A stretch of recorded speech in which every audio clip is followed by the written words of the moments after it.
cabina de traductores. ¿Qué dice? Ya, ya, ahí está sonando eso. Hola.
World food and nourishment. For that, we invite Jorge Gutierrez to the stage, uh, who has a master's and a PhD in geography. He's the coordinator of climate change with emphasis in adaptation for FAO Colombia. He currently coordinates the WA project with remote sensors for decision making in hydric decision management for the scale project for strengthening of capacities for the NDCs and agriculture in Colombia. He's part of the global group of experts in indicators of adaptation for the Convention Macro of United Nations, and he will be the moderator for the space.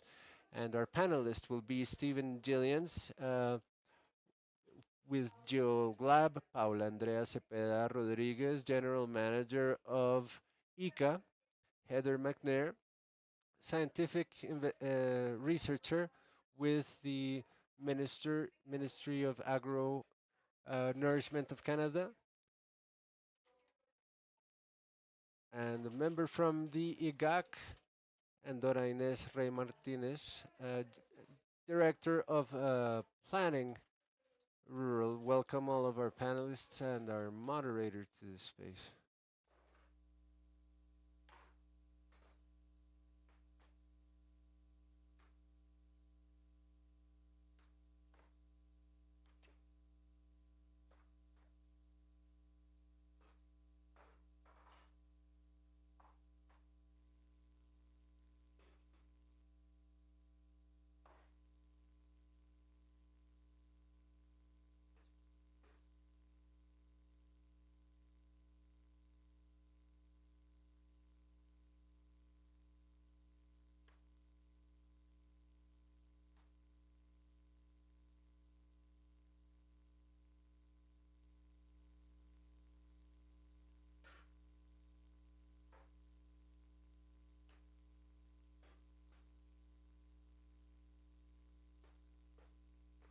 Ya activamos el sonido internamente en el auditorio para poder continuar y dar desarrollo. Activated sound in the auditorium to continue with the panel. And we start day 3 of AmeriGEO Week 2025. Remember that we want to know how you're living this experience during this week through social networks. You can upload stories or posts using hashtag AmeriGEO2025. Tag IGAC and IDEAM in the accounts of different social media, YouTube, LinkedIn, X, TikTok. We're available in all of them to get to know your opinion, get to know your comments, and of course, answer any questions and suggestions regarding the transmission and the panels. In the 2 emissions that we're doing in YouTube, you can leave your comments if you have any question or suggestions regarding one of the forums. After this week, and after this agenda, we recommend each of the panelists and speakers to check the communications in social media to be able to answer questions. And the idea is for us to receive the feedback and remain connected. Now we carry on with today's subject.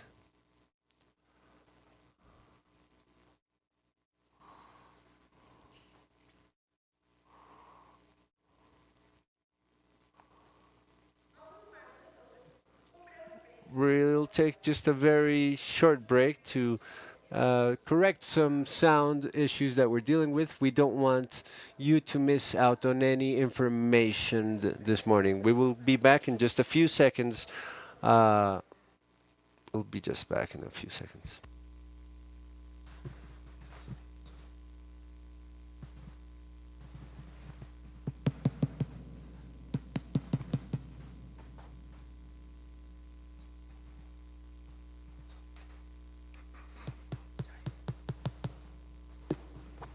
Un, dos, tres, ya se escucha, ¿no? We can hear it, can't we? We're gonna wait for the green light. 1, 2, 3, perfect. Okay, we're back in this week 2025, and we'll go ahead with today's initial panel. Good morning to all of you. It's a pleasure that you're joining us in this very interesting panel. Thank you for the invitation to all of those who have made possible through all of your efforts, the international cooperation, the organizers, and we're gonna give way at once to this panel. I want to share 2 reflections regarding agriculture, precisely. And it's that from the different reflections considerations as to how long ago agriculture started, how long ago we started to domesticate, to use a word, how when we started to domesticate plants that have made us transform our society and have transformed our society. We've had different challenges throughout time.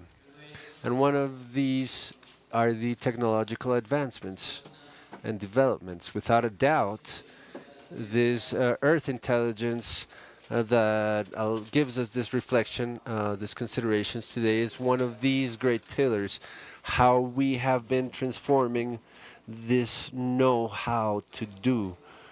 I want to share some data of statistics. Excuse me one second. That speaks to us about what are the challenges uh, today, this day and age, regarding our agriculture, but what have the impacts been of not having managed it adequately? And our guests in today's panel, we're going to have them consider this.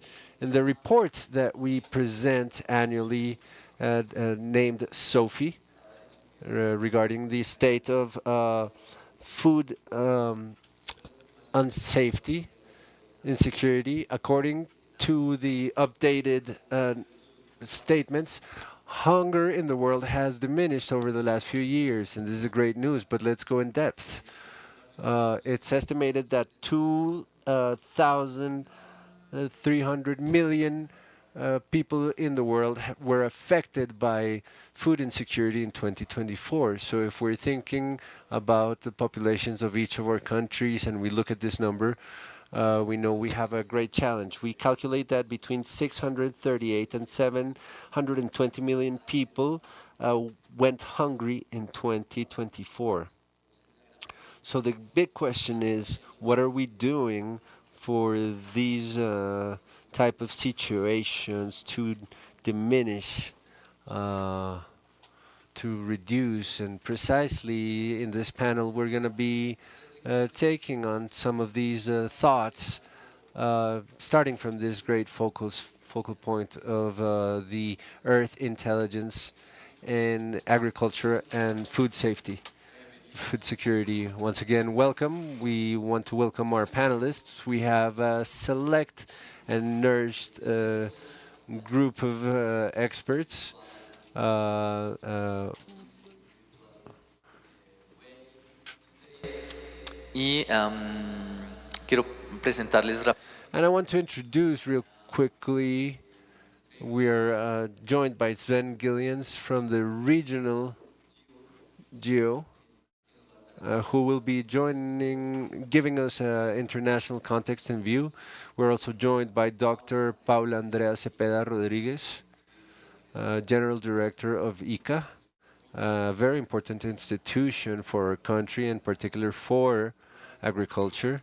We also have Dr. Dora Inés, our current director of the OPRA, an entity that is developing large, big works regarding planification, planning, culturally and in the agro sector. We're joined virtually by Heather McNaid from Ottawa as senior research scientist for agriculture and agri-food in Canada. In the same manner, we're joined by Dr. Ricardo Sechoque, the subdirector of agrology of IGAC, which is another entity that you very well know as far as management of geography and the inheritor of all of these developments and planning in the country. We're also joined by Sunny Hiran. He is a senior business development manager for Latin America, and he'll be talking to us about all of these developments from ESRI. We'll be concluding with some questions that will gather some of the concerns regarding agriculture and the development of this pivot point We'll get started then, and I want to confirm that Gillian is with us.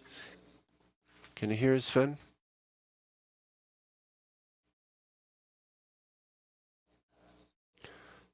Do we know if our virtual colleagues are connected? Uh, Please, let's get this checked.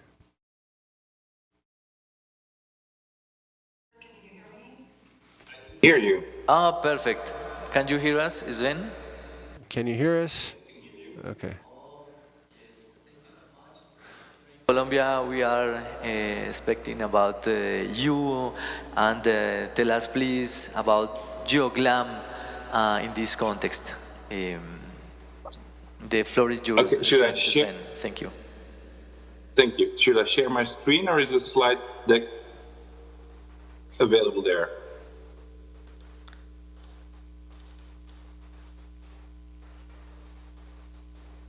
¿Alguien nos puede colaborar proyectando la... Can somebody help us, please, projecting the Sven's images, please?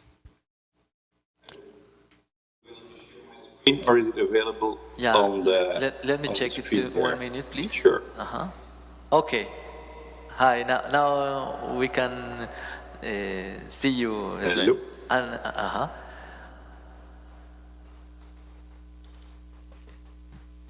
Okay. So, good morning, everybody. My name is Sven Williams. I'm the program director of GeoGlam, and I think I have 10 minutes to explain to you what we're doing. First of all, I want to apologize that my Spanish isn't good enough to do the presentation in Spanish, so that's why in English. And I want to thank everybody for the invite to present during this important meeting. Next slide, please.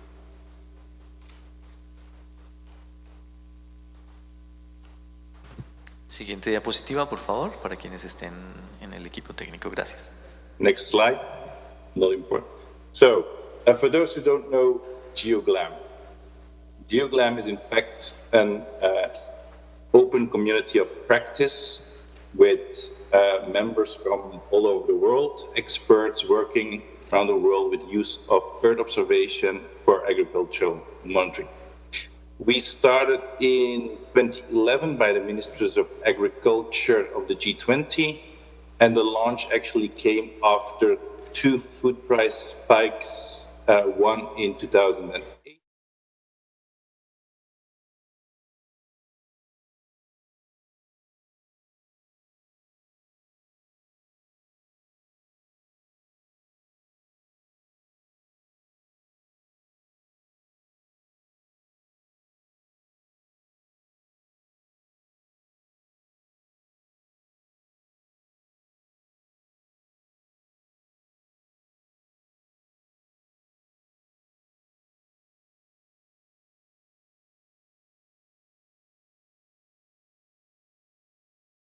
Market transparency and improve food security by producing and disseminating accurate, timely, and actionable Earth observation-based information on the agricultural conditions at global, national, and a regional scale. And next slide, please. So I said this is an international community of practice. So what do we actually do? I try to schematize the work that we're doing. It's not easy. It's over 100+ organizations that are currently involved, and the network keeps on growing. So what I try to do is explain in this schematic what we're doing. So on the right-hand side, lower right of the slide, you see some of our mandates, or the policy mandates. We work in food security. We also work in climate change.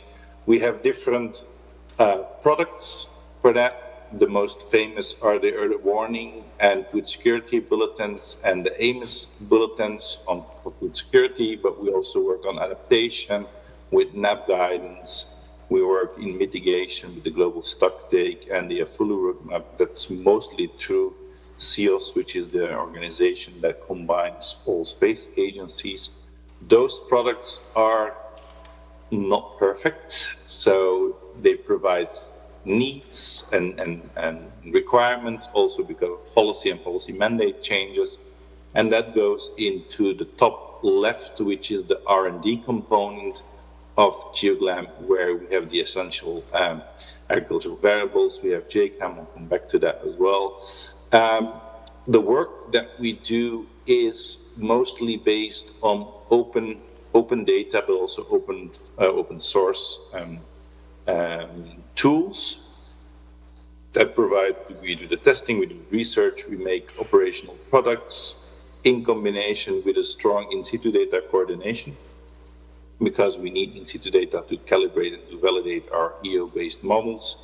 That comes into information products, and then we have a capacity building co-design working group that actually transfers that knowledge from the working groups into national and international and regional organizations. So that's it. That's GeoGlam in a nutshell. I'll try to dive a bit deeper in the next couple of minutes. So next slide, please.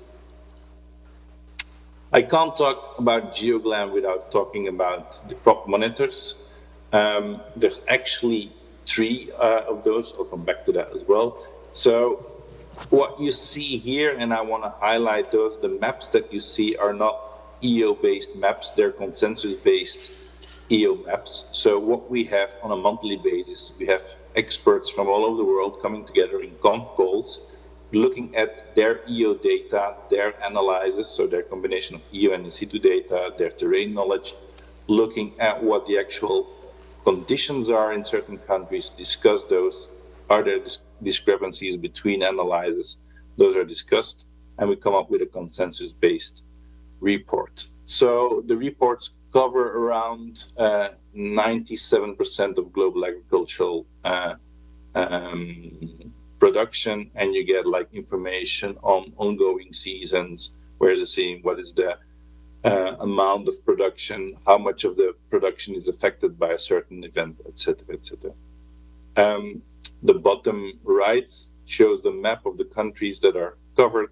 Blue are the AMIS countries, then the orange ones are the early warning countries, and the striped ones are combinations of that. Next slide, please. This is then the bulletins that are being produced. So like I said, there's 3 different bulletins.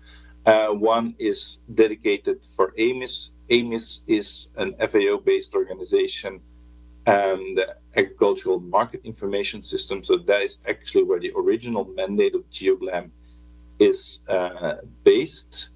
So we provide information on the major growing areas in the world, so the main producing areas for 4 different crops. And so that started in 2013. Based on that success, we also launched in 2016 the crop monitor for early warning. So that was not looking at countries where there's major production, but actually countries that are in a food insecure situation. And we do that for 7 different crops. And then combining the 2 plus a couple of other countries, we now have the global crop monitor as well, where you have one view of the different of the situations at global scale. So that was launched 3 years ago in 2022, and we have like currently 32 monthly publications about that. Next slide, please. So to develop and to, well, improve those crop monitors, there's a lot of underlying EO data that we need. Crop type maps, seasonal updated crop type maps, other examples, yield predictions, new yield models. So all these things we combine in our research component, which is the essential agricultural variables. The essential agricultural variables are, well, basically key building blocks that we need to have to produce timely and accurate information on the agricultural situation. So essential agricultural variables, they need to be measurable, and for GeoGlam, so within our mandate and EO-based. So actually, they're the translation between policy and data, and also the other way around. So if there's a new policy coming up, we check, or we try to check, do we have the data to actually monitor the policy or monitor the impact of the policy, or can we say something about that policy? And the other way around, if we have data, which policies can we support with the data? So that's where we link with tremendously with CEOs. Next slide, please. So the work started in 2018, pre-COVID. And I think in the meanwhile, we had 60 plus something variables.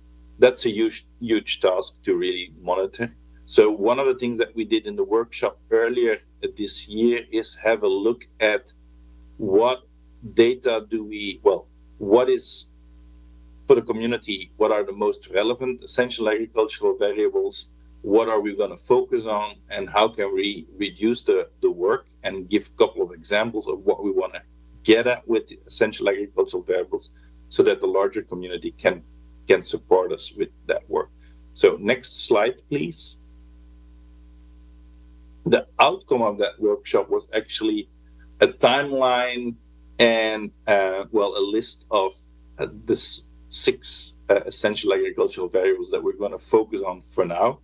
Like I said, there's 60 plus something, and we can discuss and debate to increase that number very easily. But for now, we have that number. And these are the 6 that we're going to focus on. So it's crop type, crop yield, forecast and estimation, irrigation, irrigated cropland maps, evapotranspiration, field boundaries, and then land management. What we did is we had the stocktake workshop in May. Now different teams are working on definitions, requirements, what is available, where are the gaps in situ data, but also in EO data. We're going to report that in November to CEOs when they have their plenary.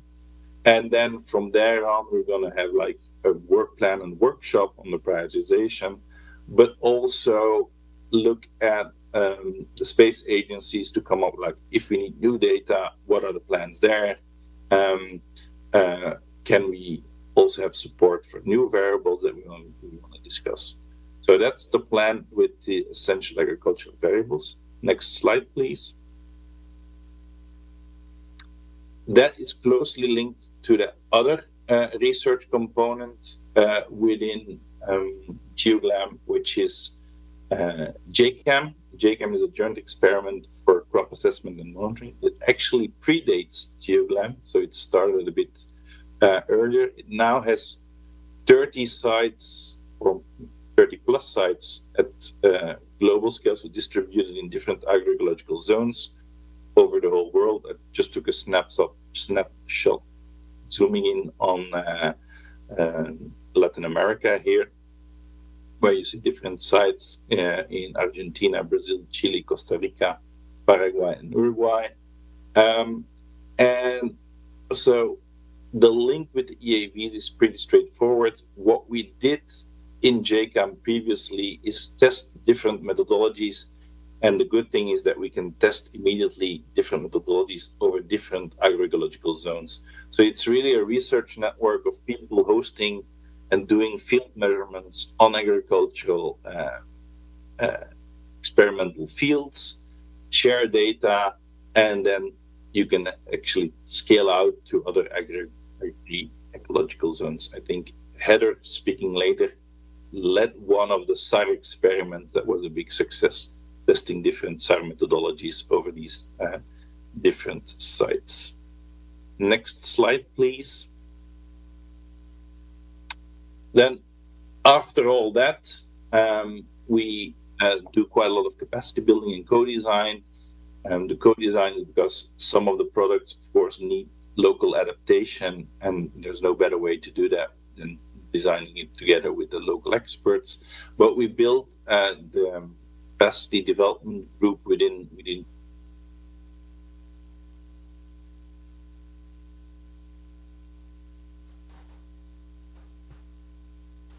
building and co-design based on different examples from different areas in the world. So a bit of success stories of GeoGlam, what worked, what was problematic, where are the gaps, where are the needs.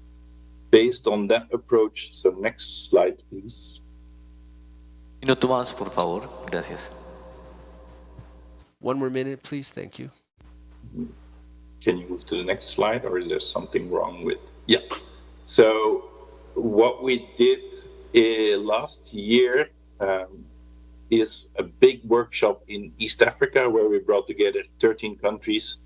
I still call it East Africa, but it was actually east to southern Africa. It went up to Lesotho, was the most southern country. So we brought together those countries to discuss the gaps and needs in national crop monitoring. So as I explained in the beginning of the presentation, we have the regional, we have the global, or we have the AMIS, we have the early warning, or the global crop monitors.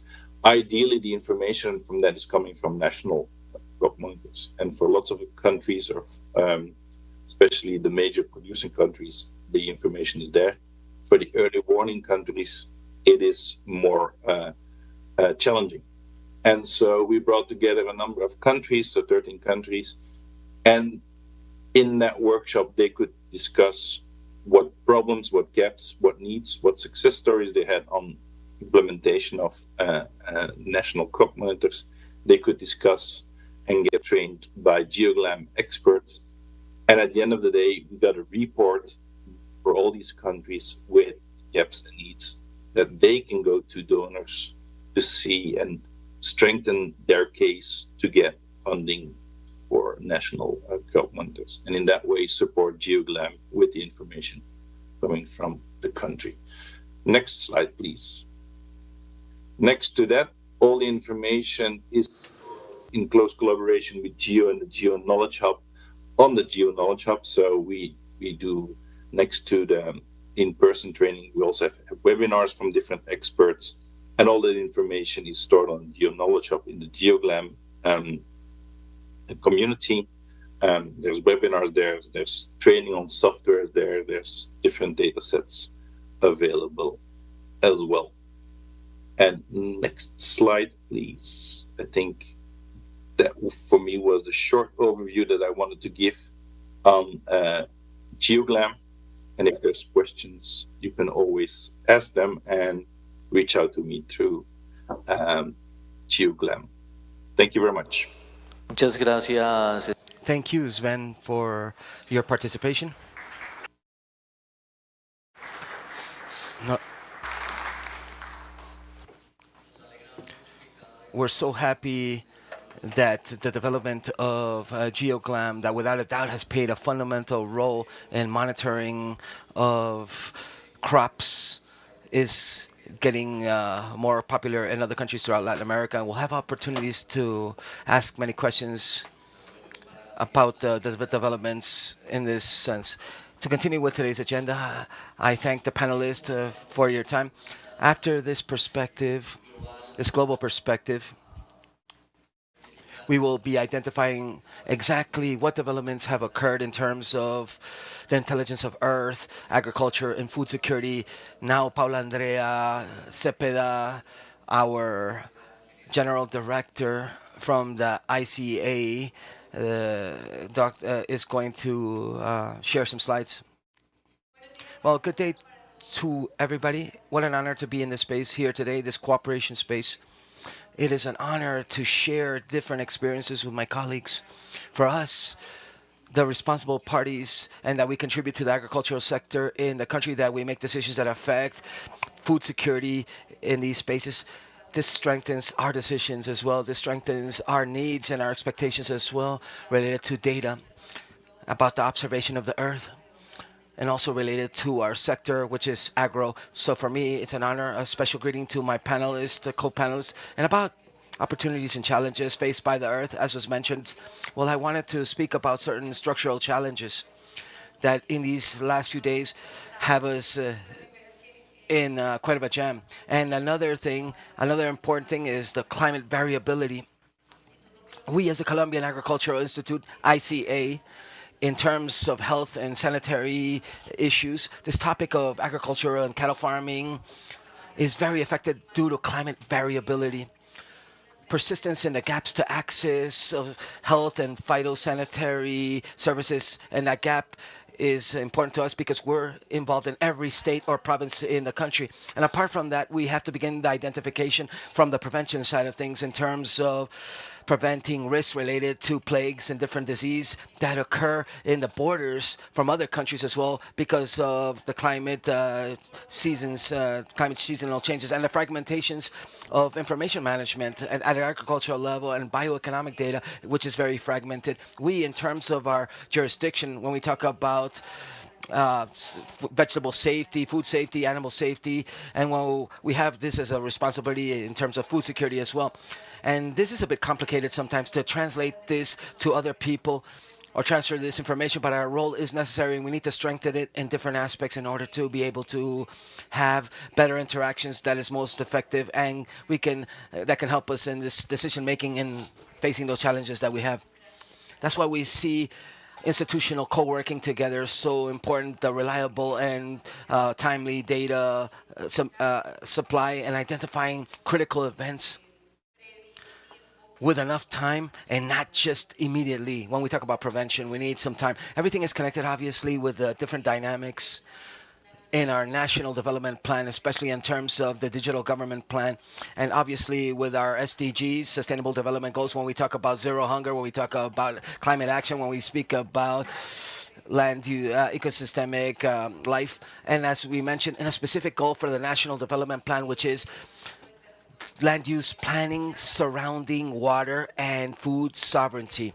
So in these regards, I can tell you that more specifically, our challenges as an institution are specifically aligned to the following. First, we have today fragmentation of data and fragmentation of initiatives, as was mentioned earlier.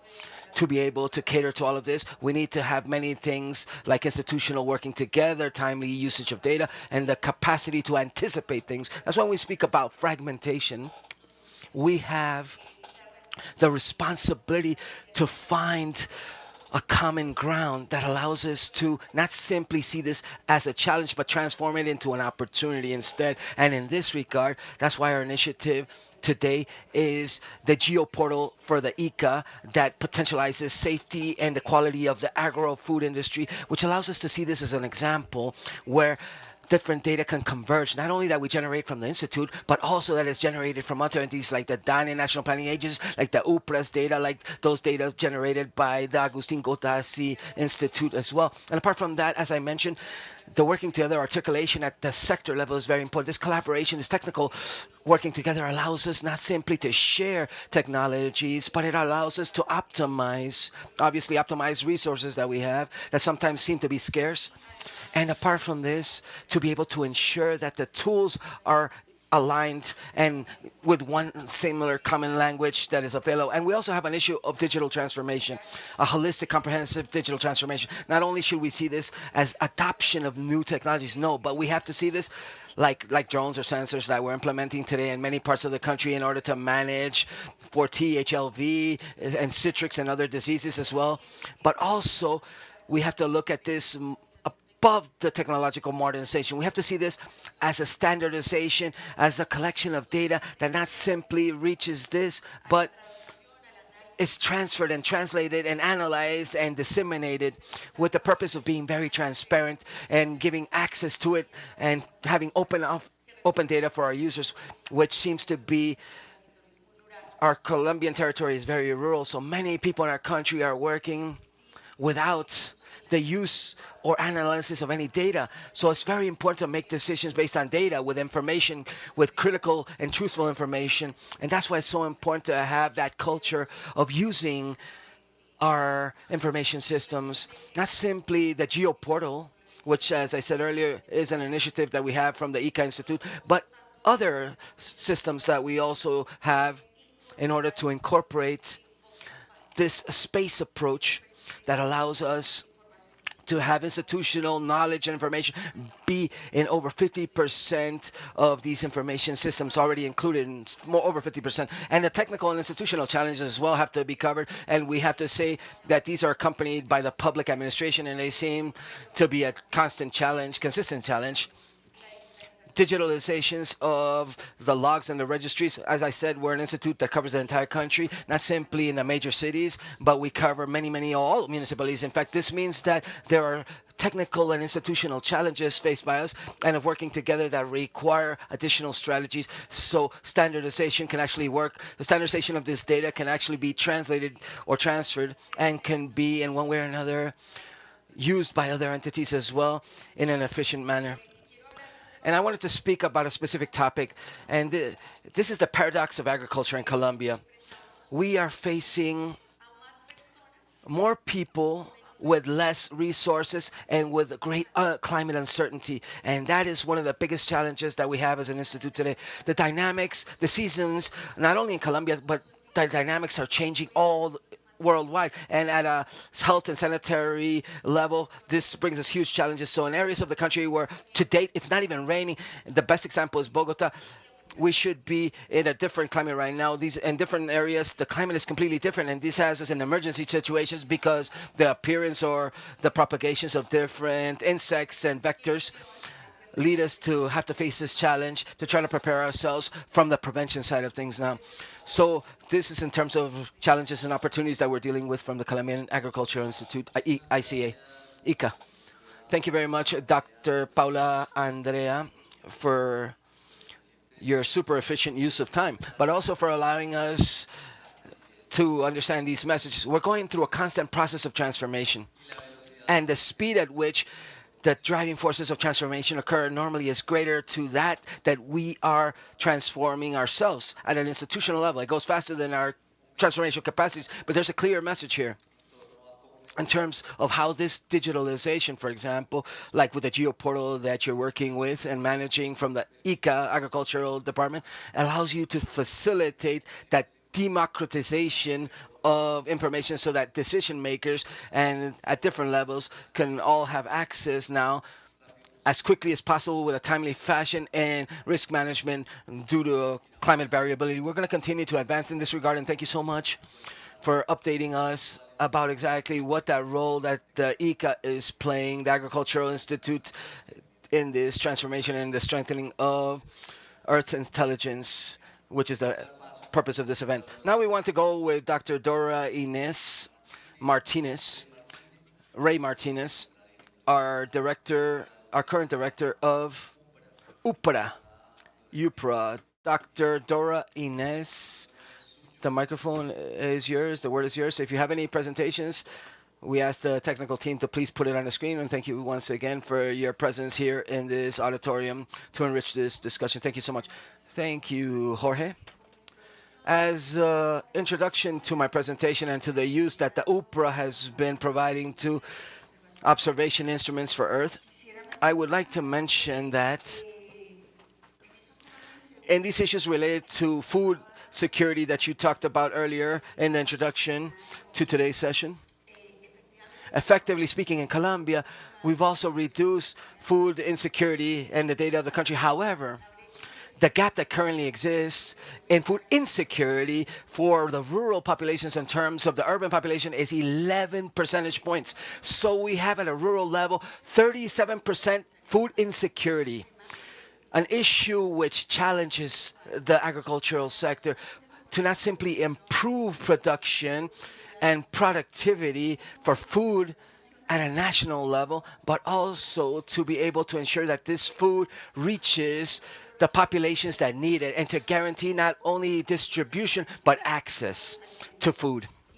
And there, the UPRA has been consolidating as a focal point of the agricultural sector in managing information.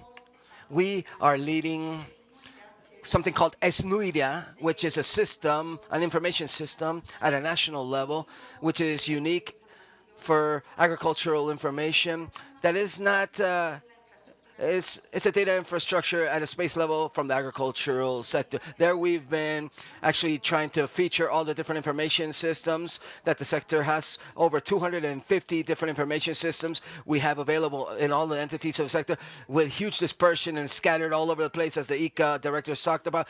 The information is too scattered, and this is a challenge. This is a huge challenge for managing this information. In UPRA, we've been working with, like, for example, a platform which is called AgroNet.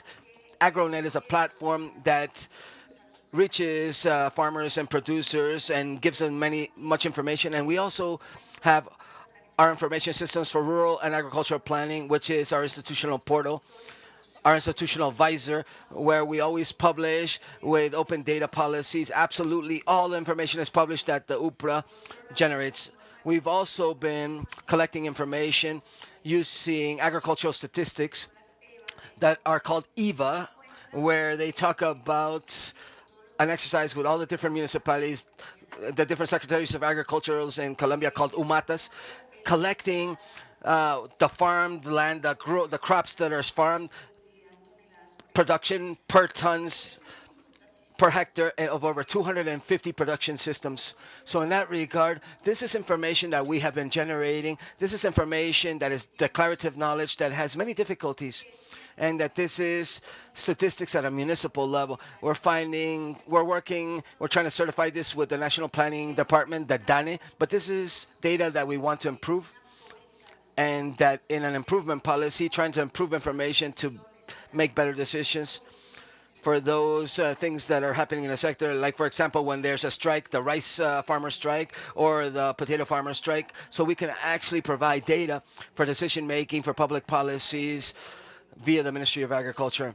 And in that sense, we have been proposing a project about monitoring, a national monitoring of crops based on technologies, Earth observation technologies. This is a project that we actually started in 2020. We started to generate this project at the entity after certain planning, where during that planning, we established the importance of establishing a monitoring system for crops, where we would analyze the agricultural borders.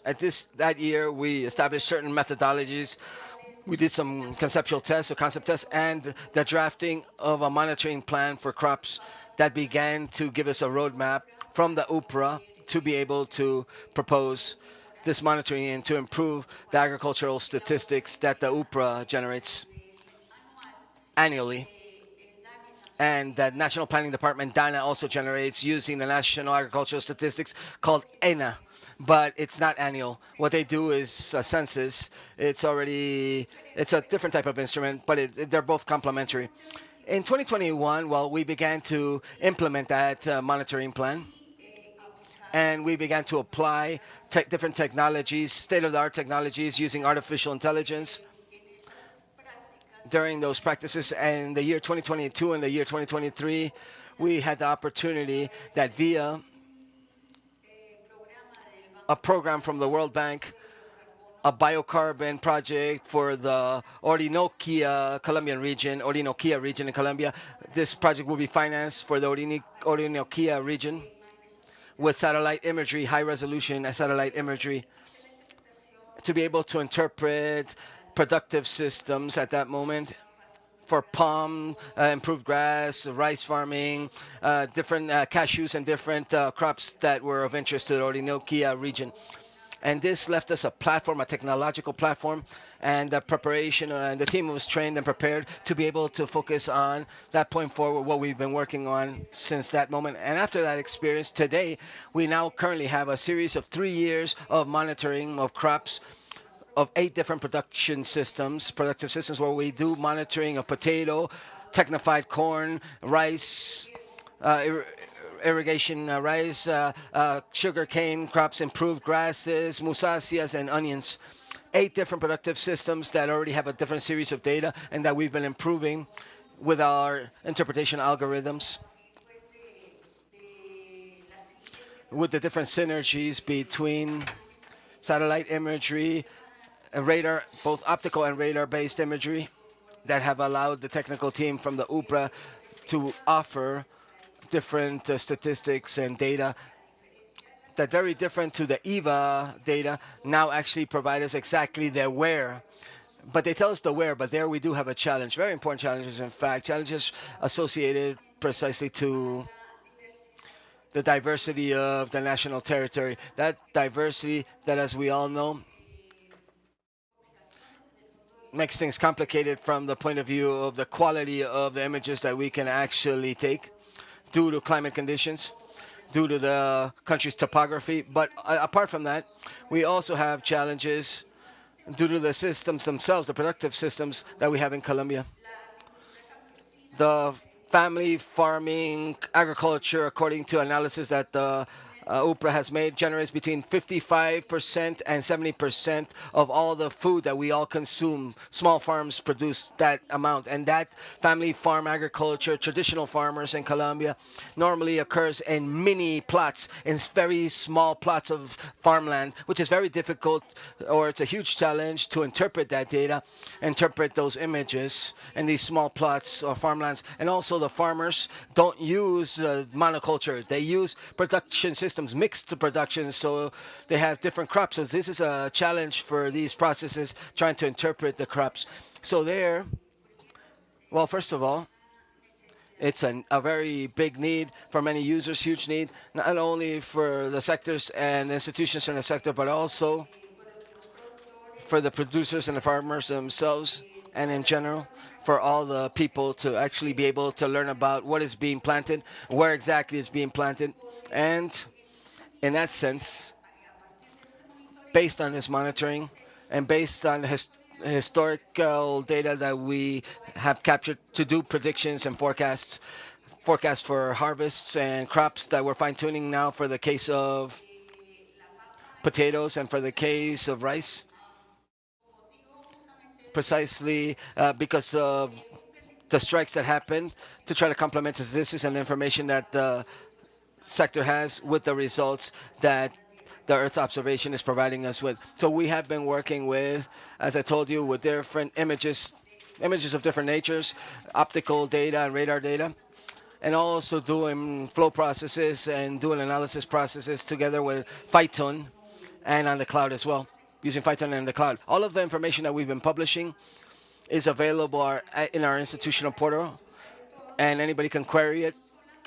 And not only do we have that information and the results available, but we think during that perspective that we can actually improve in terms of the incorporation and the coordination between all the work that we're doing amongst all the different entities, that joint effort. We should be able to share those algorithms and those processing so we don't start from scratch, to try to work together, have synergies, and have a collaborative network. So amongst all the different institutions, we can join forces. So there's this different series of contributions that the UPRA has generated. And apart from that, we're beginning to apply these techniques for other topics as well. Like, for example, we're applying it to surveillance or monitoring of the compliance for, like, the compliance of property, which is something, the jurisdiction of the National Planning Agency. And we've been working with the National Land Agency and land planning to verify the compliance of the social nature of property. And additionally from that, we have the agricultural risks, risk monitoring phase, where we have 4 modules. Environmental risks, that we've been working together with the EDM weather system for climate risks, and safety or health risks as well. We've been working together with the ICA, the agricultural department, and the financial and market risks as well. So we have been advancing together with all of these technologies so that the agricultural and livestock sector has information to make decisions with important challenges, but we do have the technical capacity to be able to work on these analysis and offer the country better data.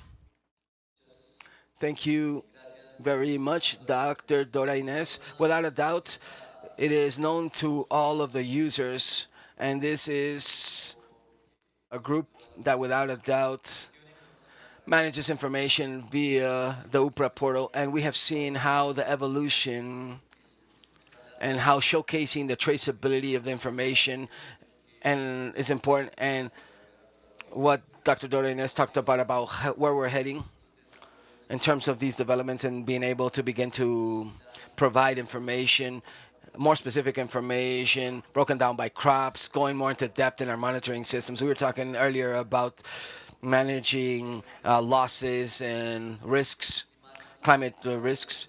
This, without a doubt, favors users. And as Dr. Dorenes says, these are users which are quite diverse in nature. And our agriculture in Colombia, our family farm agriculture, small plot agriculture is also beginning to benefit as well because of these types of analysis as well. And let me go on now to our next panelist with all information management using artificial intelligence and other developments such as information management by using radar. I wanted to now, I hope you're listening to us, Heather McNeil from Ottawa, Canada, which will be sharing with us his experience. Or can you please, can you hear us, Heather? Her experience? Perfecto, muy claro, muchas gracias. Loud and clear. Thank you so much. Thank you for accepting our information and this invitation, and thank you for participating in this super interesting panel about agriculture. Thank you so much, and please go ahead. I did send in one slide. I don't know if you have that. Oh, perfect. Thank you. So I'll just start with introducing myself a little bit. I'm a senior research scientist with Agriculture and Agri-Food Canada. So that is Canada's national agriculture ministry. So my 30 years in working in government has really been to develop methods that use satellite data to map and monitor agriculture. So I have worked in optical, but the last couple of decades, I've really been focusing on the use of radar. So that's been mentioned a couple of times. Sven set my talk up quite well, and the last speaker also talked about the use of radar. So of course, the reason that we think about using radar data is because we don't have issues with cloud cover. So there's more dependency and robustness of data collection. But radar also is very sensitive to a couple of things that are important for agriculture. One is how much water is in soils and crops, as well as the structure of crops, as well as soils. So that sensitivity allows us to exploit radar data to map and monitor soils and crops as well. I wanted to mention as well that Canada, of course, has been a leader in collecting and delivering radar data since the early 1990s, when we first launched RadarSat 1, followed by RadarSat 2, and most recently with the RadarSat Constellation mission. So a lot of that data is collected and processed operationally, and we also have a pretty strong track record in developing research and methods using radar data, including in agriculture. I wanted to mention before I get into these examples that are on the slide here, you know, radar is a very fast-moving technology.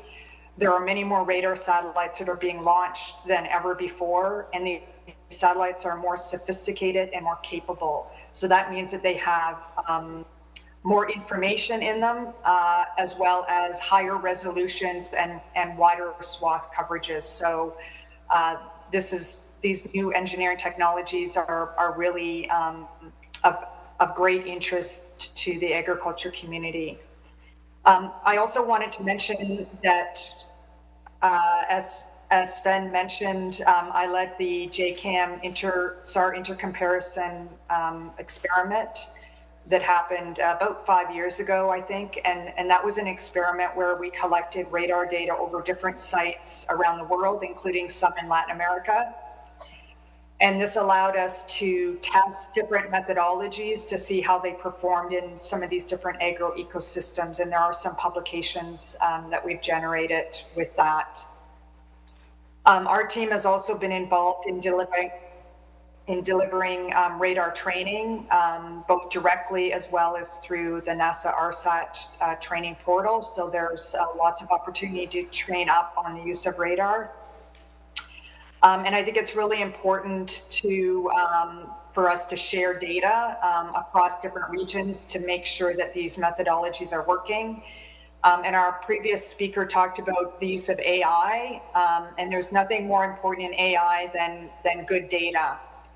And so it's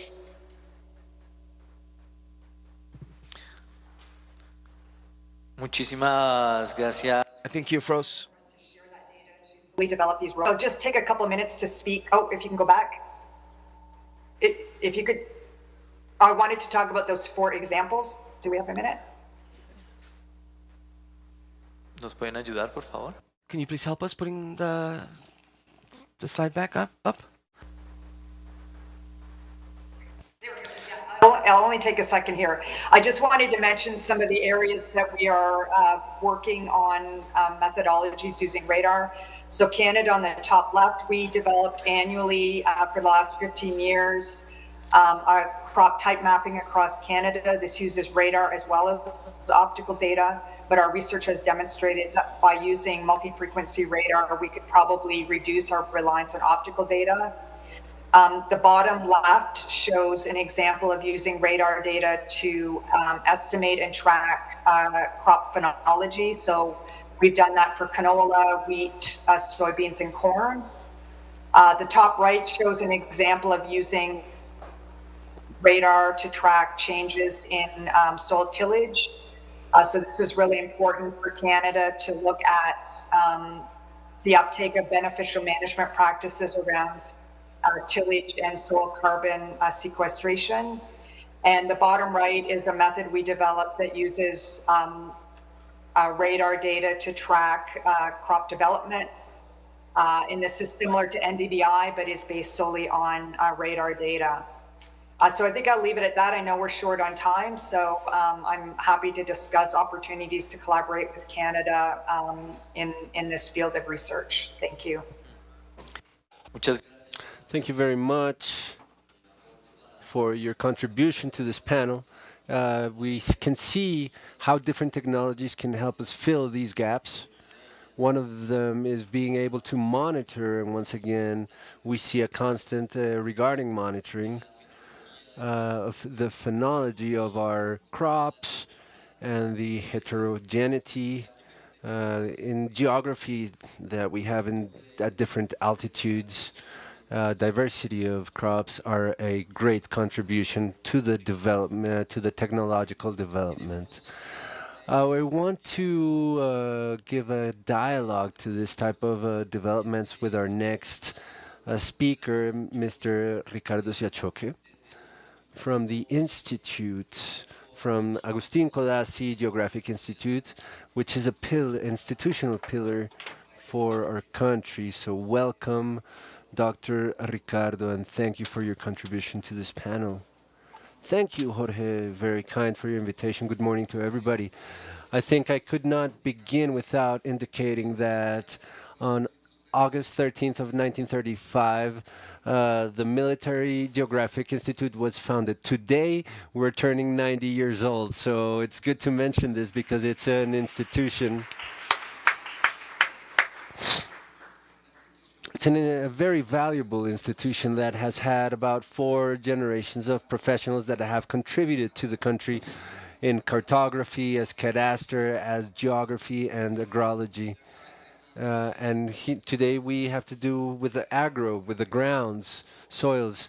It's very important for the institute to be here on the ground area to contribute to the agriculture area of the country, how much it requires for the development, both for farmers and for producers. So for this reason, the institute has a challenge and an opportunity in the geospace environment. We've been working with all of the technologies that we've had available throughout time, even since Foucan era, when Switzerland came in with the geographic information, etc. We've been evolving through all of these geographic systems to have today what we have, a series of algorithms that are not AI, but that had been used for a long time in a differential manner. But we had been using algorithms to be able to perform analysis and processes in digital information for the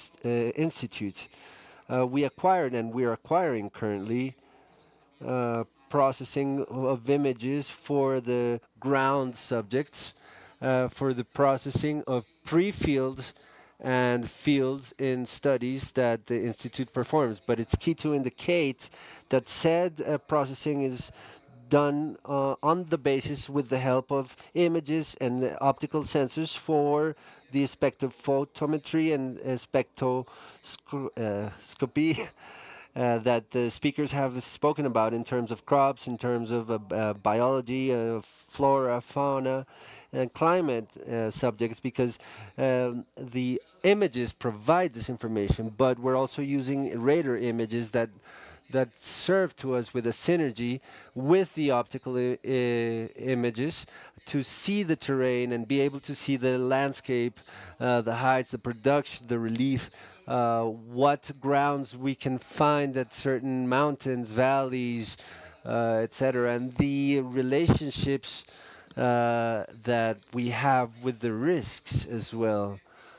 So all of this is related for information that I have to have previous to our field visits and before we do the inventory of grounds and soils in Colombia. It's important to mention that since 2012, Colombia has had inventoried all of the ground studies in the national territory, including islands and smaller islands that we have. We have information that we can provide to the world information systems as the Atlas of Latin America and Caribbean, which was published in 2012, where Colombia provided information for the Guyanas, for the Brazil part, for Peru areas, where we have joined and where we have profiles that other countries don't have it. It is important that we also belong to INSI, which is the International Network of Soil Information Institution of the FAO, and IGAC is part of delivery and contribution of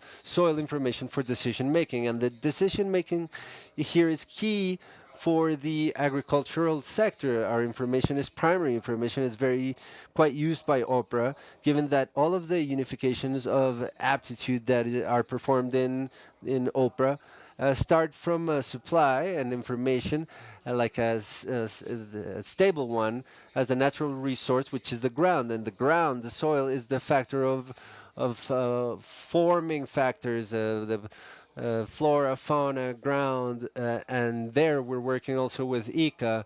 Our information contributes also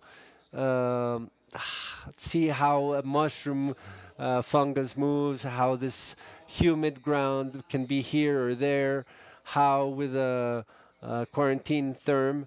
I remember there was one in Magdalena, how IGAC contributed this information regarding the banana zone to be able to see how this fungus was expanding on the ground and how long this fungus could be affecting the banana crops or other types of crops. So it's key to understand that the ground and the soil is key for all of the information that we require, but that technology helps us basically to be able to identify what probability we have of finding one or another flora. But that doesn't mean that we don't have to go onto the field. Today we have a commission of 60 officers traveling through departments of Caldas, Tolima, Huila, Santander, in the potato zone. And we're gathering information because this information, which is primary for the ends of all entities, not only the agriculture sector, but also environmental sector, we need to know how far this ground, the soil, goes, that it could be in a primitive soil, given that the current vegetation is not native. And how can I define whether this ground and soil is or it belonged to a páramo system? This helps us. Or the same in wetlands. Where do these soils come from? Lands that where territories were used by X or Y person, we may be able to know that that ecosystem may have had water and that right now those lands should be conserved given the hydromorphic characteristics. It's not only for agriculture, but the food security is going to depend on the system in which I develop this food security. Uh, Not only to tell where we can plant cotton, where we can plant corn, or what happens with a plague, or if there are other ecosystems or other vegetations that can be sort of a trap for a plague or an insect that could be affecting a crop. How can the ground humidity be affecting a certain system? Because what we see in relation to all of the images and the spectrophotometry matter of elements that are developed with information systems and digital processing of images is to see how these grounds behave for certain characteristics that may affect a crop or the ecosystem itself. So that's why Jorge, the role that we have with IGAC and the role with which we deliver information, which is available, which we have in maps, in a large, robust platform that IGAC has, where we have all the information of cartography, geologic, cadastral, all of the land uses there, not the owners themselves because of habeas data, but we can see how we can cross-reference all of the information in land use for decision making. Thank you very much, and I think that Dr. Ricardo, from your intervention, you make us think about the things that we don't see and that is so useful in decision making. Usually, we talk about coverage, we talk about biomass, that's aerial, but this wealth that is produced through information, through research of grounds, and the contribution of IGAC in Colombia is what allows for other models to be optimized.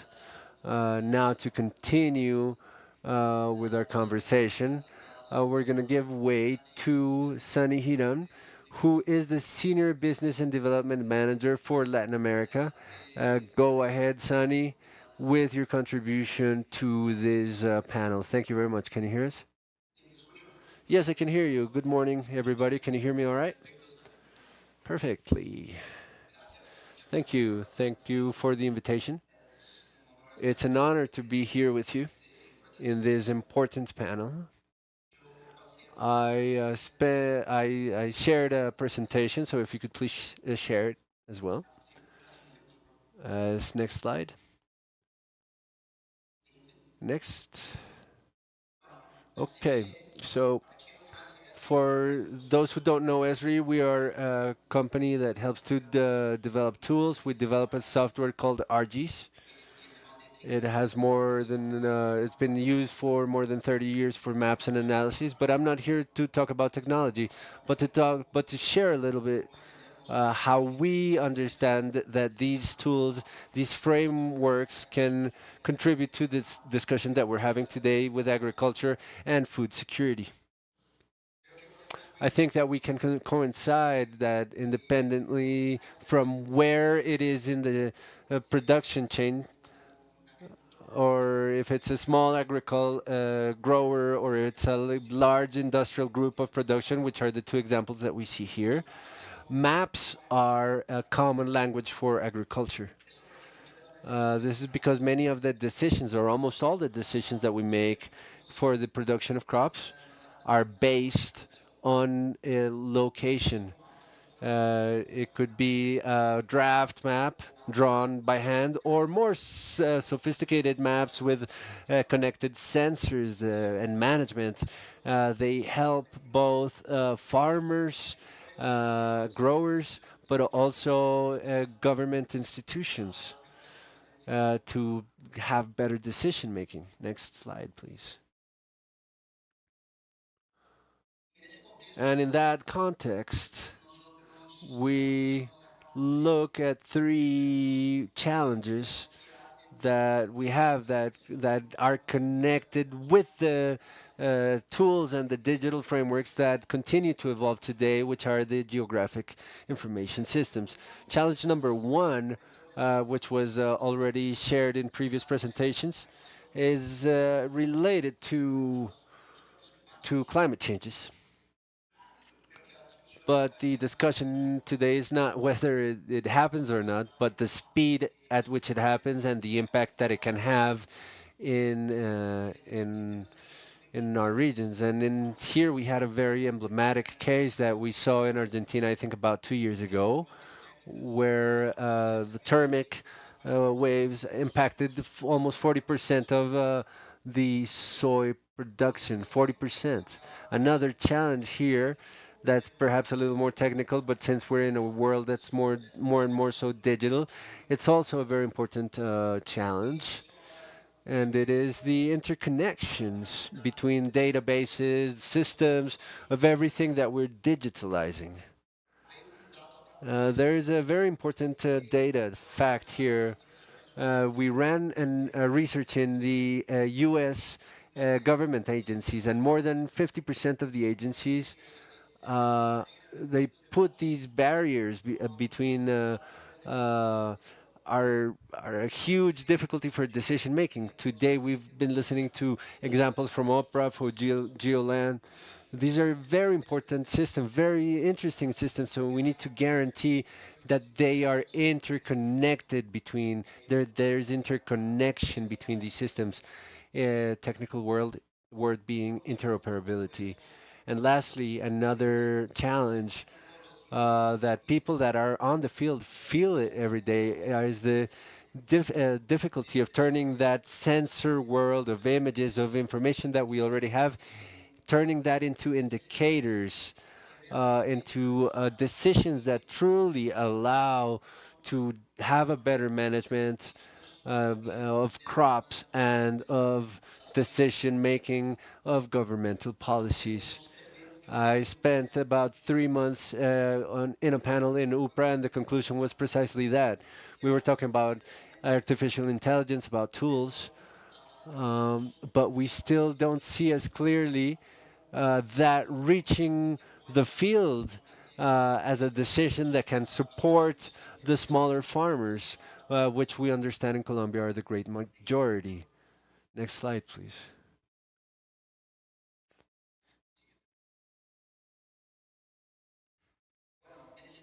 In this context, more than being an application or an algorithm that's going to solve everything, we understand that it is necessary to have a geographic framework of work and of collaboration. In that sense, geographic information systems have a lot of the capacities and the tools that are going to help us to advance and solve many of these problems.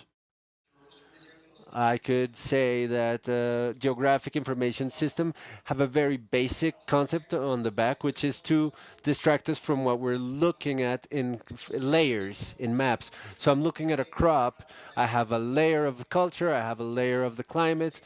I have a layer of the plague pressure. I have a layer of soil, of the ground and soil. So that model that some people are calling digital allows us to do the visualization, the cross sections, but also we can communicate and share in a way that's much more efficient.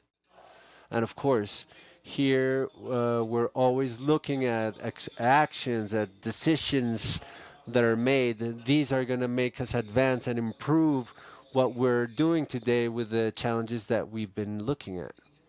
Next, please. And maybe to make it more visual, I recorded a small video here, 1 minute of an application that we've seen in the United States that tries to answer the question, which is a very simple question, but very important question, which is what is the impact of the climate change in the production of a specific crop, in this case corn. Here we are seeing the main corn production region in the United States today. And crossing it with these layers, we have information of temperature projection growth. So these are scientific data that are showing us estimations of what temperatures, some climate indicators are going to be in 2050. A lot of this goes through open data and through very specific variables, and that which we understand here in climate change variables.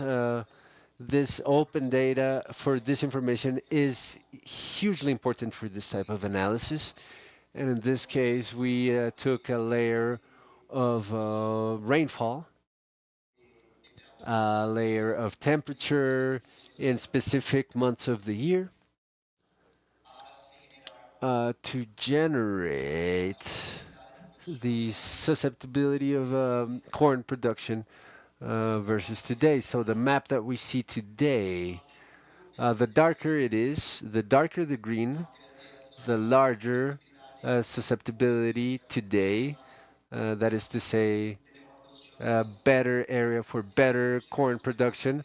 Crossing with the provisions of the BC, we perceive the displacement of the center of the corn production moving approximately 400 kilometers to the north of the United States. So we have scientific analysis, and here it's equally important to do this connection with public policies, to do the information, to communicate what the risk, what are the risks, and places that are going to be very affected by the susceptibility of corn production.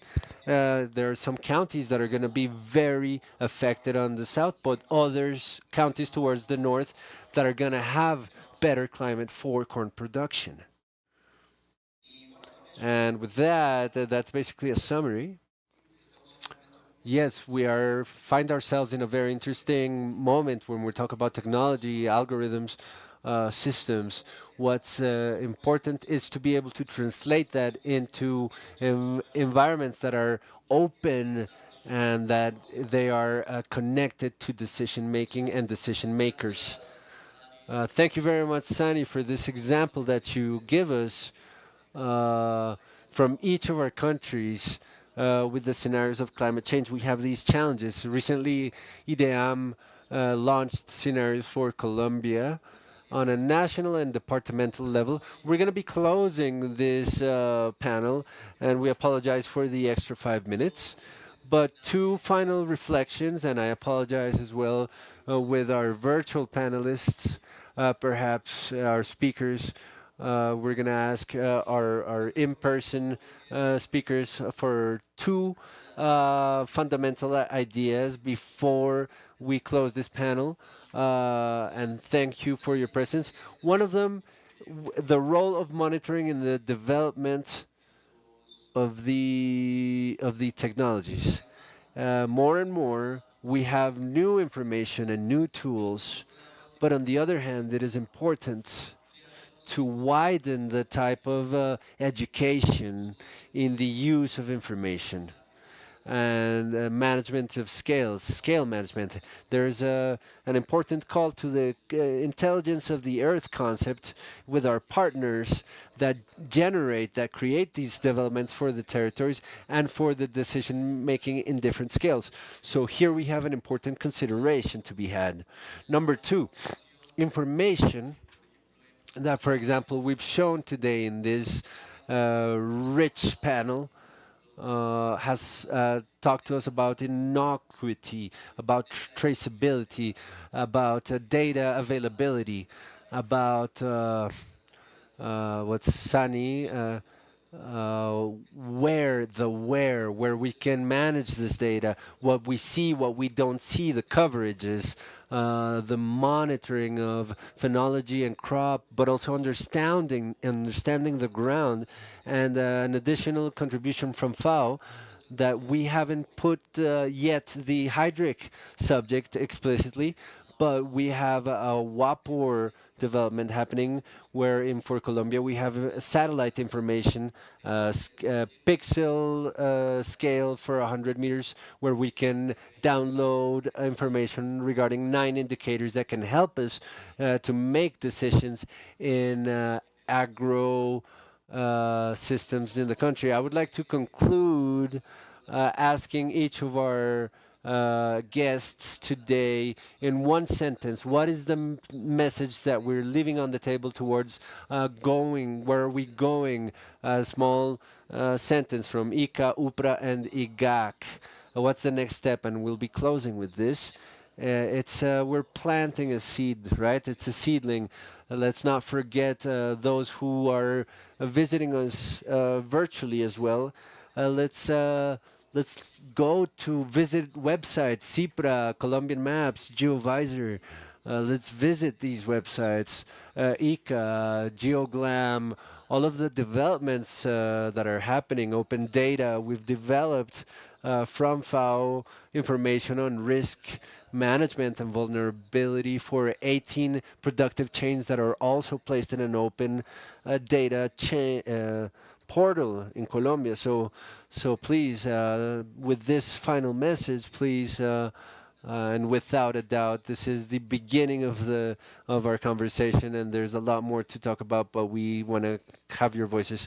Well, as for ICA, with the firm conviction of the intelligent use of space use of territory, the regional cooperation and dialogue between public policy, science, and politics are fundamental to advance. So we, as decision makers, we are responsible for the country and food security. We believe that the intelligent use of information and space information for territory are fundamental to advance. Thank you, Dr. Paula, Dr. Aurelis. Okay, I would like to 3 points. The intervention of IGAC and Dr. Ricardo. We need an integrated map of updated grounds. And for you to continue to advance in such an important task that you're doing of the studies of grounds, 95,000. I think OPRA is of the biggest users of the studies of IGAC, especially these grounds studies. Regarding the Earth observation and the work that OPRA has been doing in crops monitoring, the challenge is that we've been taking advantage of all of the free available information, that is to say, Copernicus platform, Sentinel Planet, but for some productive systems, we need information of higher detail, of higher resolution. To talk about crop monitoring is to talk about these sources of information need to have periods, almost permanent updating, so that data and analysis are opportune for decision making. And this requires investment that the state needs to think about integrally. So I present the idea of the need of the observatory of IGAC, so that the observatory and through IGAC we can guarantee the flow of this information for many applications, not only for agriculture, but in general for all of the state entities. And on the other hand, to talk about quality, that all of this work requires space, field verification, and in that OPRA has been making a huge effort. It requires a lot of knowledge of each of the productive systems, of periods, and the vegetative and productive states. In agriculture practice of one only productive system, there's a lot of diversity. It's very different to identify rice in Tolima than to do so in Orinoco. So we have huge challenges. It's a coordinated work between technical teams, the experts in the interpretation and the reading of satellite images. And it would be great if we could integrate, perhaps for some cases, other technologies like LEADER. But we need resources and money, funds to be able to advance decidedly in these matters. Thank you, Dr. Dora Inés, Dr. Ricardo, your words. Thank you, Jorge.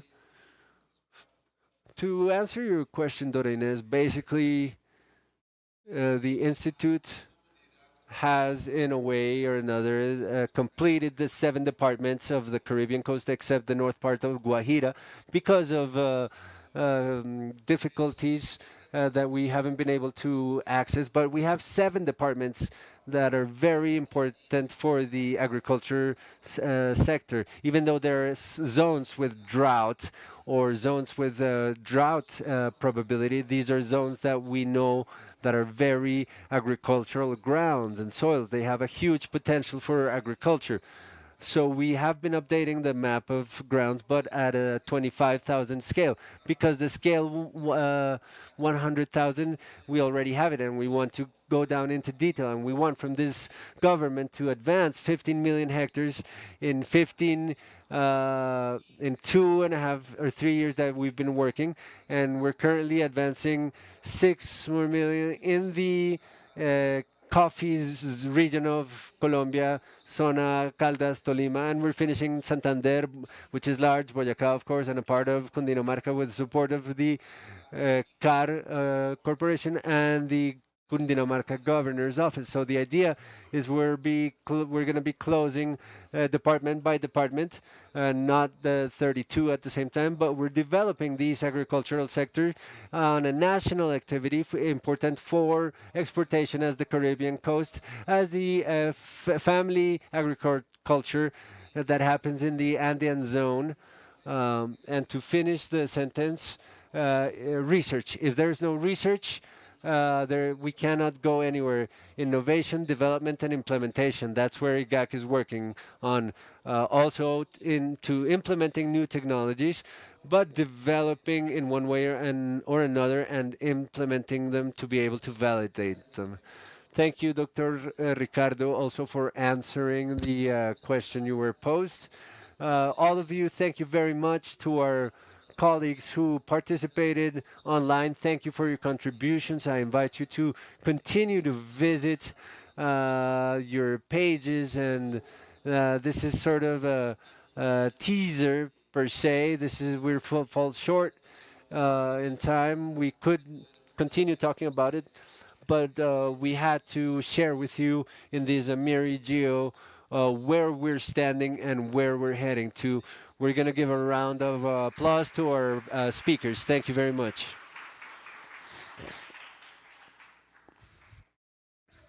Thank you very much for your interventions. Your contributions allow us to get to know different views on Earth's intelligence. We continue in this third day recognizing especially IDEAM, IGAC, the National University of Colombia, the Earth Observation Group, the Government of Canada, ESRI Colombia, Procálculo, and the different allies such as Renata, Galileo, Acre, and Datum, with whom their commitment and support they've contributed to that in these 3 days of activities we can be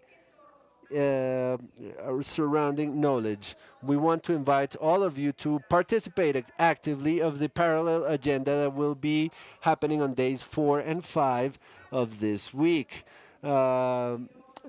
During AmeriGEO 2025. These spaces in which you can get to know up close certain projects, initiatives, and experiences that are transforming Earth observation in the region. Tomorrow, Thursday, and Friday, we will be developing parallel activities. To register for these events and activities, you can enter the IGAC website or AmeriGEO website, select the agenda of day of Thursday or Friday, and fill the available form in each of the events that are happening parallelly. We're going to take a 15-minute break right now, but I would like to invite those of us who are here with us in person to go by the stands of the companies, organizations, and entities that are part of this event so that you can explore the activities and the information that they all provide. You can find them on the western side of this building. Please remember to use your ID tag to enter and exit this building easily. See you in 15 minutes. Thanks. Secrets that you keep when you're talking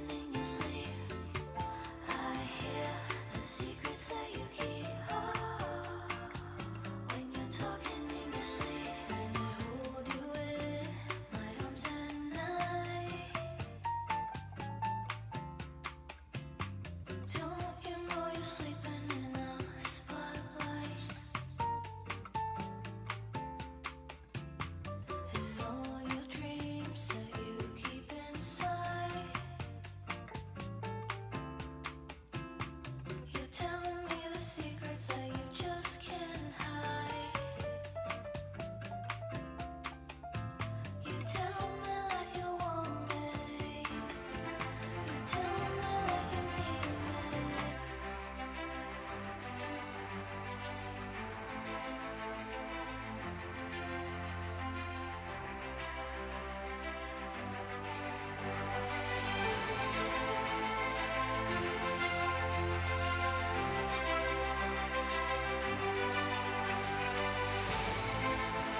Cada rincón de Colombia cuenta. Cada centímetro de tierra debe ser conocido. Con el catastro multipropósito sabremos qué hay en cada uno de nuestros territorios. Conoceremos el tipo y uso de los suelos y la diversidad que nos rodea. Avanzaremos en la planificación del campo y la ciudad, contribuyendo a la transformación de un país equitativo, sostenible y en paz. En el Instituto Geográfico Agustín Codazzi construimos una geografía para la vida.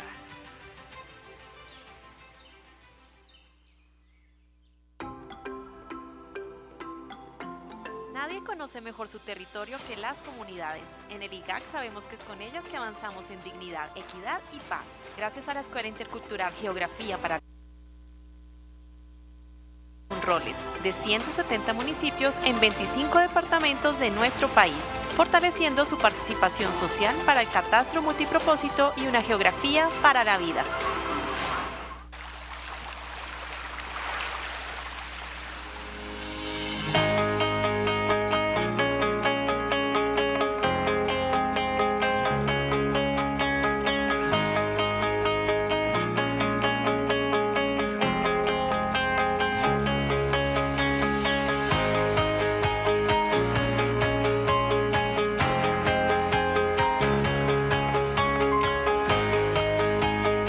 Los municipios de Corozal, Coveñas y San Pues fueron esos municipios priorizados para la actualización catastral.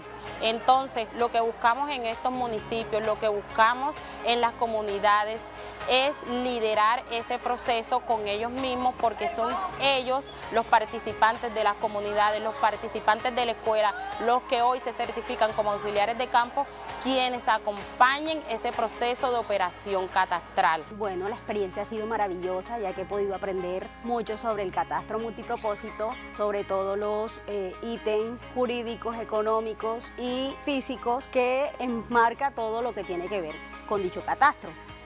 Yo creo que a medida de las asociaciones, los líderes, podemos nosotros lo que hemos aprendido aquí, replicarlo, darle conocimientos a ellos y así al momento de que todo el catastro, la actualización se dé, pues ya todo el mundo esté por enterado de que esto es una buena opción para el municipio. Precisamente es una de las cosas y una de las connotaciones más importantes que se le ha dado a este catastro multipropósito, agregar ese factor social donde se incluye a toda la diversidad en general. Que primero que hay que invitar a la gente a que sepa sobre el tema realmente para qué que se está haciendo esto. Porque yo sé que mucha gente que allá afuera no desconocen totalmente de esto. Entonces, nosotros como personas, como los que estamos haciendo aquí parte de esto, tenemos que integrarnos con esas comunidades para hacerles saber lo que se va a hacer, lo que se tiene que hacer.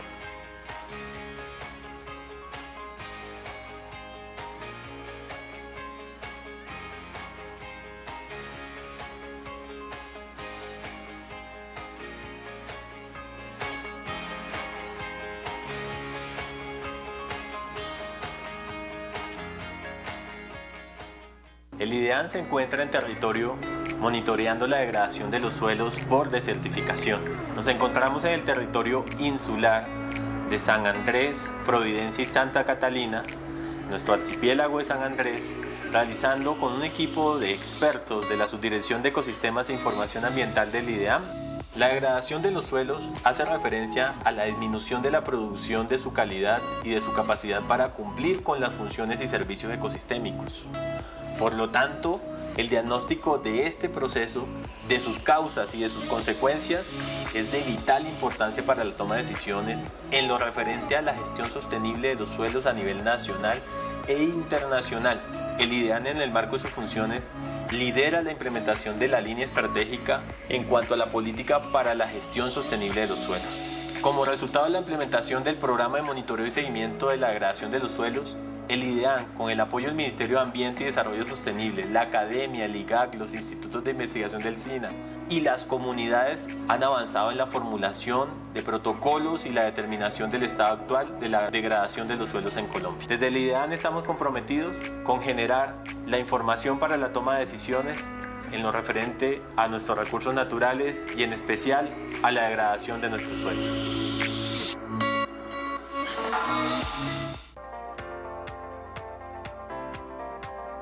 El Laboratorio de Calidad Ambiental del IDEAM analiza las muestras de agua provenientes de la red básica de monitoreo, con el fin de generar datos confiables para la toma de decisiones a nivel gubernamental. Donde la ciencia trabaja día a día para generar resultados de análisis físico-químicos de las muestras provenientes de la red básica del instituto, con lo cual podemos entender mejor el entorno y estar pendientes de la contaminación o no que se genera en los ríos a nivel nacional. Los resultados o los datos se reportan en la plataforma DIME, donde se les realiza un estricto aseguramiento para garantizar la exactitud de los mismos. El grupo de laboratorio de calidad ambiental está compuesto por profesionales de planta y contratistas, entre los cuales se tienen profesiones como químicos, ingenieros químicos, biólogos, microbiólogos y personal técnico de apoyo.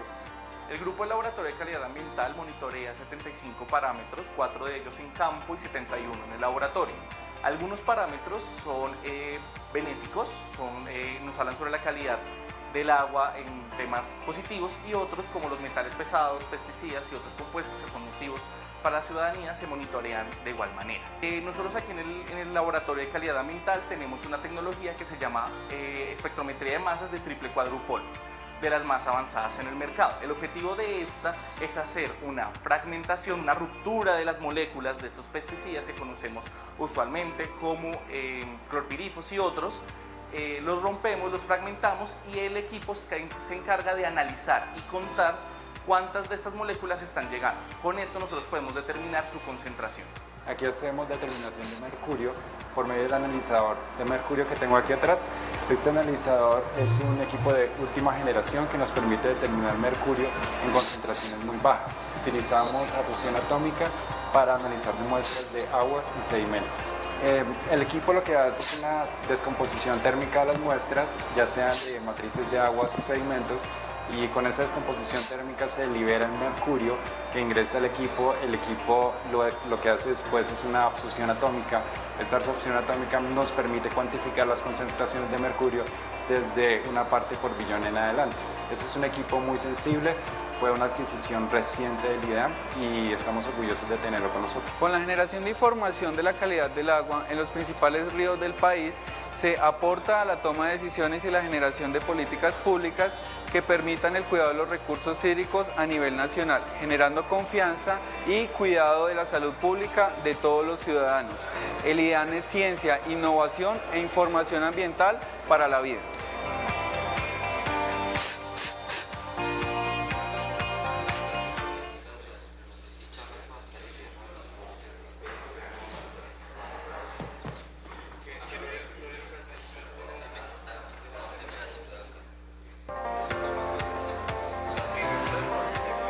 El Laboratorio de Calidad Ambiental del IDEAM analiza las muestras de agua provenientes de la red básica de monitoreo con el fin de generar datos confiables para la toma de decisiones a nivel gubernamental.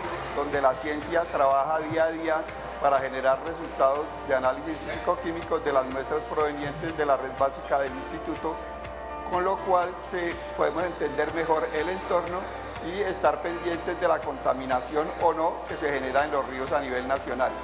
Los resultados o los datos se reportan en la plataforma DIME, donde se les realiza un estricto aseguramiento para garantizar la exactitud de los mismos. El grupo de laboratorio de calidad ambiental está compuesto por profesionales de planta y contratistas, entre los cuales se tienen profesiones como químicos, ingenieros químicos, biólogos, microbiólogos y personal técnico de apoyo. El grupo de laboratorio de calidad ambiental monitorea 75 parámetros, 4 de ellos en campo y 71 en el laboratorio. Algunos parámetros son benéficos, nos hablan sobre la calidad del agua en temas positivos, y otros, como los metales pesados, pesticidas y otros compuestos que son nocivos para la ciudadanía, se monitorean de igual manera. Nosotros aquí en el laboratorio de calidad ambiental tenemos una tecnología que se llama espectrometría de masas de triple cuadrupolo, de las más avanzadas en el mercado. El objetivo de esta es hacer una fragmentación, una ruptura de las moléculas de estos pesticidas que conocemos usualmente como clorpirifos y otros. Los rompemos, los fragmentamos, y el equipo se encarga de analizar y contar cuántas de estas moléculas están llegando. Con esto nosotros podemos determinar su concentración. Aquí hacemos determinación de mercurio por medio del analizador de mercurio que tengo aquí atrás. Este analizador es un equipo de última generación que nos permite determinar mercurio en concentraciones muy bajas. Utilizamos a fusión atómica para analizar muestras de aguas y sedimentos. El equipo lo que hace es una descomposición térmica de las muestras, ya sean de matrices de aguas o sedimentos, y con esa descomposición térmica se libera el mercurio que ingresa al equipo. El equipo lo que hace después es una absorción atómica.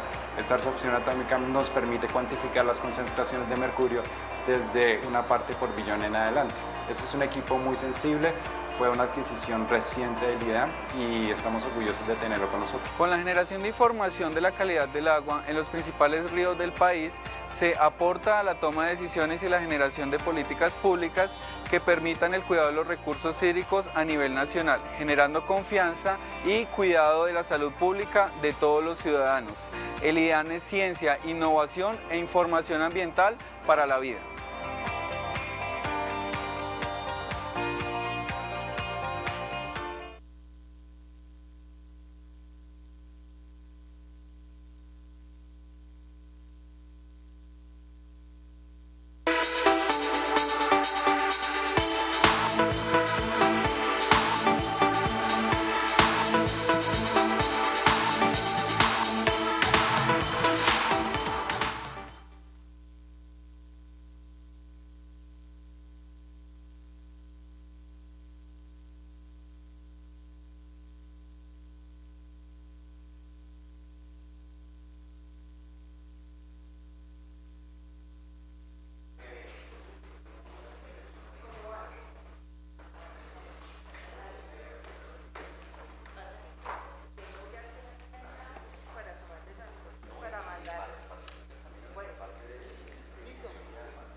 Bienvenidos de regreso al... Welcome again to day 3 of AmeriGEO 2025, a international cooperation initiative that seeks to coordinate and strengthen the usage of geospace information and Earth observation information throughout the Americas.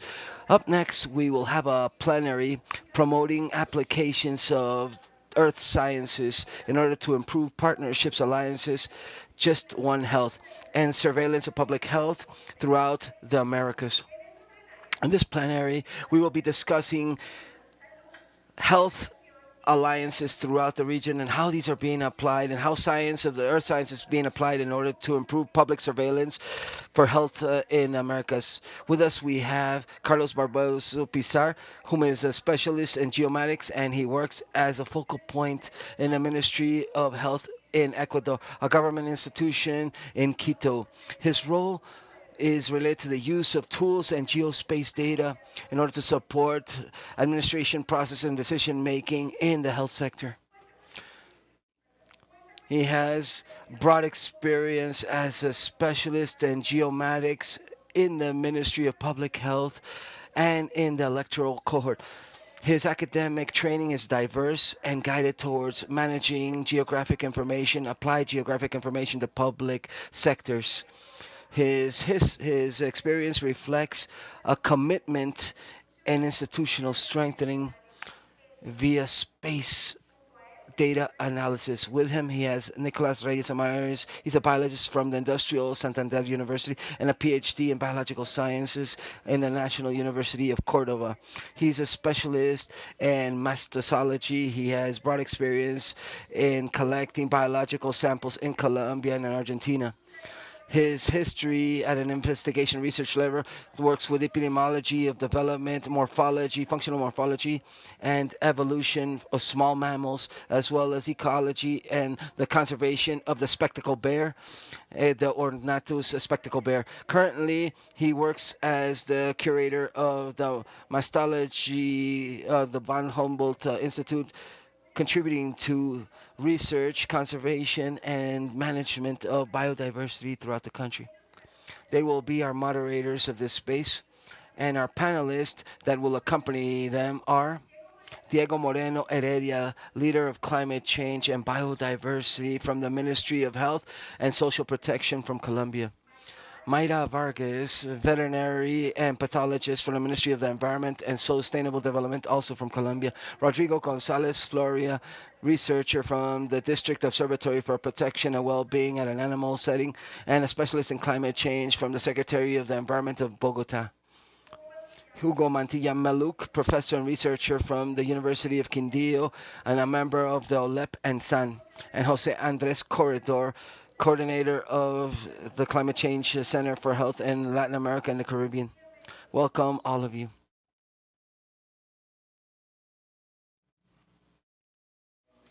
Well, a very good day to everyone. Thank you so much for being here. Thank you for the organizers.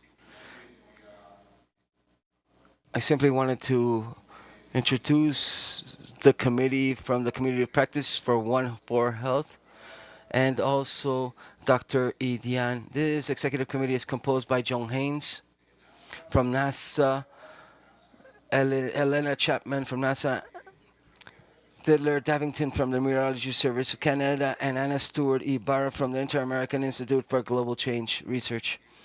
So I'm going to allow Didier to speak, whom is online, so he can give us his talk. Good day, Didier. We can't hear you. Sí, okay. Now, yes, now we hear you. Now we hear you, yes. Okay. Yeah, thank you for joining this One Health session. So I'm Didier Davignon from Environment and Climate Change Canada. I'm a science manager responsible for designing and incorporating geospatial solutions for weather. And here I am a co-chair of a GeoHealth practice. So one lesson I've learned over the health practice is how much we can learn from when it comes to using Earth observations for health decision making, both in what we share as countries and organizations, and in the challenges that are unique to us. That spirit of exchange is also about. So the GeoHealth Community of Practice is a global network of governments, organizations, and observers working to bring environmental observation to health decisions from the international, the regional, local levels. Within AmeriGEO, health as the fifth thematic community in 2020. And since 2019, an annual health session during AmeriGEO week to advance practical across America. Today's session is led by colleagues from Colombia, introduced earlier, so a very impressive panel. I hope the session will help highlight priority in the region and demonstrate how and strengthen public health surveillance and build robust long-term partnerships. With this, I turn back to Nicola.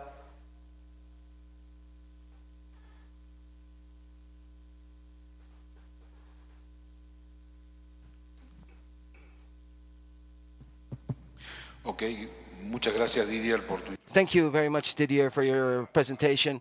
We are going to go now to present the moderator, the scientist that will be moderating the next panelist, Nicholas from the Humboldt Institute. Please go ahead, Nicholas.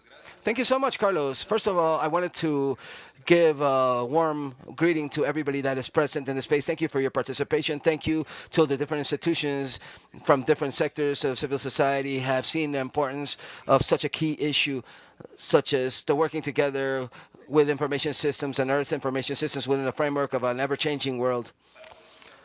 in order to sit down here today and to have a nurtured participation from different estimates via different representations and representatives from the academic sector, institutions, governments, and via the different governments and their institutions in charge of collecting information and especially decision makers. So this is key for us to be able to have today within this space to promote science and land use sciences, to strengthen our collaborations for health, to have such a nurtured panel of experts.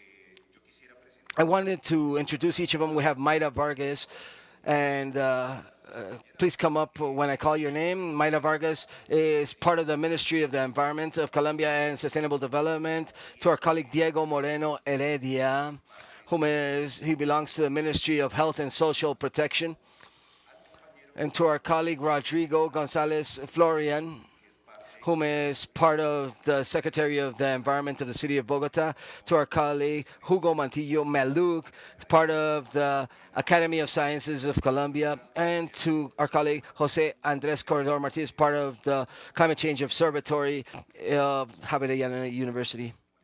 And as I told you earlier today, we have a luxury panel hosted by key people that have allowed for this space to happen and of exchange of informations, so we can actually come to different advancements to empower our information systems. And to begin, I wanted to have in this space the concept of why it's so important for us to be sitting down together, to why we've organized this space and why we've invested so much work and energy in sitting different experts here, different sectors with decision-making power here, and to different key sectors in these types of discussions like the academic sector, to be advisors to these types of spaces, and why we've actually created this space. Here I wanted to ask our colleagues from the academic sector, Dr. Hugo and Dr. Javier, to please tell us a little bit about how the different Earth observatories can support the priorities and the challenges at a regional level in terms of health within the framework of health, strengthening surveillance of public health, and promoting different sustainable partnerships within this framework of a health system, which is a tool that allows us to see the big picture, to have a global landscape about the crisis that we're all facing as humanity. So therefore, if you'd like, can you begin? We have several microphones here, yes. Well, I want to echo what Nicholas and Carlos said earlier during their welcoming remarks. Welcome to everybody that is here in this event, which I think is hugely important, because definitely the concept of health, which I expect that we can share and co-build amongst all of us that are here sitting down in this table, it works based on a concept that is more comprehensive, which is the notion of just one planet. And that notion of only one planet has only been possible with a vision, a remote vision of ourselves, with perspectives, and based on data, and based on technology.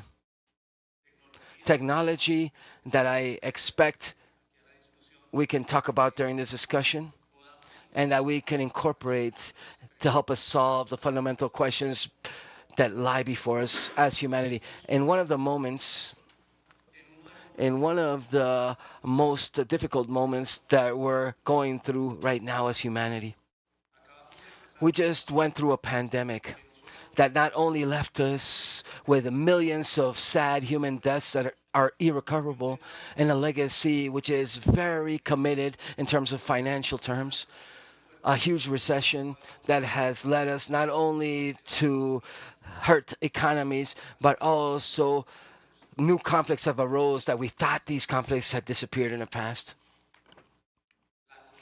Connections, the IT connections that we have with nature, informatics connections, was a major legacy that the pandemic left us. A small bat, I work with bats in China, a small bat in China stopped the Bogota economy in just a few months. This auditorium was completely empty, as all universities were emptied worldwide. And I believe that it went very quickly, and that message was forgotten quickly. And we hope that in this dialogue, Nicholas, that via this talk and via these questions that we are going to solve, and the contributions of our colleagues here, that we can try to reestablish that necessary attention from the people that are in charge of very important roles very important work, that putting their eye on the sky, that this eye in the sky that allows us to see the different perspectives. And let me wrap it up with the following. I had the opportunity to live in the Yukuna culture. These people have a festival where they inaugurate the new malocas that represent the universe. And the people come in and they sing. The first that sings is called the gallinazo real. It's called Yuro, this mythical creature. And they sings Yuro, Yuro, Yuro.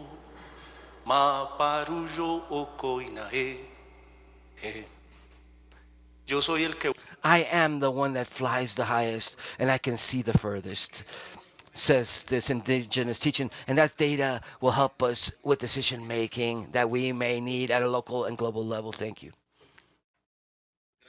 Thank you, Hugo. If you can help us from the technical table by putting up the slides that we've got so that Dr. Hugo can talk a little bit more about the topics. The next one. Yeah, perfect, that one. Hugo, tell us a little bit about this. Well, I've brought a few practical examples to the table of research that we've done, and a special greeting to the authors and the colleagues that helped with some of these slides, and you'll see them here, especially Dr. Fernando Trujillo, Federico Mosquera, whom we've had the opportunity to work together and create or use satellite tags, and we captured 24 pink dolphins in the Amazon and the Orinoco River basins, and the purpose was not only to understand biology patterns from these organisms, but the dolphins are the biggest predators in the aqua systems, and in that sense they're the big reservoirs of all the trophic chain. That's where it ends, with everything that they eat, all of their prey, and mercury that we have put into our rivers with the mining activities and extended activities in the 2 river basins with gold extraction. But also we understood another very important thing with this message. We were very worried about this mercury deriving from gold. And what happens is it was only just a fraction of the biomercury. Methane mercury derived from the different activities of deforestation activities is also part of that chain that is affecting not only dolphins, but populations, human populations that are living within this ecosystems. At an order of magnitude, our colleagues from the Ministry of Health know this, above the maximum thresholds, accepted by the World Health Organizations related to mercury exposure. So nature, the first example that showcases how nature is speaking to us in a climate service, in an ecosystemic service. I was telling Dr. Robert Constanza invented a concept that was outside of the box, the concept of bioinformation. So that combination of remote data and the voice of nature, in this case, is helping us not simply to protect and plan the conservation of these organisms, but also to visualize a problem at a human health level as well, which is very serious and very vulnerable populations. Next slide, please, Federico. Forgive me. I remembered Federico, but this work was done with the same team. This is work done in the National University, the Ecology and Modeling Group, led by Dr. Sarmenteras, a great scholar, a specialist in fires, and amongst many other. This mercury has derived from deforestation produced by fires in these areas in the eastern part of the country. And here we're actually seeing the biggest deforestation nucleus that we have in Colombia, the core of deforestation, the area where we're cooking the new problems of nature with all the health problems associated. But this is a solution. This is not a problem. This is how do we use remote data in order to generate better connectivity corridors in organizations and organisms that are key for these ecosystems, like those great carnivores and those great mammals that inhabit these corridors. The next example of how we can actually use these remote data. So we have planning in our land use planning, which is very important, that needs to include these elements related to environmental health. Next slide, please, Nicholas. Can you please put the next slide, please? Yes, that one. Thank you. So this is the most interesting climate laboratory that we have in the region, which is Paraguay, because Paraguay has half of their country is a dry Chaco ecosystems like plainlands, and The portion on the southeast of the country is the remnants of the Atlantic Mata, which are some structured forests similar to the Amazon forest. What you're actually seeing on the screen between this map, more to my right, is the accumulation of the wealth of bats in Paraguay in an area called the ecotoma, which is the middle between the dry area and the wet area. And what we're actually seeing on the map on the left corner is how that accumulation of that wealth is seen in projections to climate change and how it will look in 100 years. A forecast for 100 years. The change that we're interested in observing is not simply that to reduce that we're going to corner and reduce by diversity, but you're seeing the colors here. Observe the colors. Out of 60 arrays that we can have today, where we have each of them in their own locations, we're going to go on to way less arrays. And what does this mean? Bats that have never seen each other in the past are going to coexist. What does that mean in terms of health issues? It means that we're going to have a great deal of risks. That's how pandemics are created. And this is being showed by nature today. So we can project the future with the data of today. We can actually forecast the future to see what these possible scenarios of risk will be and work upon these pandemic possibilities or risks. In the next slide. Here, it's also related to land use planning. This is the department that I work with, the state or the Department of the Quindíos. And this is the planning not only of one species, but these are all mammals that jointly are showcasing different patterns of how they're distributed as mammals, how they distribute themselves phylogenetically speaking, who's related to who, and the graphic that we see on the upper right-hand corner for you is how the ranges of distributions are changing in terms of elevation. They're changing elevations, which is a fundamental aspect to prevent pandemic risks, because since they're going up in altitudes and these vectors are going up to other elevations, we're having vectors from arthropods and other microbiosis, and chikungunya and different other diseases are also going up higher. We have a big problem with the yellow fever, which certainly we will discuss at a certain moment, but we have the possibility that exists in this modeling of generating these tools. And finally, the next slide, please, are some slides that are, the next one, please. I'm going to speak about the hantavirus. The hantavirus is related to different rodents. It's distributed throughout the entire region. Each of these different colors represents a different type of mouse, and each type of mouse has a different type of virus. And since the layers change, the virus factor, the virulent factor, and the one that affects us as humans can actually be transferred and extrapolated with unknown factors amongst one species going to another. What can we do with this work? The next slide, please. We have been able to not simply understand where the heat points are for the hunting, but understanding what are the climate elements that participate within generating these possible zoonotic disease possibilities, and how we have the participation. It's not here in the slide, however, but it's in the slide. But however, how those hot points are associated to areas of huge transformation of the landscape because of human activity. And this is simply the point of the iceberg. Just a small example of how we should incorporate this data. We'll wrap it up by inviting you. On Friday, we're going to have an entire panel organized by the South American network of Una Health, promoting a new field called Biogeography of Disease under the concept of health.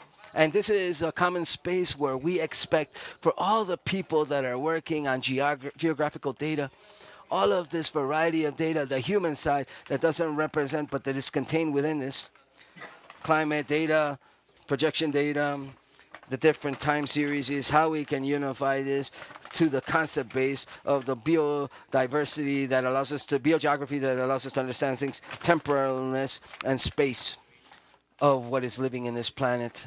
And as you said very wisely, Nicholas, it's changing more than ever. Thank you so much. Thank you, Hugo. I wanted to open up the space to our friend, Jose Andres Corredor from the Climate Change Observatory, so that from another perspective, you can speak about an example of these types of important work and data collection efforts to have this greater vision of these situations to be able to make better informed decisions.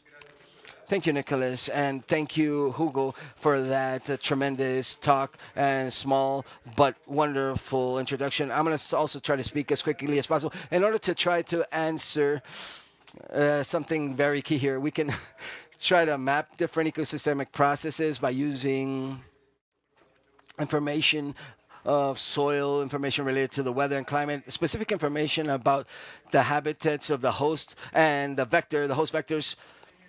And this is an example that I wanted to showcase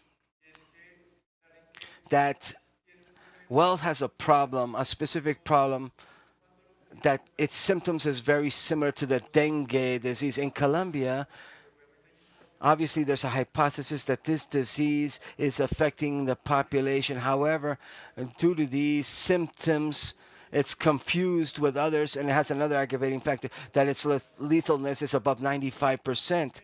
This is a specific example of a study that was done in Sao Paulo, Brazil, where these variables that I previously mentioned, if you want, let's go on to the next slide, please. Those variables related specifically to Sao Paulo and those crops where we have the presence of sugarcane. It's a factor that is a considerable factor, so that the host, which is the capivana or the chihuiro, these animals can have the necessary forage, water, and therefore have the availability of food. And this host, obviously, since it has available food, it can reproduce themselves quicker, and therefore at the same time there's a greater number of ticks. And the specific exercise, what I wanted to showcase, next slide please. In this next slide, you can't see it too well, but there's some red points on the slide where you can actually see there's an increase in number of pixels. And what we see is an exercise of talking about the distribution in space temporally for the period of time that you can witness here. Obviously, we found an association with an increase in the number of hectares or area for sugarcane farming with a number of Riquense disease cases. And this was done here in Colombia, this study, for something called amblyoma. This is a species that you can see here. This is a prospective study that was considering the different climate change scenarios for amblyoma. And what we showcase here is that using information from the National Health Institute, information from the Ministry of the Caldas Ministry of Health, we had a space distribution of how these different species were initially scattered throughout the countries. The darker colors showcase where the species had a greater presence and how, with those projections by 2070, we expect an increase or a decrease of some of these species in certain regions. And these two examples showcase that we can forecast risks, and two, we can focalize surveillance at an epidemiological level in order to improve health response. Three, coordinate actions at a sector-based level and an intersector-based level, which I think is key. Part of this is what gathers us here at this particular moment. And of course, data usage and Earth surveillance is completely valid here. And later on, we will be discussing this in order to be able to, now that we have representatives of the government here, to be able to give them the responsibility so they can advance in these topics. And lastly, in the next slide, I wanted to invite all of you. I come to represent CLIMAS Hub, which is a project financed by the Canadian iDiversity and which is being implemented by different public health specialists in Javeriana University's CLIMAS Hub. Next week, we'll come up with an invitation, and one of the topics is data modeling analysis, where we want all of you to participate and wait for the invitation. Please participate, and whatever we can present, so later on we can do the exercise such as this and present these research. Obviously, with a social focus is important because it's necessary to work with communities, and what we hope to do is just that. If you scan the QR code, you can find the website, and thank you so much. I don't want to go any further. Thank you very much. So I'm going to dare to comment on these interesting reflections that our colleagues spoke about earlier. As humanity, at this moment we're going through a crisis that we are a key factor of creating that crisis. We triggered the crisis, and now we have a call to action to understand that crisis. Despite understanding this crisis, it goes way further than the short lifespan that each of us has as individuals. That's where standardized data capture from and working together with this data are key, because we're trying to understand processes that last way longer than our short lifespans as individuals. That's why it's key as human beings at this particular moment, this historical moment, because of how critical it is. This is not beautiful, it's critical. In this historical moment, we need to, as individuals and representatives of different institutions and different sectors and different organizations, from part of civil society and governments, to make very determined decisions to be able to work together in what we do in each sector. Every sector that is present here, and each of you in the audience that are also part of different society stakeholders, are producing very valuable information to help us understand that big picture, that landscape vision of the crisis that we're currently undergoing. And in each of these small bits of information that we're working with, we have that possible solution or response to these types of crises. So I wanted to thank you very much for these two examples, for so many things that are being done, not only in Colombia, but worldwide. And go on to this second question that involves us more and calls these institutions to action. So specifically, how can national organizations of every nature, at a state level, non-state organizations, civil society organizations, etc., academic sectors, every sector, how do these national and regional organizations, how can they strengthen their role in promoting the use of data capture, data sciences, and developing a sustainable framework in order to achieve the ambitious goals in terms of environmental health? All of this from a perspective of health. So I wanted to call one of our panelists, our guest panelists that is part of these institutions that we need to help us. It's our colleague here that is present as part of the Secretary of the Environment of Bogota, to tell us a little bit about what's your opinion in this regard. Well, thank you very much. Good day to all of us, and thank you for the previous interventions and talks. I want to summarize. I'm going to allow us to summarize the answer so we can maybe go more into detail so we have better clarity and better understanding. Support basically comes from authorities, environmental authorities, whether at a national level, a territorial level, a regional level, at a local level. It's related to experience and decisions that are being made in the small scale of things. And why am I beginning with this? Precisely, we were seeing presentations about the validity and how valuable geographic information is at a national scales and at a subnational level. But finally, at the end of the day, when we start to see information is there in order to make decisions. And decisions, this is clear, they transcend our short lifespans when we compare it to the lifespan of the Earth. So decisions that maintain solutions for these huge cross-cutting challenges are the day-to-day decisions. They're decisions that the citizens make in short periods of time, like in short space and time, that continue through time, or they become customs or habits, they become culture, and finally they become results and impacts. They turn into results and impacts. So there we have a lot of experience from the different authorities, and fundamentally speaking, at a smaller scale upwards.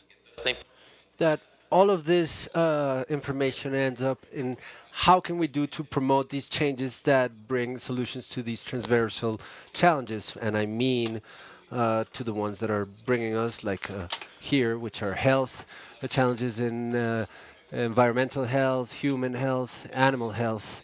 But it's in the institutionality, in the authorities, where we narrow this information to decision making in short and long term. And these decision making need to have in mind different scales as far as information, not only in time, in space, but also in terms of decisions. So a couple of examples how this turns into concrete examples. Bogota is very vulnerable to climate change after San Andres. This vulnerability is associated to the hydric supply. This is local, but it also national level. The water that comes to Bogota from Chingaza and Sumapaz, a huge percentage comes from Orinoco and Amazonia. where there's a huge sources of water.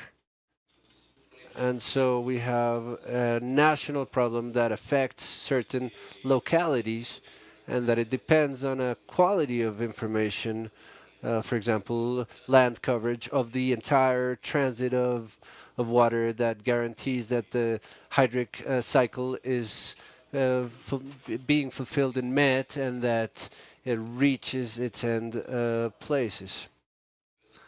But if we look at another example, that it's also articulated with the vulnerability of the city, are forest effects, transversal to health, human health, animal health, and environmental health. Those who we have lived through forest fires in the last few droughts, we see that the air gets compromised.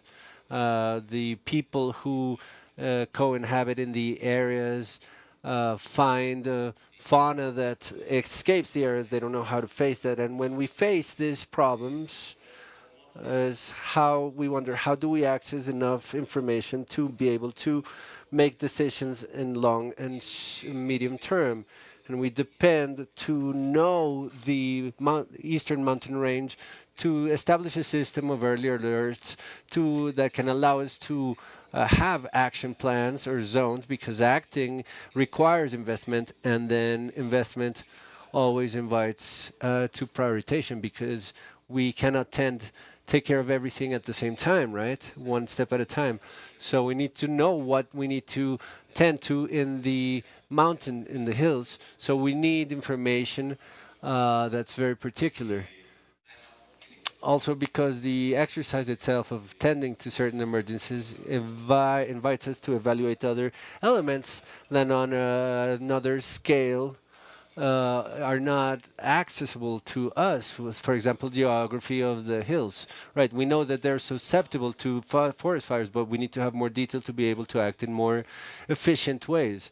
What are the species that are that are susceptible to fires, where they're located, how to access the territory? Because yes, we see it in the map, we can see it in a 3D representation, but when you reach the territory, it's difficult to tend to the real circumstances. So a large part of what we can contribute from environmental authorities and entities, and thinking precisely in district, regional, and national, is the experience that we gain in the type of information that ends up being very useful, not only to get to know the problem, but to tend to it, to approach it, because to reach the problem, we need detail on the information that may escape understanding the problem, because part of the solution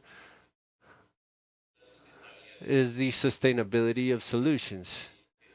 And it is because these transversal problems demand daily actions, because any solution that we may foresee requires citizen commitment from the institutionality. We draw the roadmap, but the citizens are the ones who make the decisions, and we need to include them. And for the decision to be sustainable in time, we need information. They need information that is useful, that they can check quickly. Hey, the quality of this is good. Better go this path, or I choose this other path.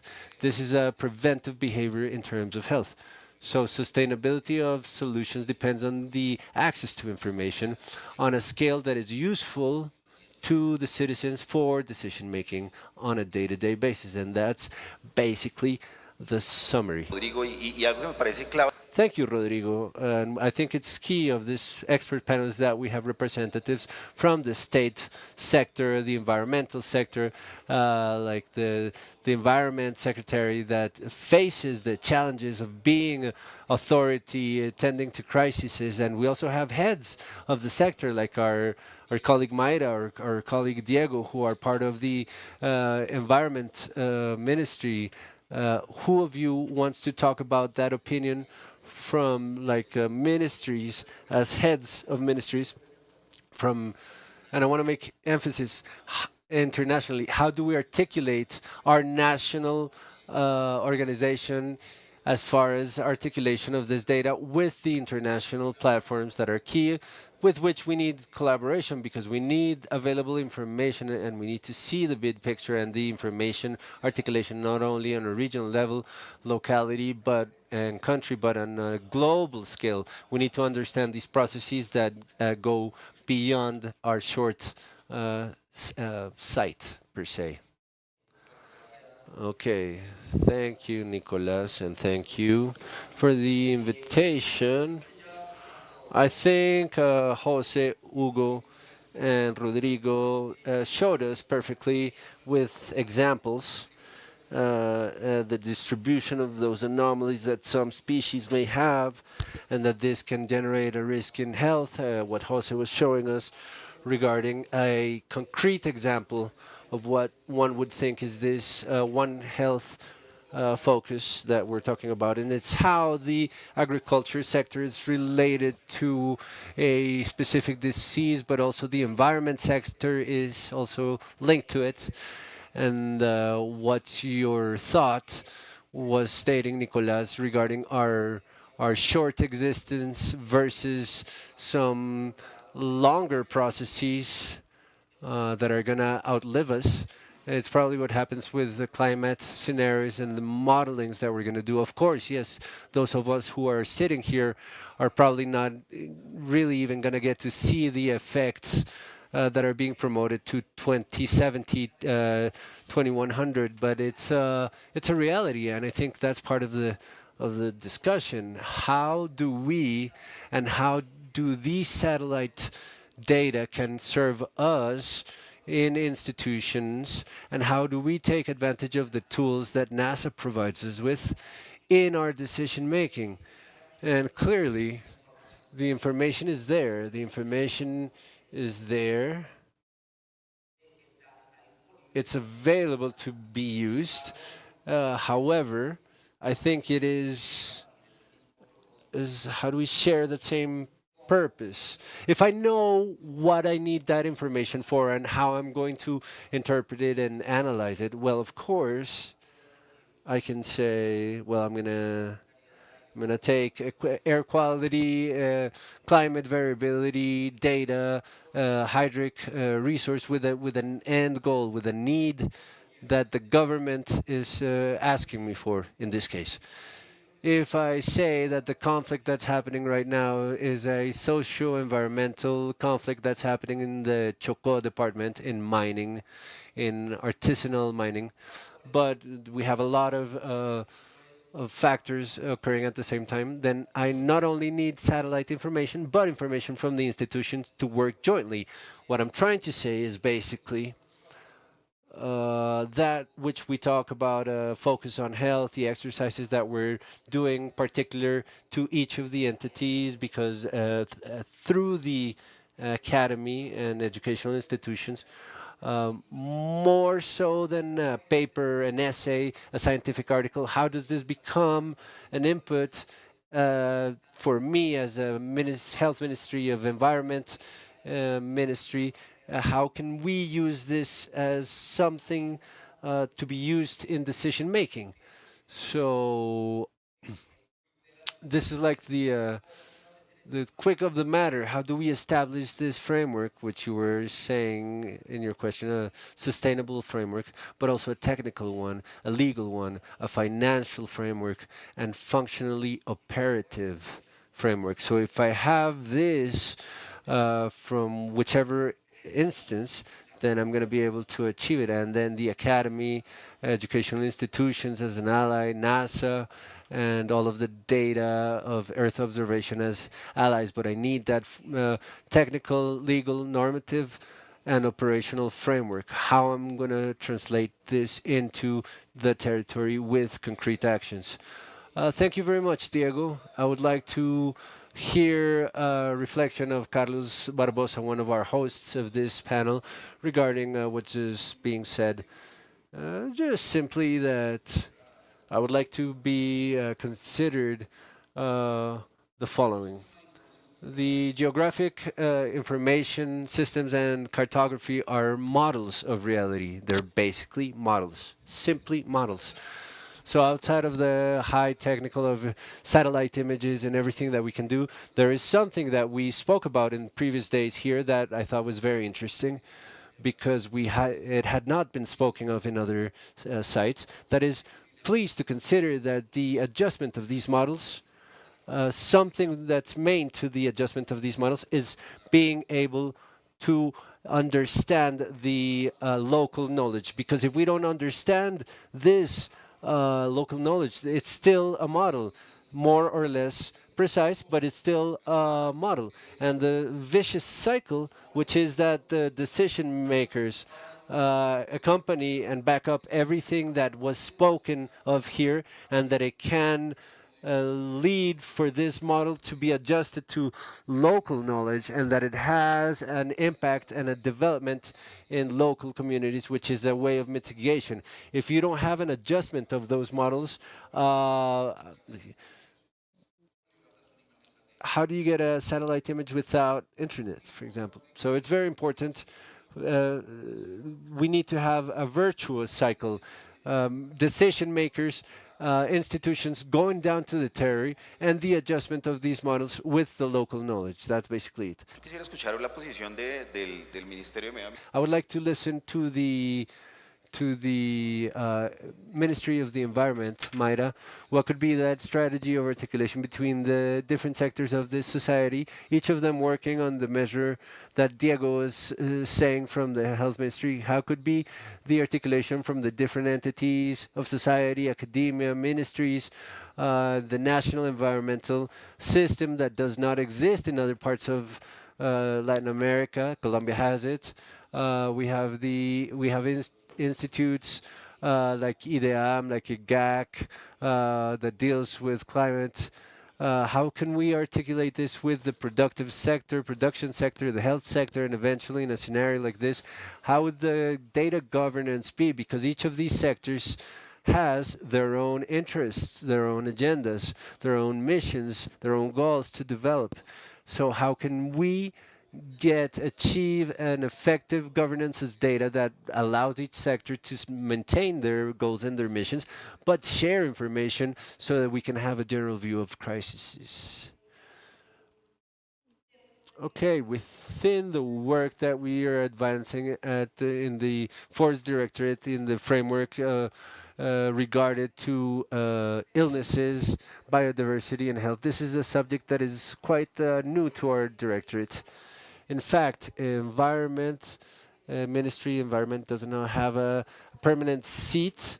We're just a guest, which has prevented us from advancing actions. What have we sought, or what have we performed from what we worked with the biodiversity and health plan that we're working with Diego from the internal part of the ministry and the National Council in the table that we're seeing as far as the framework of health? We're looking for these elements that articulate from normative tracing, doing intense work, looking for the confluence points, because you know that there are very marked separations between ministerial functions, and the idea is to find those points where we're able to find dialogue.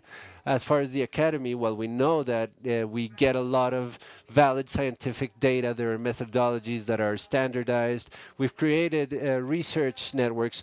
They can give us this support, but it's important to be able to guide from the state where the research is heading to, so that it's guided towards the priorities of the country, but that it's sustainable in time, because as you mentioned, sometimes it veers off into subjects that have no direction. So we've tried here to think of and create amongst all a system or a platform that may centralize the data that is generated within the academy, academia, within the ministries. We've already looked at that. This is not known. We're working on this, but it's not easy to centralize information because there's no way to be able to communicate adequately the different platforms of the other sectors to communicate with one unique one. We need to find, for data governance, how do we create the structure that summons data, But additionally, while this data recollection is decentralized, the analysis needs to be centralized. And who's going to do it? This is not easy, but we're working on that, and we have the intention. We recognize it. We've done the diagnosis. We're aiming for that. We want to advance in that system of data governance and to create an information flow that is geared toward the territorial authorities to help them to act, for example, in the framework of yellow fever emergency. We've noticed the urgent need to find normative articulation, generate data from the Environment Ministry, to look for possible outbreaks. We're trying to indicate indicators. We're working with an articulate with the Health Institute in the framework of yellow fever. We're looking for ways to do it. We're doing that normative tracing. So from the Environment Ministry, we've seen that actions within health are very reactive. We react because of outbreaks, right? Specific outbreaks. But what we need to have is a preventive and predictive focus, and for us to have a data governance that are provided from different sectors that allow us to anticipate. And as you said, one of the important factors that we observed in yellow fever is one that has to do with social variables. Social variables can give you a lot of environmental data, but in yellow fever we see social dynamics, the ones that give us favorable views for the outbreak. So we see the need to include socioeconomic factors into the diagnosis and factors that involve us with the agricultural sector as far as the productive borders that change the dynamic of illnesses. Yes, we are aiming for that. We're working towards a better system, and we really are seeking to see how we achieve it. It's clear, but it's important to say it. A platform like that costs a lot of money. And this is one of the main limitations that we have to be able to aim for our goals, but we do have support from the technology ministry, for example. We have good advisement, and I think we can achieve a pilot. And if this pilot works, we can think larger. Thank you, Mayra. This is very interesting. This view from the institutionality and key we need to bring something back to the table, and it's the importance to articulate actors of society as the civil society itself in this generation of data, creation of data in territory, which is key because with all of these variables, we cannot have a general concrete reading that's closer to reality that allows us to make decisions. I would like to open a space that we've thought about. We're going to do it very quickly. I'm going to ask 1 minute from each one of you and talk about an possible scheme that maybe we have the money in the future, we have availability of the sectors that are sitting here in an intersectorial scheme of articulating and sharing information, whether the different platforms, productive sector through ICA, the environment sector through SIP Colombia, biodiversity data of Humboldt Institute, the Health Institute, or either that or articulated between them or feeding a huge platform that can compile the information, whatever the scenario may be, that articulation of information, what would be the contribution of your sector, each of you from the academia? What is your contribution to this hypothetical scheme that we would achieve? Okay, well, I listened carefully all of your participations, and I think that to answer your question, we need to do an education, and for all of you to understand what academia is. Academia is a transsectorial entity. It is not a sector. This has been a poor handling error. When you talk about sociology, we're at the auditorium of the Faculty of Human Sciences of the National University. There is more knowledge in this auditorium that what any of us can share here, right?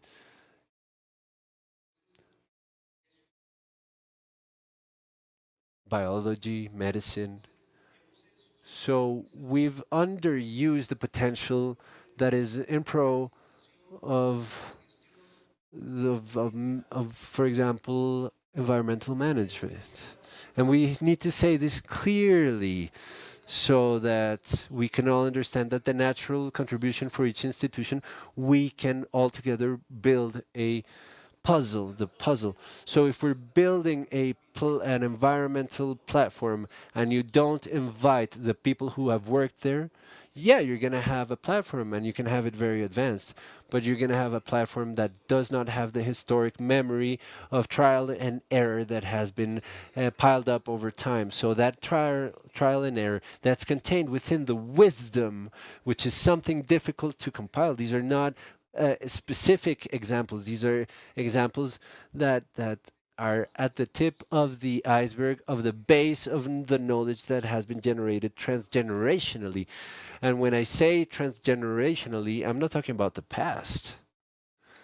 In the academia, we cook the future way of understanding questions and in finding future answers. So the subject of how I visualize the sector is that the Colombian academia is an advisement sector to the state. And we're working right now by supporting a commission, accidental commission, to see what it is that's happening with the Science and Technology Ministry, for example. And why is that voice not here represented? Why are they not invited?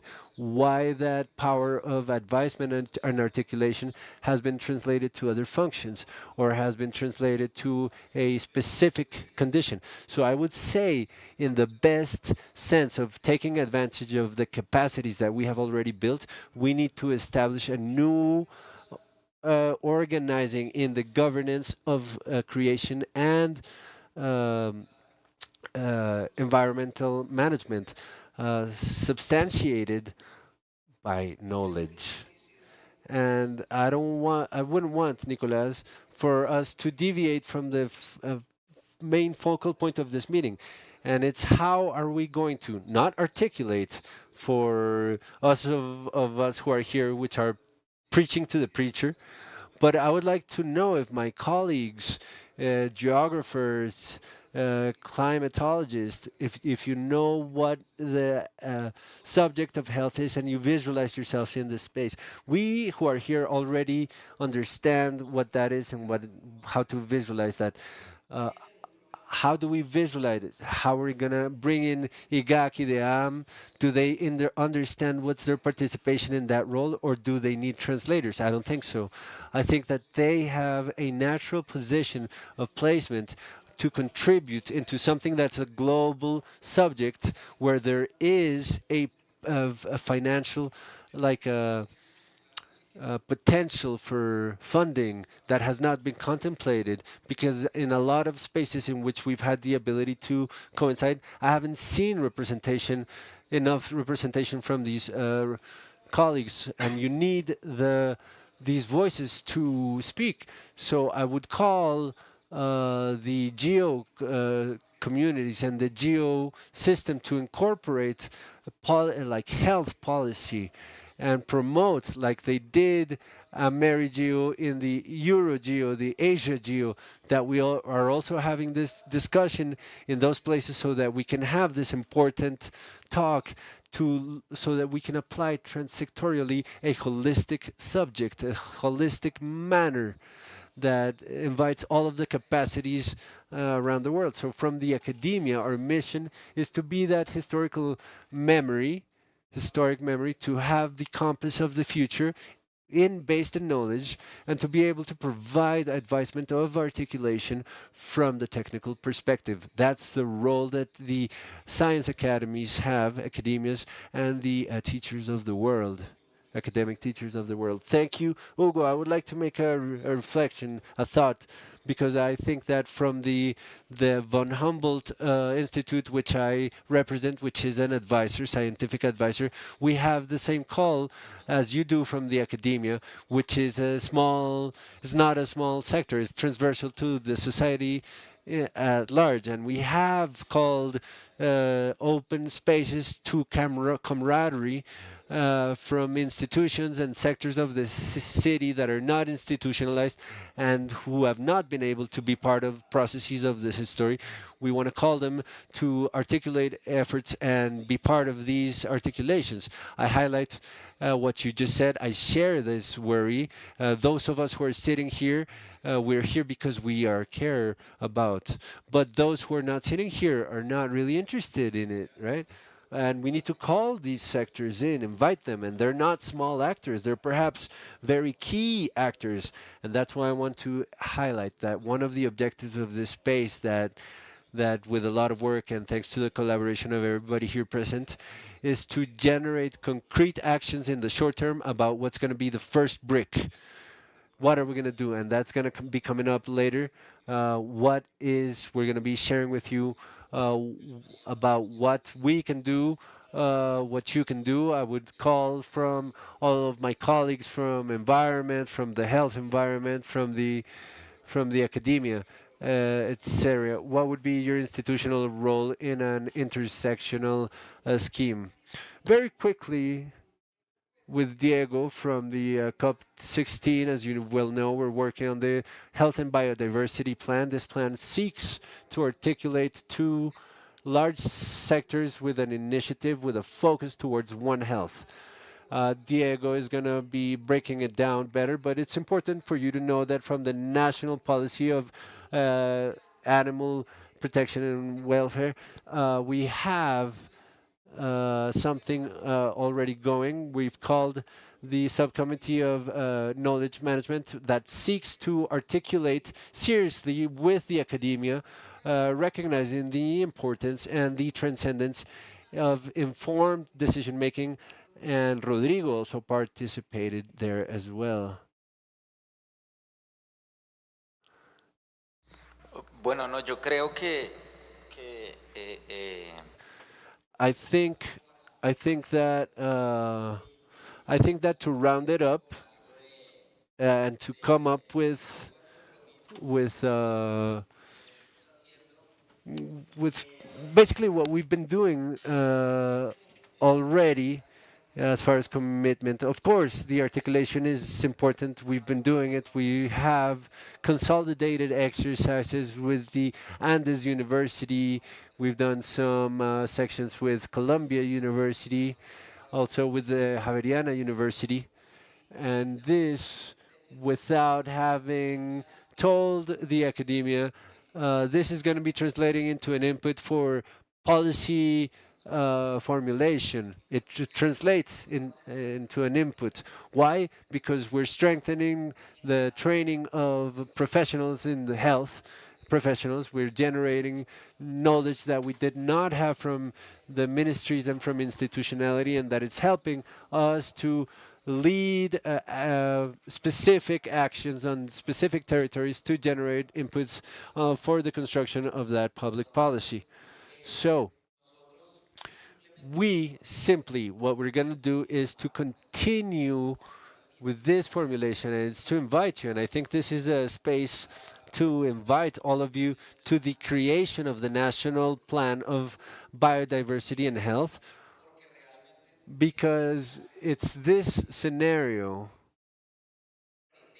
the one that attempts to consolidate that focus of One Health, because this is how it was in the biologic diversity agreement in the 1619 from One Health. How are we going to be articulating the different actors, and how are we going to be including the academia, but not only academia, but civil organizations, social civil organizations, ethnic groups, indigenous communities, local communities. How are we going to include all of them? How are we going to be able to, and this is going to be a difficult task.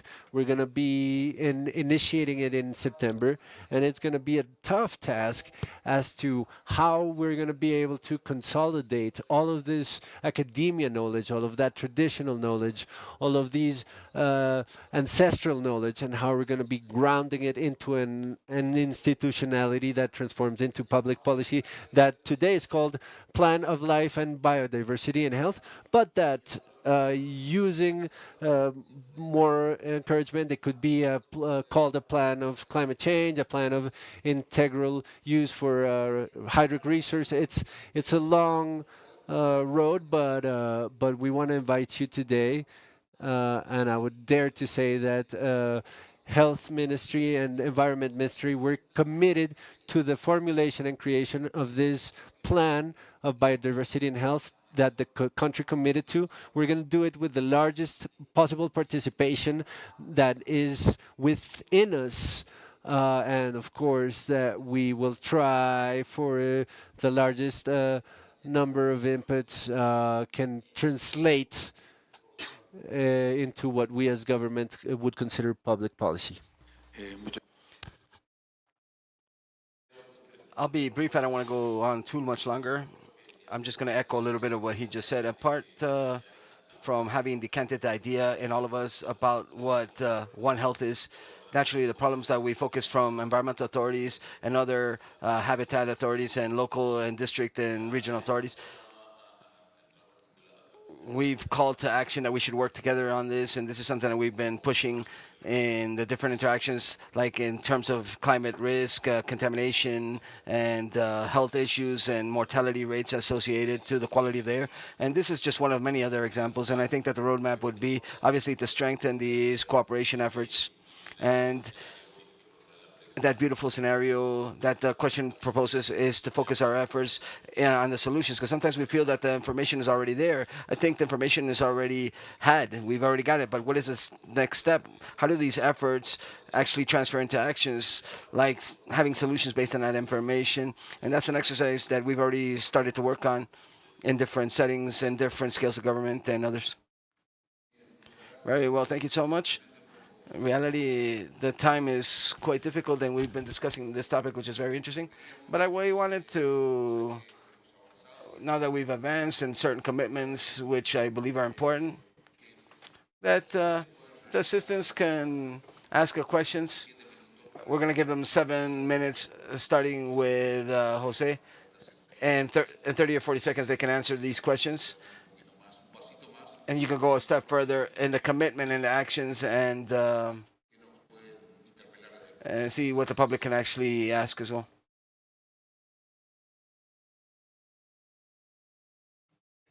Bueno, yo soy Gilma Mantilla. My name is Gilma Mantilla. At this moment, I'm working with the Climate Hub from Javeriana University. I work with Columbia University as well, related to climate and health education for health professionals. And I think that it's very important. I think this step one is very important, trying to, in one way or another, to, despite it's the same people working, because that happens in everything. The same people are the ones that work. I worked in public health for a long time, and the same faces are always there. But I believe that my question would be for the panelists. If we're speaking about information, I think that we're speaking more about data. So we have a lot of data and different figures in different institutions, but creation of information per se, I think that that's what we need. That's what we need to do, create more information. And we always think that we have to generate more data, more data, more data. No. There's a mine of data in every institutions, at a civil level, NGOs, government levels, etc. But what I think now is that we need to take that data. What would be like the code that forces us or allows us to have interoperability amongst already existing data from everywhere, like use that information, more information, less data.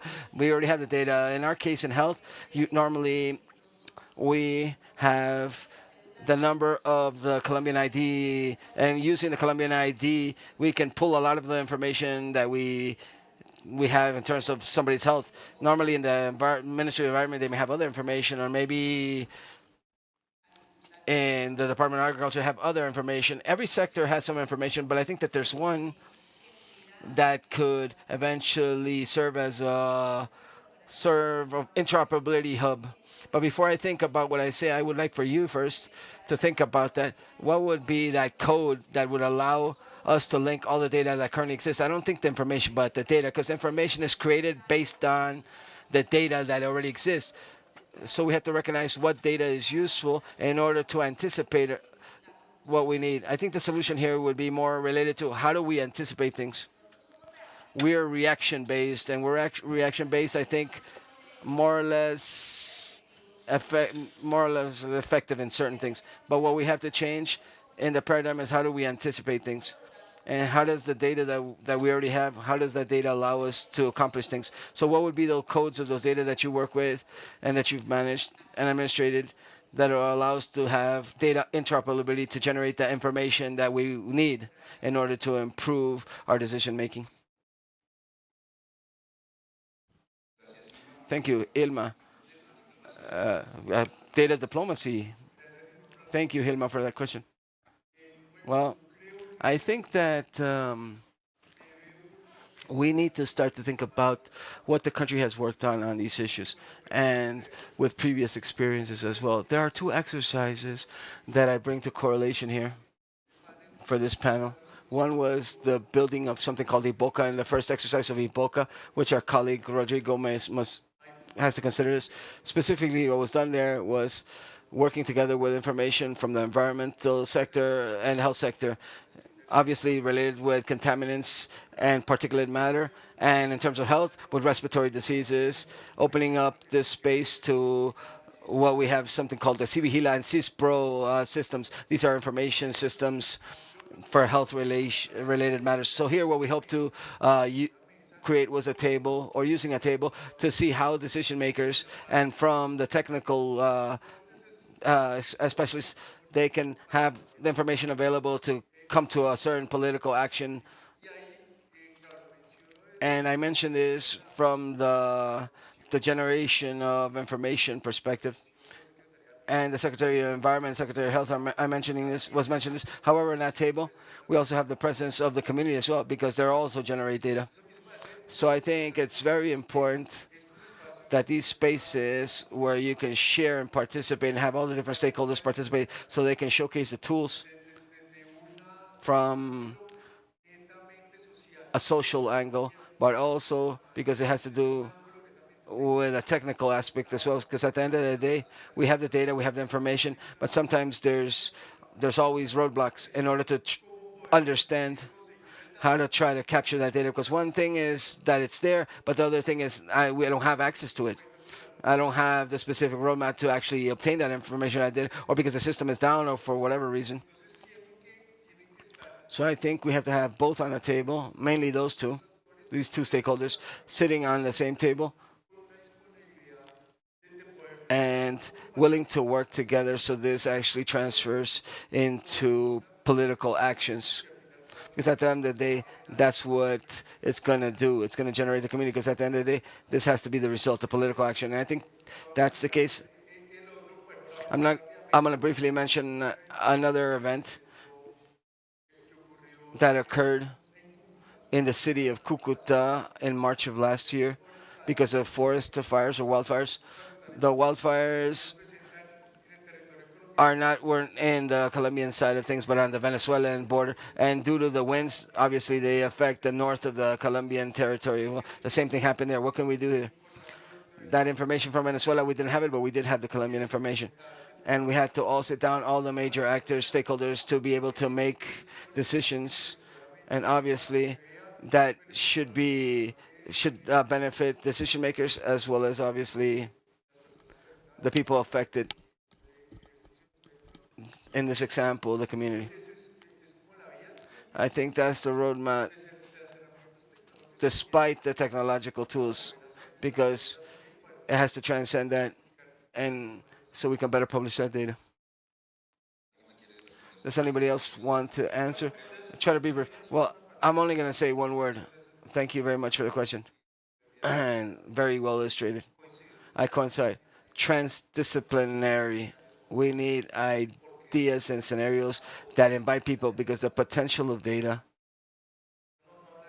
I wouldn't speak so much about codes, but the potential that data can have emerge from the visions that we can give that. So the same data set can become different types of information. So depending on how you invite the people to look at it, to observe these data, analyze it, and produce a result from these, that recipe is the key.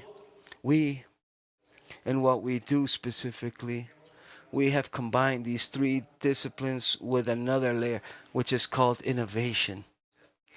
What other results can we obtain in co-benefit to that which we are already using for something else? Any other questions? 30 seconds. Any other comments? 30 seconds. From the Ministry of the Environment, due to the threat that we had with the high pathogen risks that we had, the environmental authorities had a passive and active surveillance for that disease. It would be a good example of cross-cutting work and united efforts, because the Ministry of the Environment and the Ministry of the Agriculture and the Health Institute and different corporations and institutional parks and research institutes are all working together, and everybody generating data related to managing the avian flu information. So we have that model, that good model thus far. The situation thus far has been properly contained. When any cases have occurred in Nakandi or other municipalities, immediately there was a map of how to work.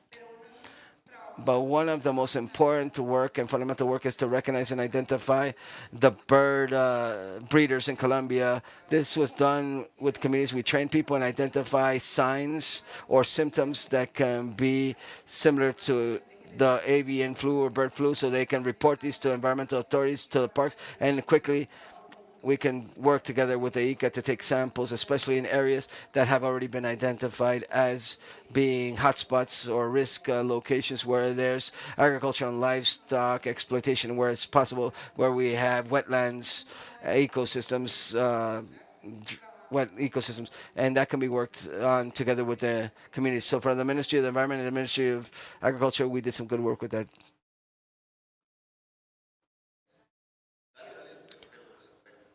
Okay, it shouldn't be a new question because we don't have enough time. We can have a comment, but we can't ask a new question. No, I wanted to give my opinion in terms of the question that I asked. When I talked about codes, I was trying to identify an element that allows us to have that interoperability. And I believe that if we had the systems that were already georeferenced, we can do that. Health system doesn't have georeferencing systems. The environment authorities don't have georeferencing systems. People from agriculture, some of them do have georeference systems, but these are private systems which we don't use, like the coffee ones, the sugar cane, the rice, etc. So I think that a solution that allows us to be able to link data so that the data is not like data which is completely temporal but spatial data is for us to be able to have geo-referenced information systems. That's what I was talking about when I said code, because that would help geo-referencing that we do, which is geopolitical division, like municipality, department, and country. But if I wanted to see who was affected by the forest fires, secondary fires, and the quality of the air that they produces in other regions, and the people that were affected by the risks that they had or previous risks, we can't work with that because the community says, yes, I'm here. But the here is 20 kilometers away from the capital, or it's 15 kilometers away from the clinic. It is 100 kilometers away from the capital where everything is centralized. So I think that all of this can be something that is disputed in these exercises that you're doing, that you mentioned in the health and diversity plan. I see something very interesting here in order to close, in order to wrap it.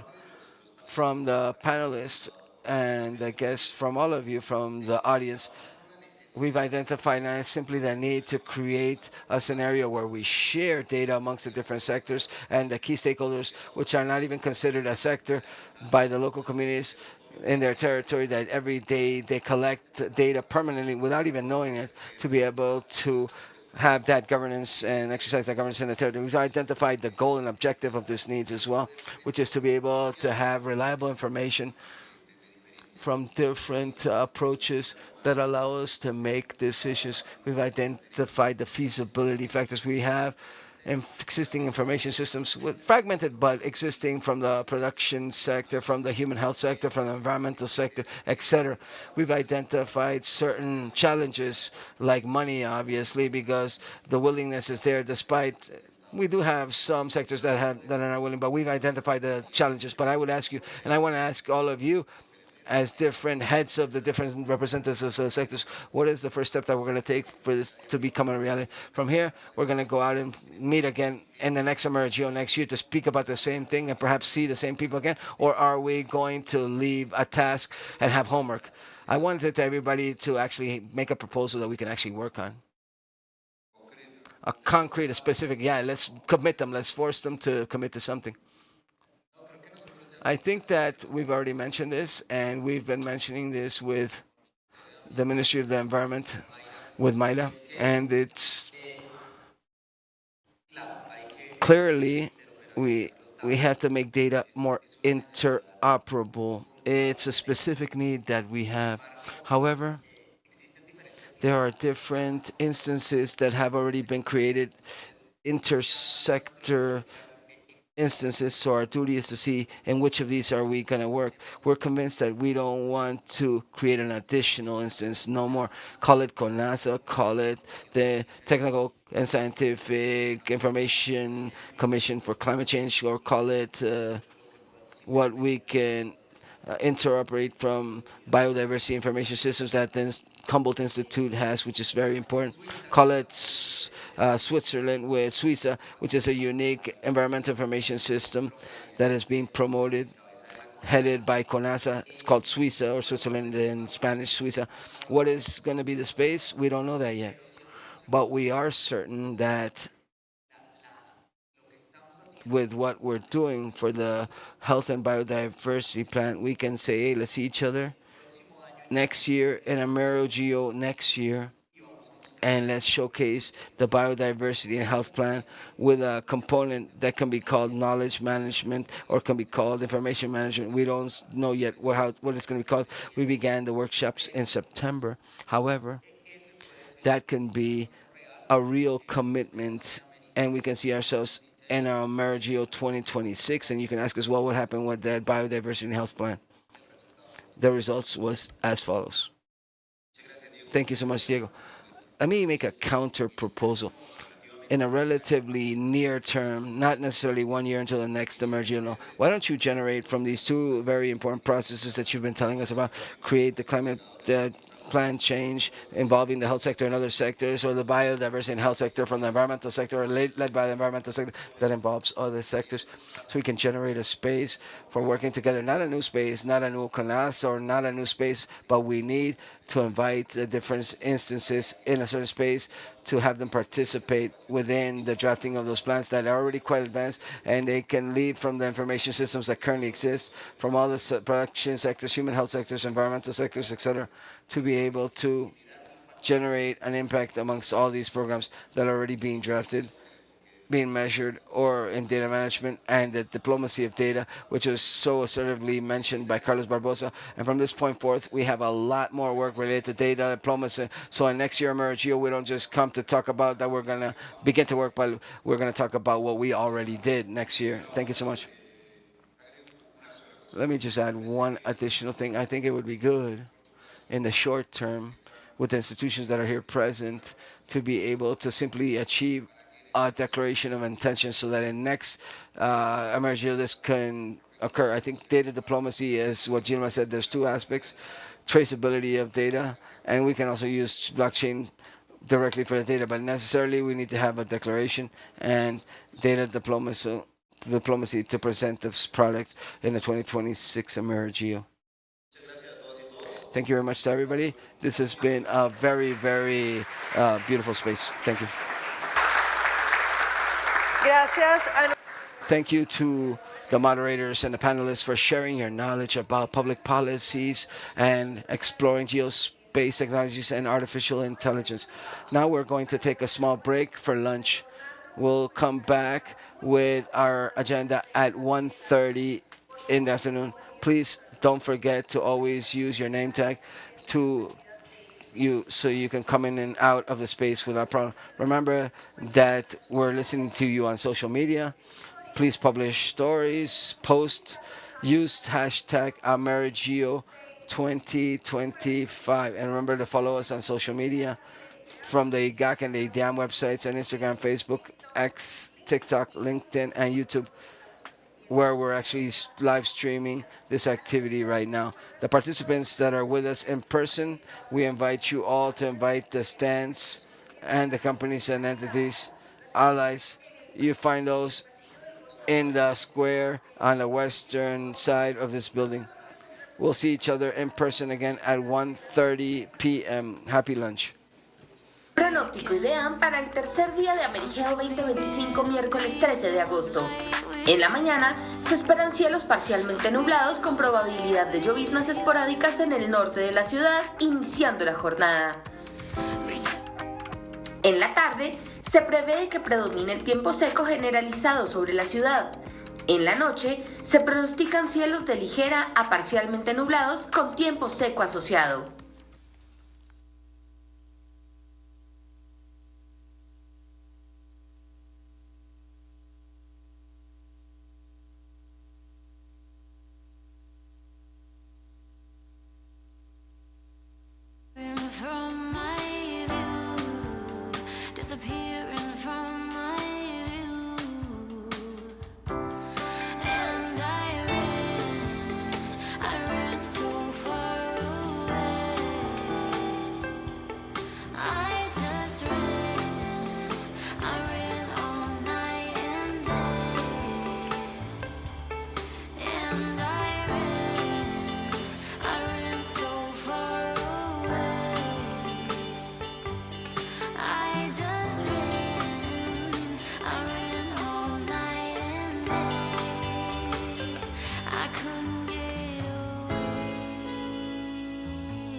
I can believe the things that happen to me.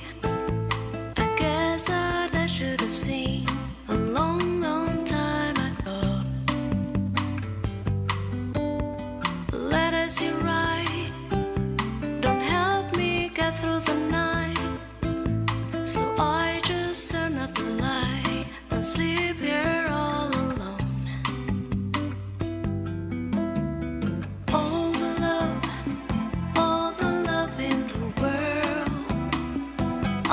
Sending you, girl, all the love in the world. Time after time, I put my life on the line, but ain't committed no crime, so take what you can find. Forget what I say, 'cause I keep running away. Today, but I'm one day behind. All the love in the world, I'll be sending you, girl. All the love in the world. I can believe the things that happen to me. I guess I should have seen a long, long time ago. Letters you write don't help me get through the night, so I just turn up the light and sleep here all alone.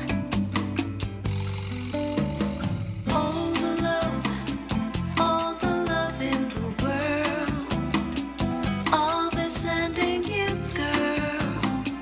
All the love in the world. All the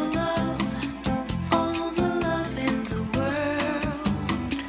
I'll be sending you, girl. All the love in the world.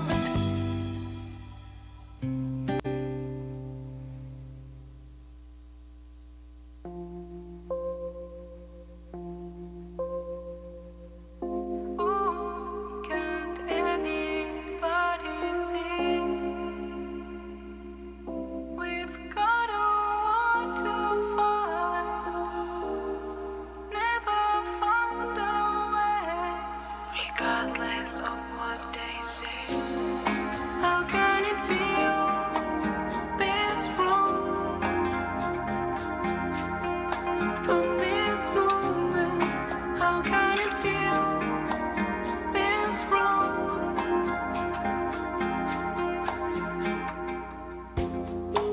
song in the morning light.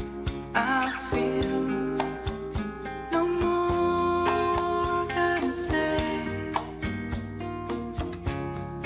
frozen to myself.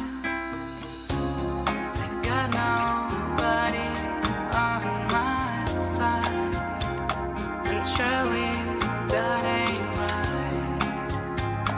And surely that ain't right. Ooh, can't anybody see? We've got a war to fight. Never found our way, regardless of what they say. How can it feel this wrong from this moment? How can it feel this wrong?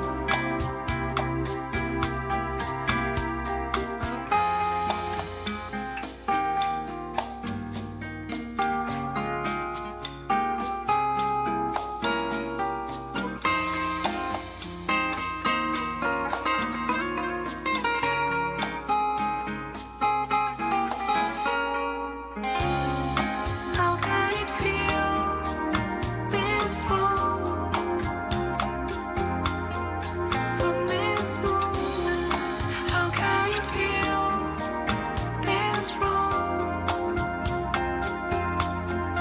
from this moment? How can it feel this wrong from this moment? How can it feel this wrong?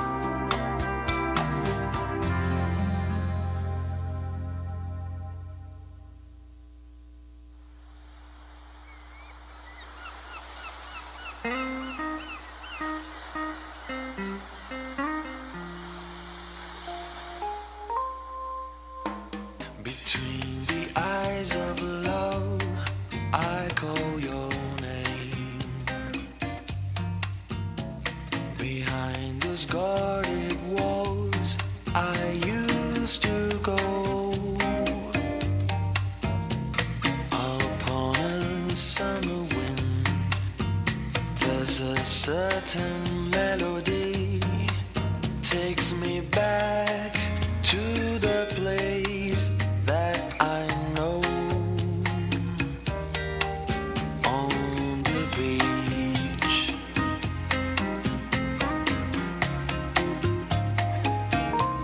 down on the beach, down on the beach.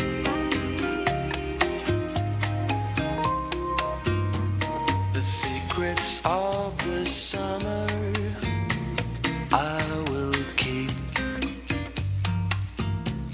The sun of time will blow a mystery. No one but you and I underneath that moonlit sky. Take me back to the place that I know. On the beach. Yeah, yeah, yeah. Down on the beach. Yeah, yeah, yeah.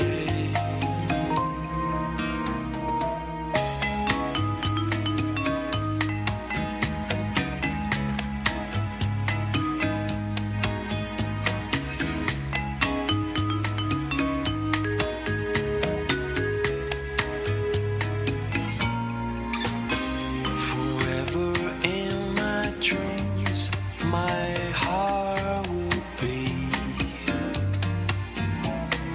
hanging on to these sweet memories. A day of strange desire, a night that burned like fire. Take me back to the place that I know. On the beach.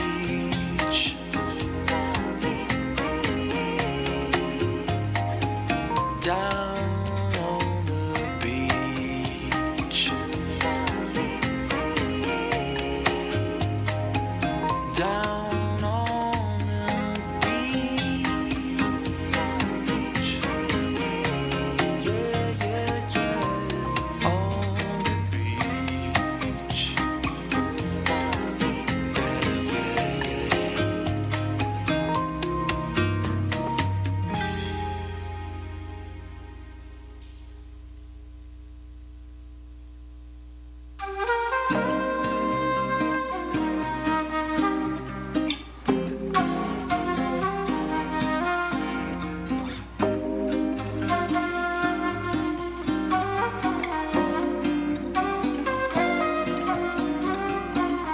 He had no time to regret.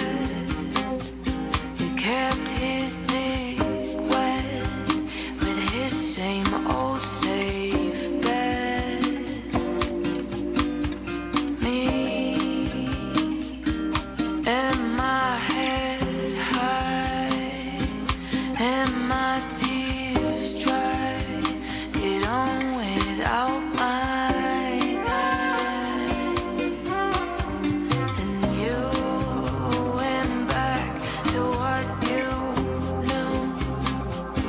So far removed from all that we went through. And I tread a troubled track. My odds are stacked. I go back to black. We only said goodbye with words. I died 100 times. You go back to her and I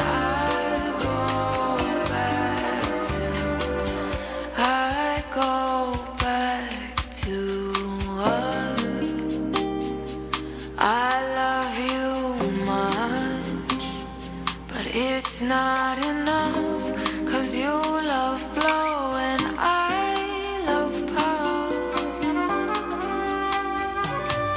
Your life is like a pie, and I'm a tiny penny rolling up the walls inside. We only said goodbye with words. I died 100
sleep, and she's sweeter now than the wildest dream could have seen.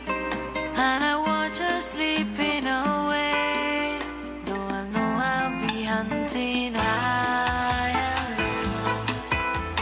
High, there's no end to the length I go to, hunting high and low. High, there's no end to the length I go to find her again. Upon these my dreams are depending through the dark. I sense the pounding of her heart next to mine. She's the sweetest love I could find, so I guess I'll be hunting high and low. High, there's no end to the length I go to, hunting high and low. High, there's no end to the length I go.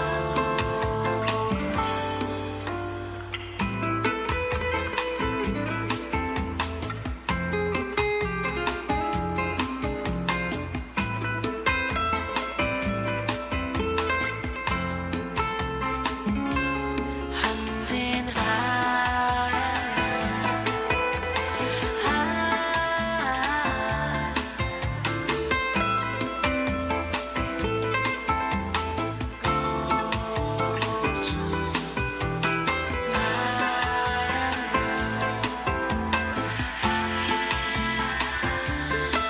There's no end to the length I go.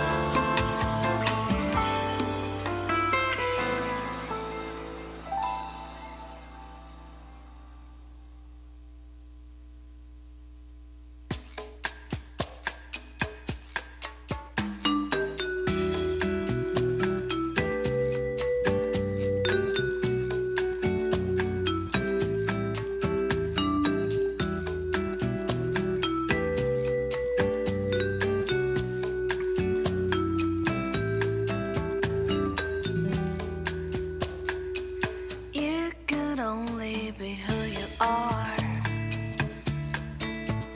Alarming, I have no influence. Shame, but there is no hope for me. The first or the second time, who gives a damn? Not me. Who has ever listened to me? If I only could stop you before you made trouble for me once more. Tonight would be the happy man if he only would hear my advice. Have respect for the good ones. Tonight would be the happy man.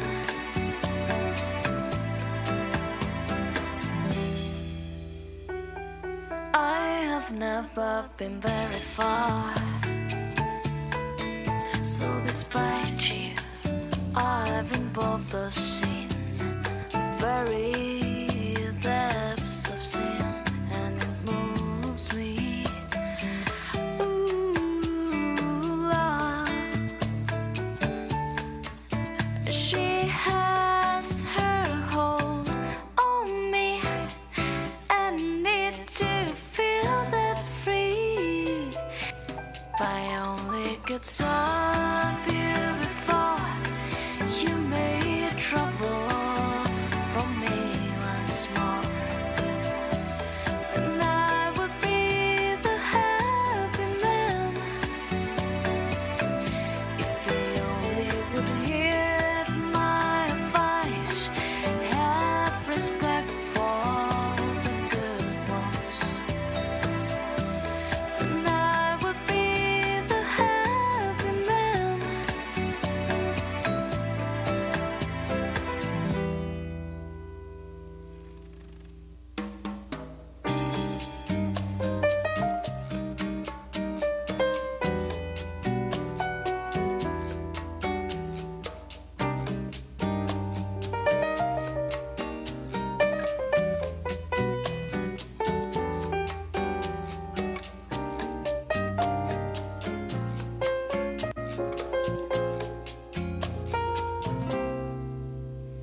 don't try to hide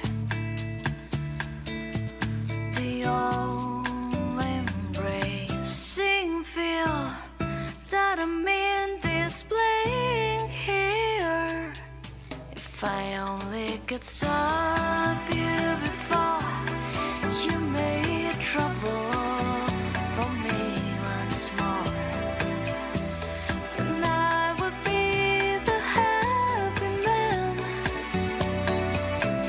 If you only would hear my advice, have respect for the good ones, and I would be the happy man.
rosy dreams.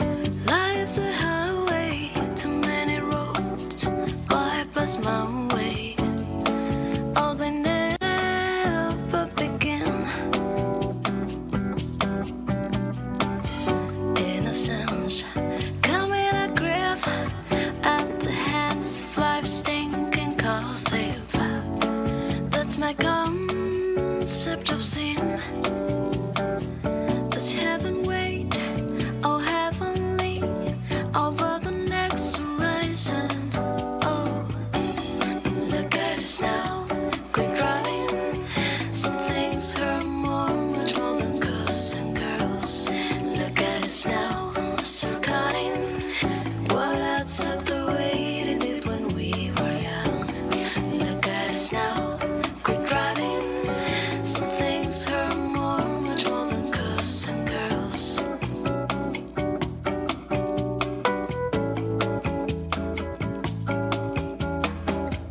Life's a drive through a glass bowl.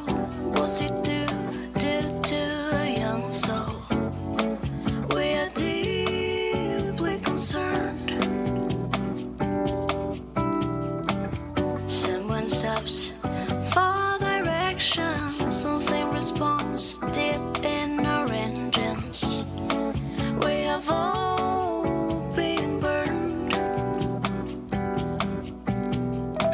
Does heaven wait, oh heavenly, over the next horizon? Oh, look at us now, quit driving. Some things hurt much more than girls and girls. Look at us now, still cutting. What adds up the way it did when we were young? Look at us now, quit driving. Some things hurt much more than girls and girls.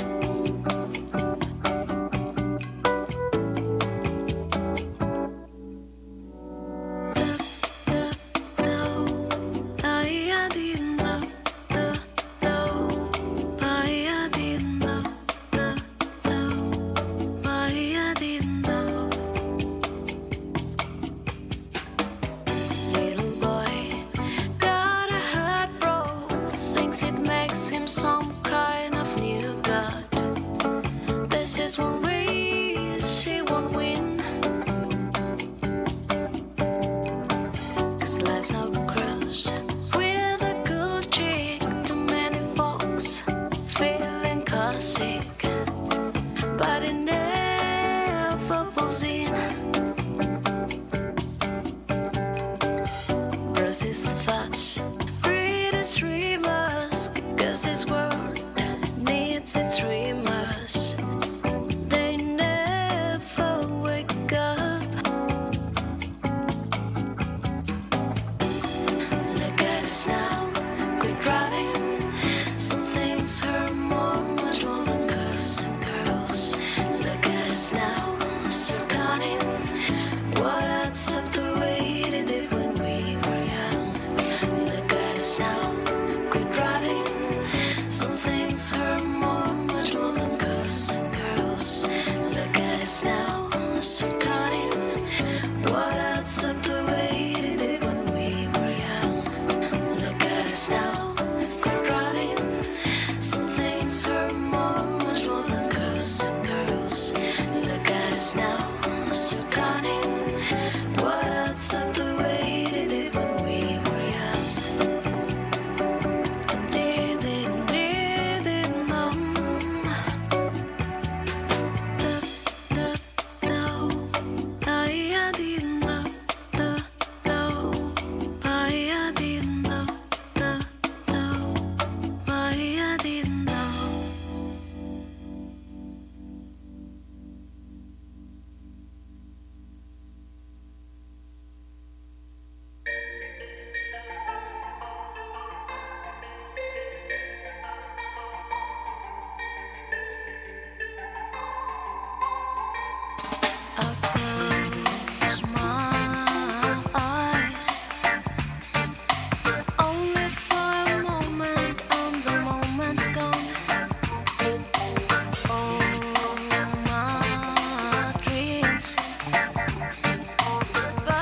It sifts away, and all your money won't another minute by. Dust in the wind, all they are is dust in the wind. Dust in the wind, all they are is dust in the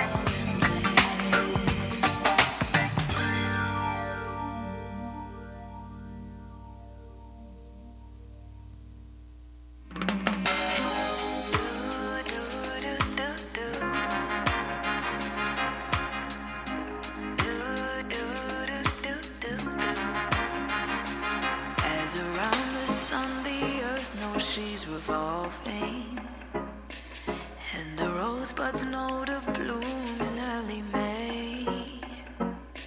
Just as hate knows love's the cure, you can rest your mind assured that I'll be loving you always. As I can't reveal the mystery of tomorrow, but in passing we'll grow older every day. Just a soul that's born as new, don't know what I say is true, that I'll be loving you always. Till the rainbow burns the stars out in the sky. Always. Till the ocean covers every mountain high. Always. Till the dolphin flies and parrots live at sea. Always. Till we dream of life and life becomes a dream. Did you know that true love asks for nothing? Her acceptance is the way we pay. Did you know that life has given love a guarantee to last through forever and another day? You to move on since the beginning, and the season know exactly when I change. Just as kind as not a shame, know through all your joy and pain, that I'll be loving you always. As today I know I'm living, but tomorrow could make me the past, but that I mustn't fear. For I know deep in my mind the love of me I've left behind. 'Cause I'll be loving you always. Till the day is night and night becomes the day. Always. Until the trees and seas just fly up and away. Always. Until the day that 8 times 8 times 8 is 4. Always. Until the day that is the day that I know more. Always. Until the day the earth starts turning right to left. Until the earth just for the sun denies itself. Always. Until the mother nature says her work is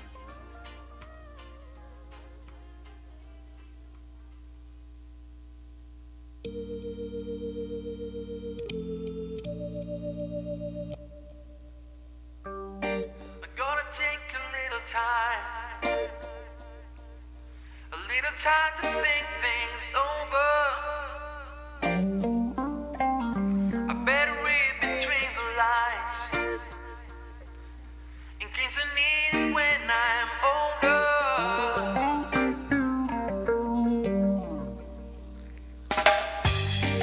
Now this mountain I must climb feels like the world upon my shoulders.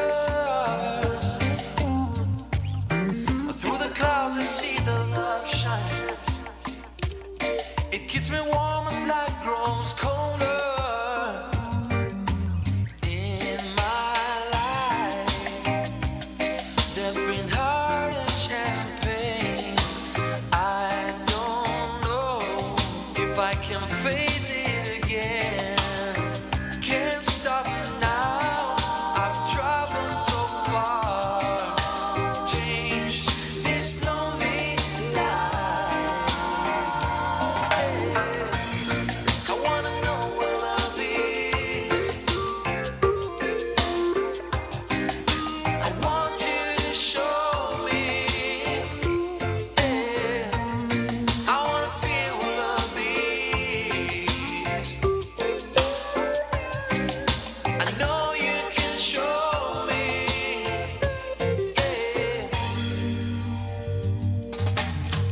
guy like you should wear a warning.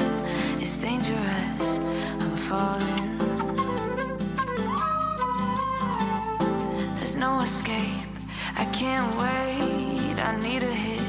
Baby, give me it, you're dangerous, I'm loving it. Too high, I can't come down, losing my head, spinning round and round. Can you feel me now? With the taste of your lips, I'm on a ride. You're toxic, I'm slipping under, taste of a poison paradise. I'm addicted to you, don't you know that you're toxic? And I love what you do, don't you know that you're toxic?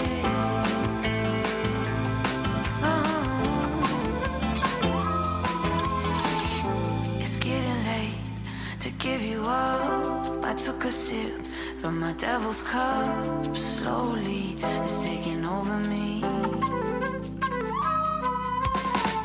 Too high, I can't come down. Losing my head, spinning round and round. Can you feel me now? With the taste of your lips, I'm on a ride. You're toxic, I'm slipping under, taste of a poison paradigm. I'm addicted to you, don't you know that you're toxic? And I love what you do, don't you know that you're toxic? You're toxic, you're toxic. Intoxicate me now, with your loving now. I think I'm ready now, I think I'm ready now. Intoxicate me now, with your loving now. I think I'm ready now. Oh, with the taste of your lips, I'm on a ride. You're toxic and slipping under with the taste of a poison paradise. I'm addicted to you, don't you know that you're toxic? Taste of a poison paradise. You're toxic, I'm slipping under, taste of a poison paradise. I'm addicted to you, don't you know that you're toxic? And I love what you do, don't you know that you're toxic?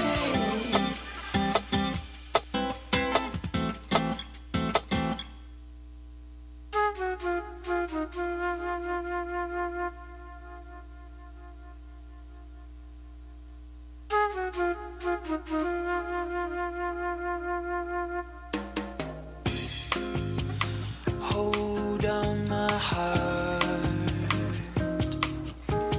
just hold on that feeling. We both know we've been here before. We both know what can happen.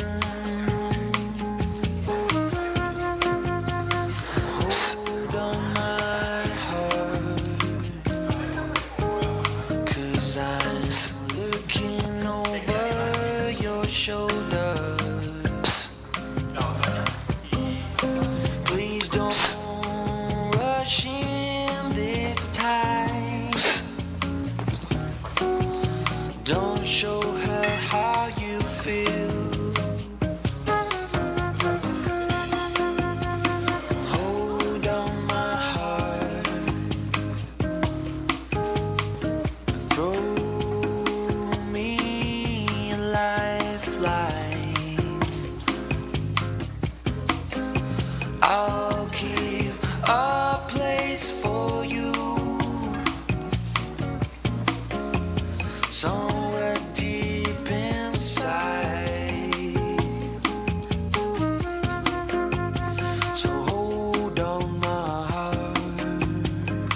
heart.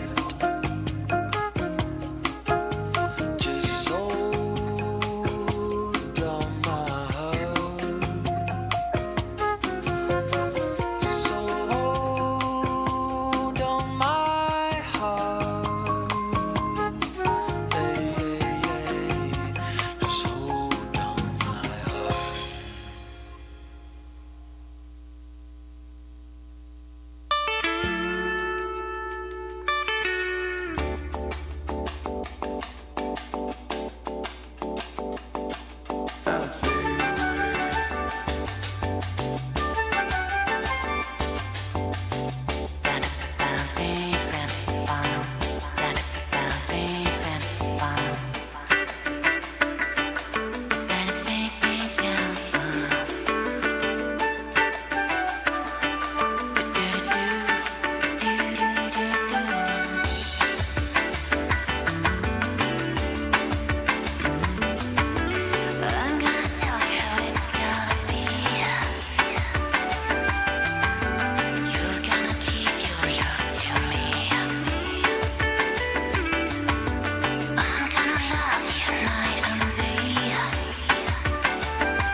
Escuro e ninguém te ouve. Quando chega a noite e você pode chorar, há uma luz do túnel dos desesperados, há um cais no porto pra quem precisa chegar. Entro na lanterna dos afogados, eu tô te esperando, vê se não vai demorar.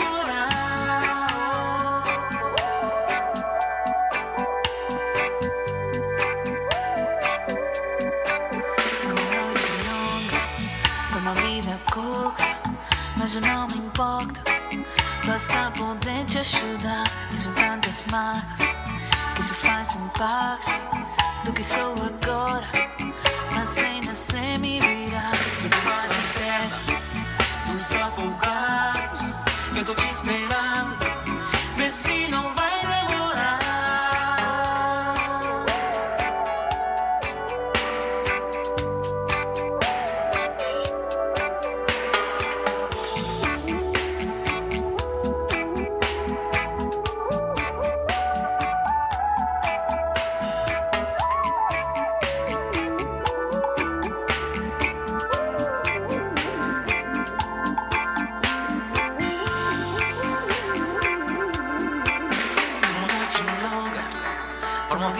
curta, mas já não importa. Basta poder te ajudar. Eu tô na lanterna dos afogados. Eu tô te esperando. Vê se não vai demorar.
Christina, dancing in the sand. And now she's in me, always with me, a tiny dancer in my hand.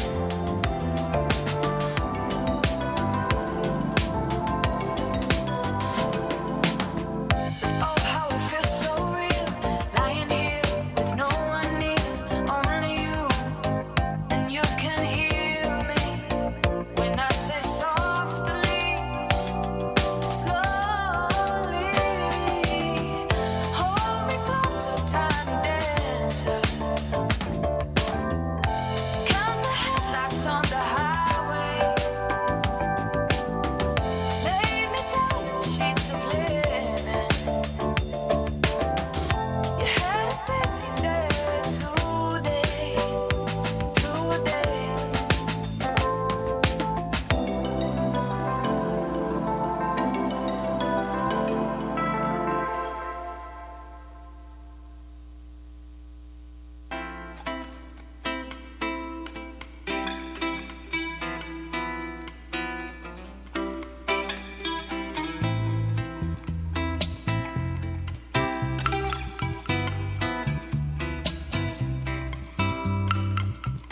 Baby, this is what you came for. Lightning strikes every time she moves, and everybody's watching her, but she's looking at you.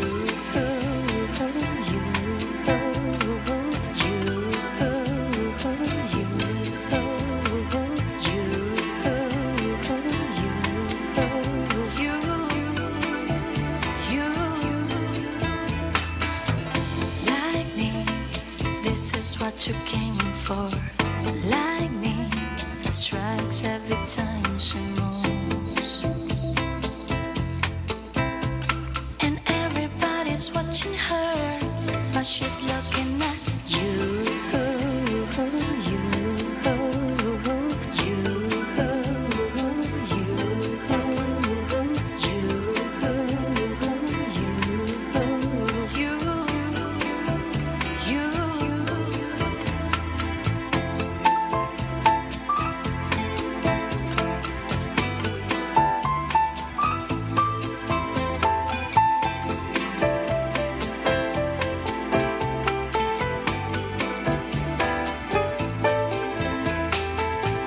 We go fast till they can replay.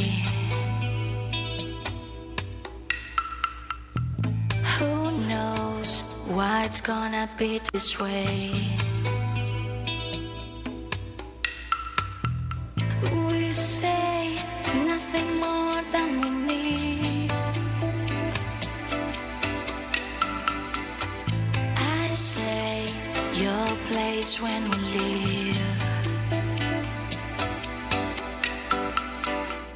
Lightning, this is what you came for. Lightning,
geospace data for managing disasters and for promoting collaboration at an international level that have improved surveillance in public health and infrastructure resilience.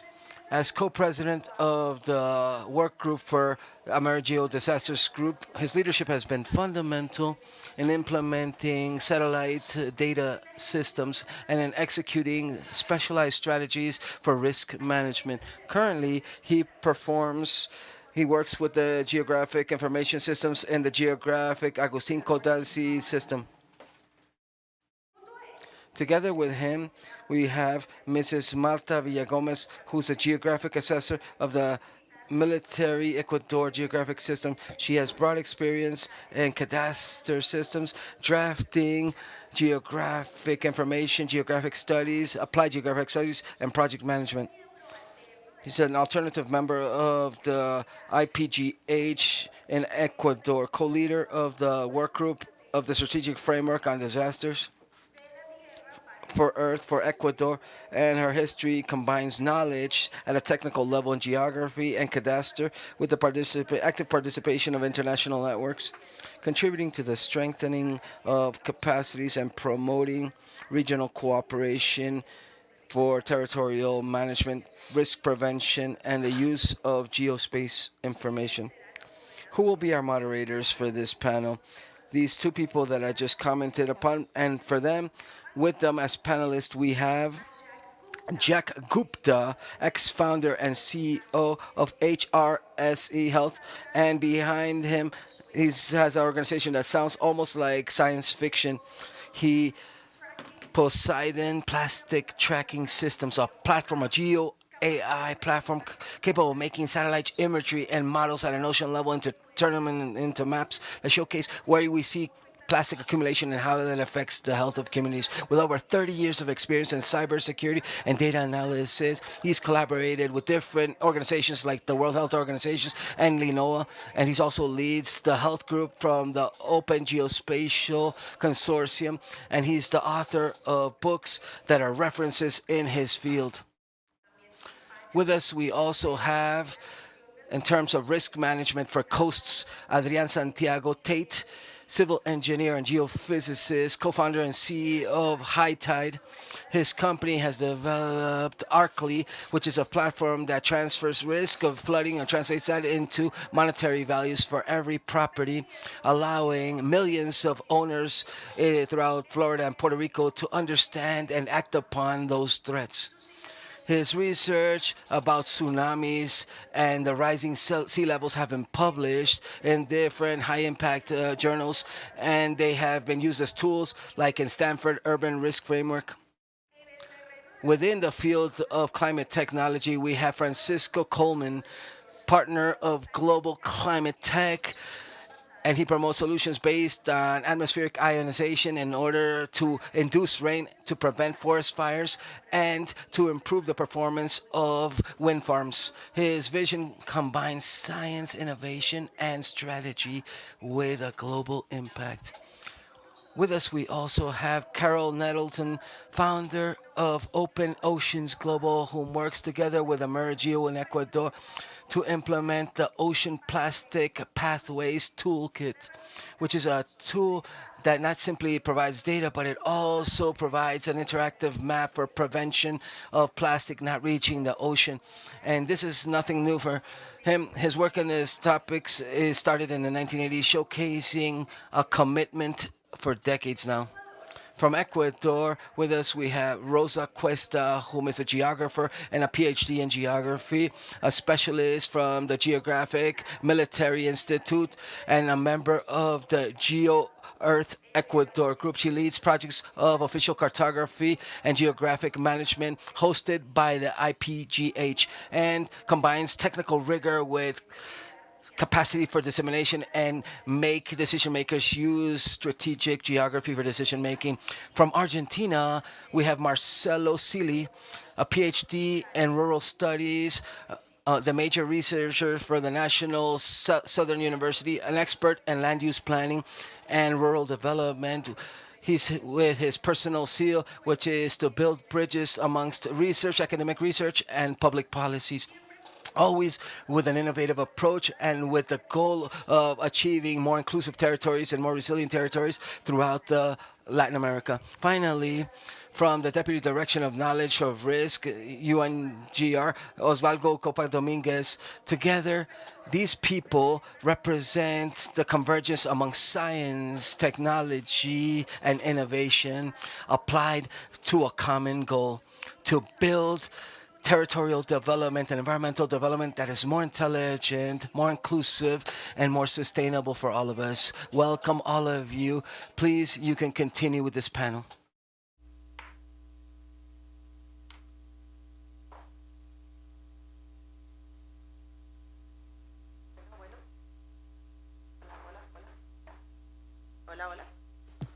Hola, hola, por favor. Oh, hello, please come up. The panelists, please come up and sit down. The intention is to have a conversation, an informal conversation, actually. Please come down, sit down. Please, Osvaldo, please go ahead. Thank you so much for being here, all of you, as you can see. Well, Ricardo, we're going to ask him to come up to the panel afterwards to give us a summary. And Stephanie helped us quite a lot with the issue of what we're actually going to talk about. First, I wanted to thank all of you and each of you for being here. I also wanted to thank Marcelo and Jay, which are here virtually online with us as well. So we're going to begin the conversation. Well, Stephanie already told us what each of our panelists actually do, and we're going to begin directly with Adrian. Adrian, please, you begin your presentation and talk about that fantastic world that you talked about earlier from Rome. Thank you, Martha. Can everybody hear me okay? Can you hear me in the back? Yes, excellent. Well, good afternoon. My name is Adrian Santiago. I am the CEO and founder of High Tide Intelligence, and I am very grateful to be here with all of you this afternoon. We know very well that with climate change, millions of people worldwide will be impacted with flooding around the planet. And let's wait for the... Please help us with the presentation. Put the slides up on the screen, please.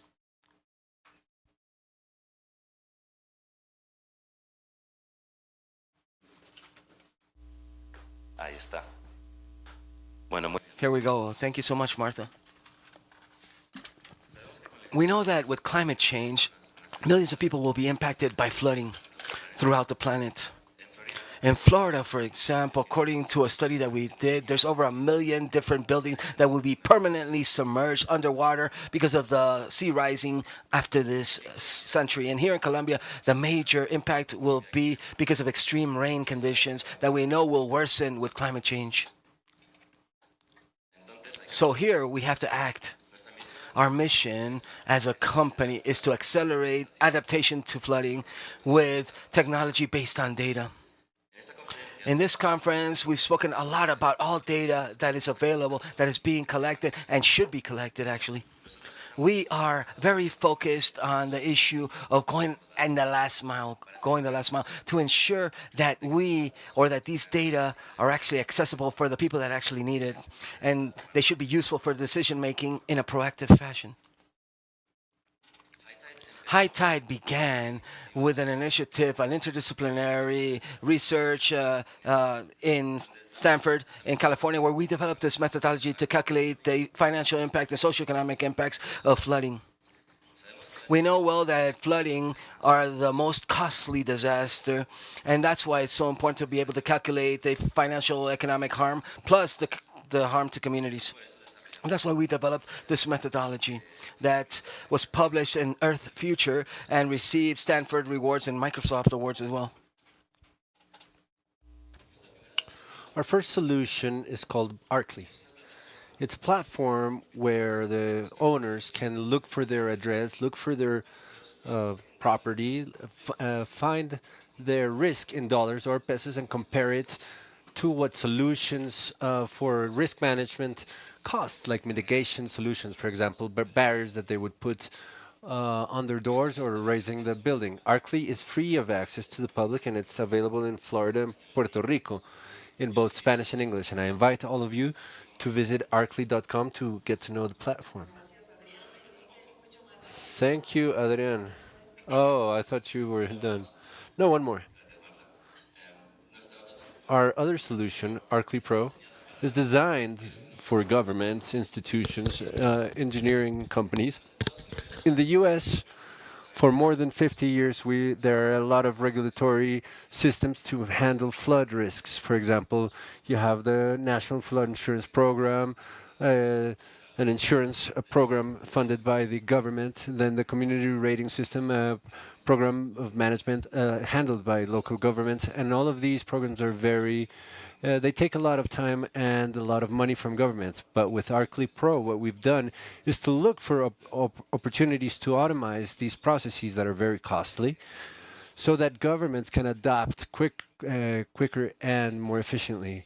And we're here in AmeriGEO to get to know the needs of the Latin American countries, to help to build resilience and to adapt the data that you already have so that we can go that last mile. Thank you very much.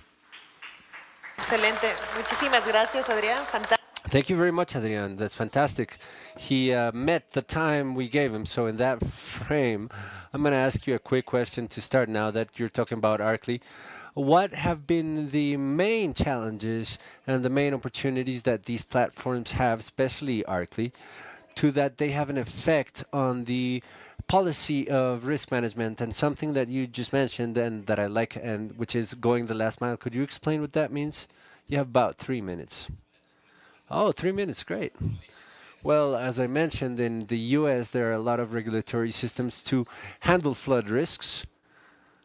So the systems came in and then the solutions came in, platforms, automizations, products like Arcly and Arcly Pro and many more. Technology has developed to help with these processes.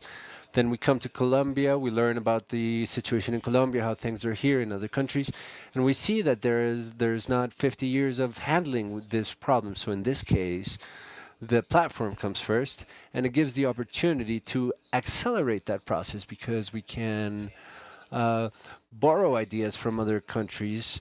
And one of the challenges that we have is that, yes, of course, they're looking for a platform and we want it to be useful all around the world. But if we develop it only for one program of a federal government of the US, then it's going to be a platform only for the CRS in the US. So it's not going to work in Uganda or Colombia. So every time we build that, we're thinking, what's the universal value that this program have, that it can be taken to another countries and that it can also be implemented there. So that's one of the challenges, but also one of the opportunities that in other countries we can take advantage of what's been done elsewhere. And talking about going the last mile, that's the intention, to be able to take a platform to all other countries that's unified, homologous, and that can be used indistinctively. That's the intention? Yes. In Arcly's case, for example, for an owner to get to know his or her risk in dollars of insurance mitigation, they would have to turn into an investigator or researcher.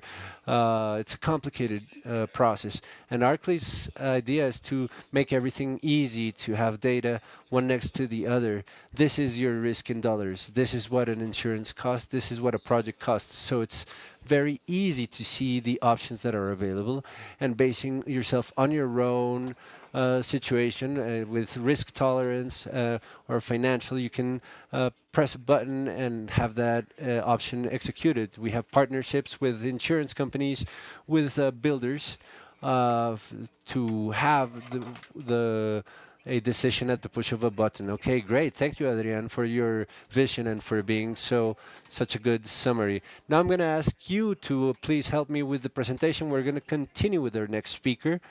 If we could please give the clicker to Francisco, who's going to be helping us with the technological view for climate. So the panel is all yours, Francisco.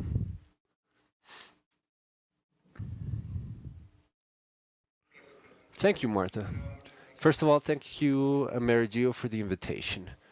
Thank you, Ricardo and Marta, for all of your attentions. I'm going to start with my stopwatch. I can't be the Mexican who leaves the concert halfway when he's invited to sing a song. Well, okay, we dedicate ourselves. We're a private company that dedicate ourselves to modifications, climate modification. I think all of us here, we're very related with the subject of climate, whether it's data analysis, data collection, model creation, everything that has to do with climate actions. I don't know if one of you at one point or another have thought about asking AI, now that everybody does, when could humanity have knowledge to be able to have influence on a climate level with some specific characteristics that have to do that it be sustainable, that the balance be positive. There are some technologies that can have negative effects, but that the balance be positive overall, and that it be sustainable, and that it can have large influences in cities of 10 million or more of population. I did it with ChatGPT. Depending on the intelligence you use and your prompt, you can get different answers. What I got as a response is in the next 10 years, they consider that we may come to have atmospheric ionization, integrate forecasts of AI. From 2035 to 2050, we can expand the ionization issue and marine aerosols, and 2050 to 2080 we can have combined systems and coordinated globally to be able to have microclimates in cities. The good news is that we're 10 years ahead of time. As far as atmospheric ionization, we have been studying it for 25 years, testing it, proving it, and testing. And today, we have this technology finally in a process of commercialization of service. In that sense, we, based on the governance sequence of what GEO promotes as far as climate action, which talks about getting data to getting knowledge, and then with that knowledge to generate policies, and with these policies generate actions. We are already in the action portion.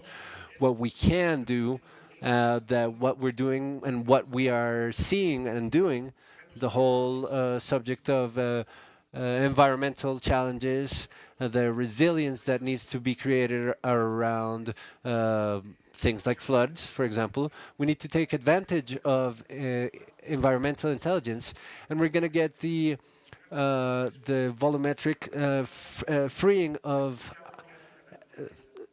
basically what we want to do, what the nature does. We want to replicate that.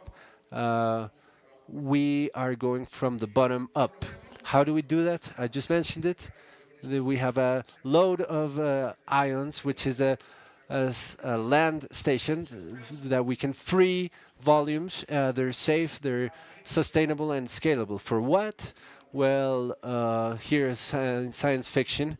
There's a lot of people that say it can work for all of this, and at the end, yes, because it has to do with the same hydrometeorological elements that have to do with water, with rain, to repel or attract humidity, induce rain at large volumes. It doesn't have to do with clouds. It has the same principle, but on a very different scale. Therefore, when we attract humidity and we can generate rain in some zones, you study where you need to generate this rainfall so that there be aquifer loading, fills, that there be no forest fires in these paths that we create towards these paths, and also the agriculture sector would be benefited as well. We are not a company that works usually with governments. We usually have works with the private initiative, but the subject of water and the climate issue has a lot to do with it. I think this is a very interesting subject, very innovative. I don't know if you've heard about it, all of you in our audience. This is the first time I've been hearing about it with Francisco, and thank you for bringing us this experience. And in that context, what immediate benefits do you believe it could bring to any of our countries to implement this Earth intelligence that we're calling it from AmeriGEO and from Energy Tech? What would be the strategy and hydric security and energetic security important to each country? Well, thank you. At the end, this applies for any country that can have this hydric situation. We all have it in a way. The counterpart, which would be floods generated by cyclones, by storms, because this technology allows us to create this induction of rain. We don't generate humidity. At the end, the only machine that desalinizes is the sun. The sun warms up the water evaporates, the vapor comes into the continent pushed by the wind. But the wind is a constant pattern that does not stop.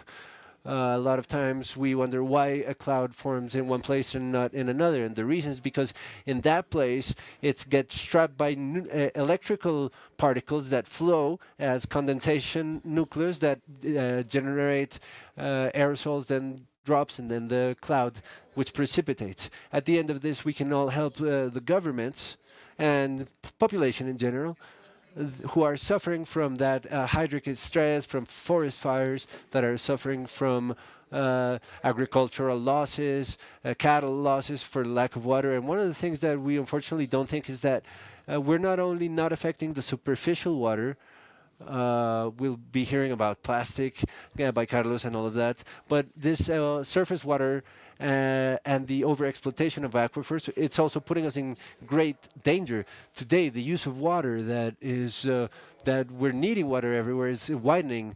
We are a lot more people than before. AI, for example, and there are other technologies that uses these resources, and electricity uses these resources. We think that in the future one of our problems is going to be lack of water and lack of electricity. One of the tools that we can help with is for a wind farm to increment its productivity by doing a variation in the atmospheric pressure to have more hours of use, greater speed, and more dense wind and colder, that can increment the production of a farm that's already working without further investment. So I think there are a few things. Summarize the water, matter, the energy, and everything that surrounds these. And as far as times, well, installation and application, we're talking about 3 or 4 months before we see results. And costs, well, we can talk about it if you want. Sure. That's with the gentleman up front. That's with account. At the end, what we try is evidently we want to help.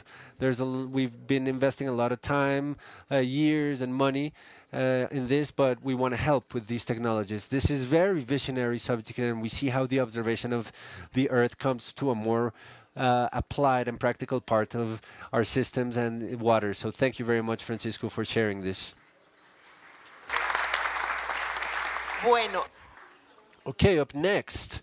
If I may have the clicker back, we are having Ayay participating with us.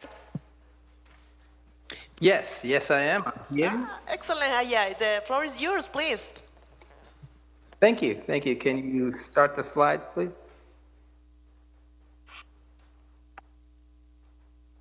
Fantastic. Hello, and thank you for the opportunity to present, and thank you for performing the translation into Spanish. Next slide, please. My name is Ajay Gupta. I am co-founder and CEO of HSR Health, a health risk prediction firm.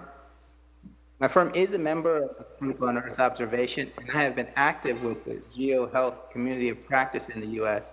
as a co-chair of our healthcare infrastructure small work group. In addition, I am also the board chair for a large multi-state, multi-hospital health system in the United States. So I have an understanding of the healthcare challenges overall, especially in healthcare delivery. Next slide, please.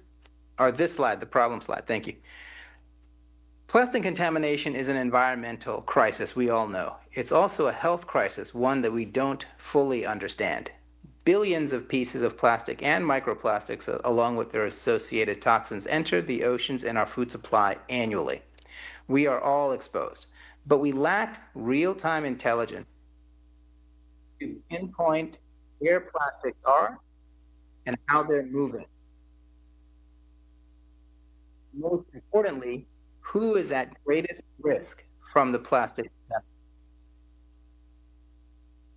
This last aspect is why Poseidon has been proposed to support efforts towards the global plastic treaty currently being negotiated in Geneva. Next slide, please. The Poseidon plastic tracking system is a proven AI platform connecting environmental data to human health outcomes. It leverages satellite imagery, ocean current models, pollutant dispersion data, social and population dynamics data, and synthetic modeling to predict exposure risk by community. The initial pilot conducted in the Canadian Arctic was funded by NOAA and Natural Resources Canada. Results were presented to intergovernmental leaders via the Open Geospatial Consortium and the GeoHealth Community of Practice. Follow-on funding has been received from AWS and philanthropic support. Poseidon's outputs are standards-based and available publicly via its open data catalog and portal. Poseidon is ready to deploy anywhere in the world. Next slide, please. Our current coverage includes the entire Arctic Ocean and the U.S. coastline, including the Atlantic coast, through the Caribbean, and up the Pacific. We are now expanding to the South American coastline.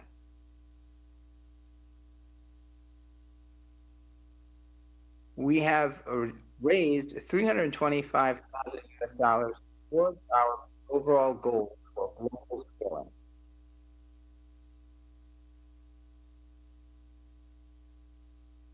Next slide, please.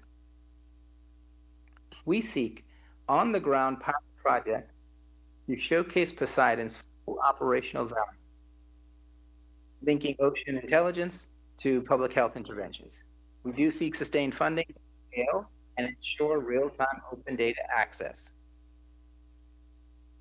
We will begin outreach to the plastic credit community as well.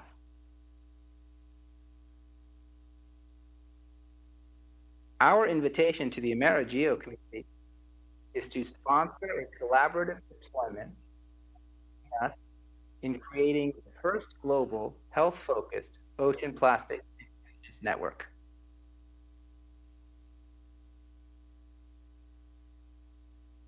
Poseidon doesn't just measure environmental damage, it helps prevent human harm. Together we can turn ocean intelligence into life-saving action. Thank you.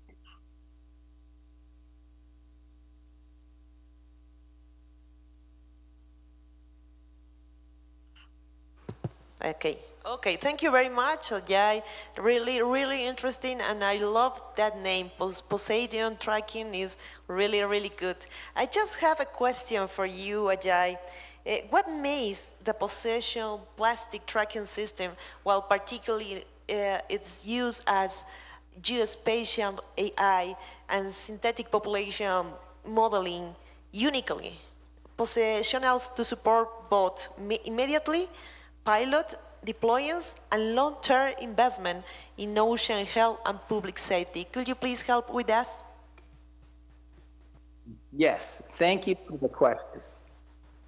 Poseidon is not a plastic tracker. It is a fully operational AI platform that connects environmental data to health outcomes. Part of the challenge in any global project is interoperability across countries, across regions. So the fact that we are able to use satellite data, which is on a global basis, and geospatial data aligns and simplifies that challenge. We are also able to capture information on health risks from the plastic pollution, which brings a new context to the plastic problem. For instance, in the plastic credits market, there's a concern that purchasing plastic credits is really just greenwashing the ability to continue using plastics in operations. But our ability to sell credits that identify who is being harmed and reducing the health harm of plastic addresses this concern. It all amounts to our ability to use advanced and modern technologies, satellite imagery, extraction from EO observation, down to geospatial artificial intelligence to accomplish this at a local level. Muchas gracias, Ajay. Te agradecemos por tu intervención. Thank you, Ajay. Thank you for your intervention. It was very interesting, and we all learned from the system. We'll come back to you. Now I want to introduce our next speaker, Rosa Cuesta, who comes from the Military Geographic Institute, and she's going to be talking about the initiative and what we were talking about, the Geo Nationals. Rosa, the panel is in your hands. Thank you. Okay, great. Thank you. Good afternoon to everybody. Greeting from Ecuador. I want to share with you today the work that we're doing from Geo Earth Ecuador, a space that is formed by public entities, private entities, and the academia, which seeks to encourage and foster observation of the Earth technologies and benefits of the country. I want to tell you that Ecuador is part of the GEO group since 2014. For 2021, the IGM, the Military Geographic Institute, the entity that I belong to, is ratified as a focal point for the country. For the year 2023, we performed the formation of the Geo Earth Ecuador as a mission that is very clear, which is to promote the institutional coordination and with an objective that's very specific, which is to take advantage of the capabilities and resources of the Ecuadorian institutions in the data production for protection of the earth. For 2024, we had the great opportunity to organize and be hosts of the AmeriGEO Week, a space that not only allowed us to share ideas and present successful experiences, but it allowed us also to create a collaborative network that has allowed us to foster projects that were already being performed in the country. But what's most important, it was to get new importance that are very important that are being executed at the moment. I would like to highlight that in 2025, this Geo Earth Ecuador group has gone onto the CONAGE, the Geo National Information Council, an organism that regulates all of the activities of geoinformation in the country. Geo Earth Ecuador at the moment is formed by 17 institutions of the Ecuadorian state, public institutions that are linked to specific fields of knowledge, the environmental part, the health part, the resource handling, management, and we also have the direct participation of 4 universities, Les Paul, Jasaitet, ESME, and also the Ecuador International University. At the moment, it's also part of this group, which is ecoscience, ecociencia. The lines of work are aligned with the subjects that the GEO group, the global group, with the purpose of facilitating exchanges and collaborations to be applicable within our country. This collaboration has allowed us to create several projects that are being executed at the time, and I want to mention them quickly. In the country, we are working on the geoblogs. CNM and EcoScience are working in this initiative that provides a platform that allows to foresee floods in the country. We are also have the GeoMountain working out that generates data that allows us to evidence which are the affectations of climate change in mountain ecosystem. Les Paul, a very prestigious university in Ecuador, has worked in several research projects supported by our organizations that belong to the GEO Global GEO. As I told you previously, we had the great experience of organizing AmeriGEO 2024 with attendees from roughly 1,400, both in person and online. We're also working on risk management led by the International University of Ecuador, with collaboration of other international organizations such as the Network Labo, NASA, the EJP, the INOCAR, the Geophysics Institute, among other institutes.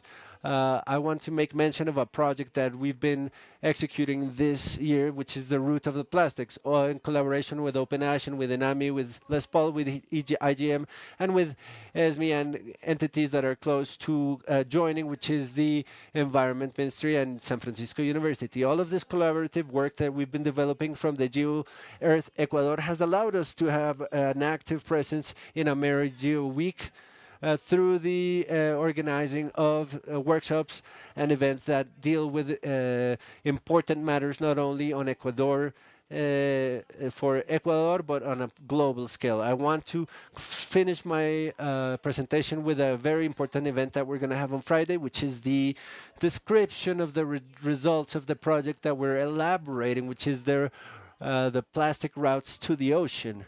How one loyal sample of this success story can be replicated to another parts, and how international collaboration is efficient. I want to thank you for your attention. That's what I wanted to share with you. Thank you, Rosita. Well, just to answer quickly, because I think you answered it within your presentation. What's the teaching, the learning that this model leaves? What is the cooperation, the interinstitutional cooperation in Ecuador, and how would we apply it to in other countries, to apply it in public policy, because I believe we're part of CONAGE. I think that the learned lessons are many, because it's been a long process. It hasn't been easy. I think that we're all conscious that performing this sort of institutional articulation in our countries is very difficult. Nevertheless, I would like to point out the first point, which is the importance of having a focal point that allows us to dynamize, to foster that articulation which is necessary, but also for it to be the facilitator to move economic resources, but also human capabilities. In this case, this role, the Military Geographic Institute does this role in Ecuador. This is worth pointing out. Additionally, to recognize that science and technology potentialize when they are applied in concrete cases. A sample of this is the execution of projects that I had mentioned, such as GeoGlobes, like Geo Mountain, like the plastic route that evidence clearly that this process of data creation is met. These data are transformed into information, and this information produces knowledge that does provide the necessary tools for our authorities to make the right decisions regarding the management of our territory. And lastly, and not the last, not the least important, is something that has been dealt with in most of the panels, is the incorporation of the academia into these collaboration processes. Academia always brings science, technology, research, and this provides us with the backing up for these projects and initiatives to be sustainable over time. So I think that these are the learned lessons that this process has left us with, and that we expect this to be like a call to attention for other countries to take initiatives to create a geo-local group that's allied with the geo-global group to be able to dynamize and foster processes of exchange and knowledge in our countries. Thank you, Rosita. In this framework, I'm going to introduce Carl, who's going to be helping us with one of these projects that's being worked in the country. Carl, please. Thank you, Martha, and I'm delighted to be here at the National University of Columbia and to be part of AmeriGEO 2025. It's really been an honor to be here, and thank you for the invitation. Yeah, Open Oceans Global is building the Ocean Plastic Pathways project in conjunction with GeoTierra Ecuador, and it's been a wonderful collaboration in the time we've been working together. I'll start a little bit by talking about what the status of plastic pollution is. You heard a little bit about micro plastic earlier. We focus on macroplastic, which is greater than 5 millimeters. And the reason we focus on macro is because it's visible, understandable, and as the previous speaker said, we don't have a lot of information about where it comes from and how it gets there.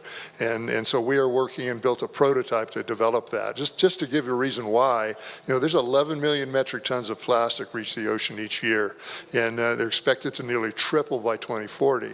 109 million metric tons are already in rivers and lakes working their way to the ocean, and they're expected to triple by 2060.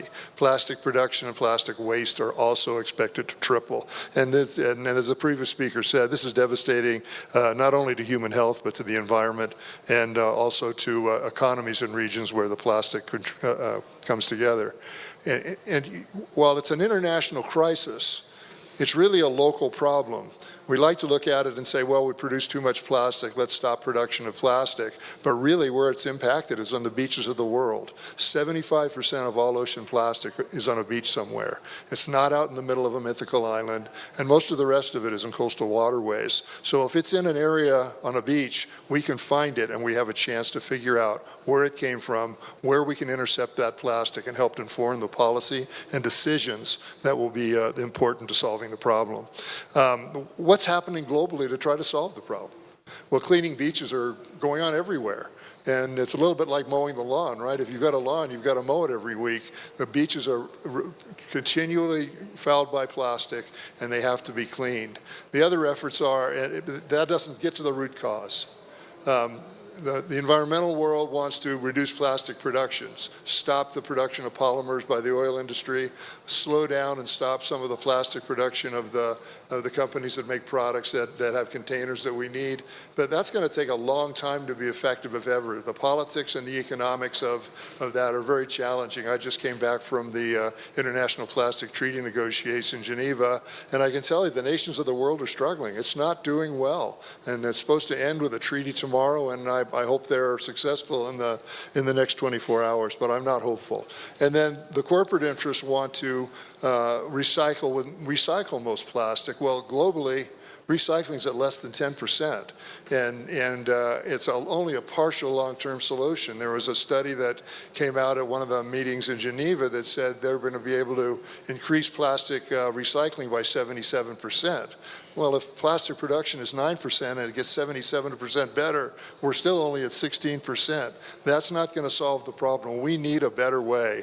And what Open Oceans Global is doing in conjunction with GeoTierra Ecuador and their great collaborators, IGM, ESPOL, INAMI, ESRI Ecuador, and others to address it using our Open Oceans Plastic Ocean Plastic Pathways Initiative, and that translates to La Ruta del Plástico al Océano, RUPO, and that we're using the technology and the maps to identify plastic where it leaks into the environment, starting with beaches. You know, Isaac Newton said start with, he was the famous inventor and innovator, said start at the end, and we're starting at the end of the plastic supply in the beaches, and we're proud that Ecuador stepped up with a leadership role in this, and as Rosa has already said, we're going to have a workshop on Friday. We hope you all come to learn more about what we're doing and how you can participate. Excelente, muchas gracias. Excellent, thank you so much, Carl. Within that framework, Carl, we've spoken quite a lot within that framework. I would like to know what opportunities exist. What do you believe that tracing this roadmap for plastic is going to bring precisely to the local governments and regional governments as well? And starting with that to achieve governance, because we've heard in all these plenaries that the technical facets have to be very aligned to the government aspects and to the decisions makers. So the actual end result of our work is to be able to inform policies that governments can use. There's very little combined data about where the plastic pollution comes from, where it starts from, and where changes can be made. By going at the beach, finding out the beaches that are affected, finding the pathways back, we can literally start to identify and have the data and visualize where the leaks into the environment along that pathway, whether it be an illegal landfill, a place where industry hasn't kept the plastic off of their property, where, you know, any of the other kinds of sources that are a problem. We'll be able to identify those and be able to say in that watershed or in that province, there are X number of problems of this type that need to be worked on. How can we work on them together? How can we create community to recognize the data at a local level that can be informed both the local and provincial and national governments on where we can get together and not create enemies, not point fingers, but figure out how together as a community we can solve the problem. And in that note, I have to say we've been working with GeoTierra Ecuador and our friends in Ecuador for only a very few months now, and the community that it's developed is just wonderful. And I have to say that one of the very philosophy behind our work is by sharing information, visualizing it together, we can create communities that can do great things, and it's already showing here in Rupa project. Fantástico. Fantastic. Thank you so much, Carl. I think that it's very clear, this issue of the roadmap or the path to plastic towards the ocean. Now I want to invite to the panel somebody that knows quite well about the issue of public policies and governance, local development, territorial development. From Argentina, Marcelo. Can you hear me from Argentina? Hello, Martha. How are you? How's everything? Very good, Marcelo. The floor is yours, Marcelo. Please share your screen and turn on your camera.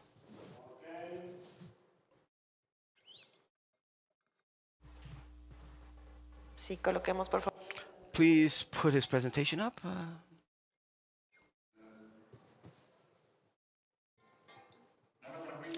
It doesn't allow me to share. Okay, now. The floor is yours, Marcelo. Please go ahead. We'll help you by moving the slides if you want. Can you see my slides? Yes, yes. Perfectly clear. Okay, well, very good afternoon. Thank you so much, Martha. Thank you so much, AmeriGEO, for this invitation. Unfortunately, I have to be here online, but oh well. I'm following this debate very closely, which is super interesting. I'm going to speak a little bit about from the perspective of planning and governance in terms of territorial development throughout Latin America. And the question that I proposed from the very beginning is if truly geotechnologies can actually contribute to the improvement of territorial planning in Latin America. Can they? So we have all of us that are here, we have much clarity that Latin America has a great deal of problems related to their territories, related to their environment. We have problems with our habitats. We have conflicts because of the use of our land and soil. We've seen increases, considerable increases in risk. We see huge losses of biodiversity. We have huge problems related to environmental contamination. In terms of that reality, what is occurring here?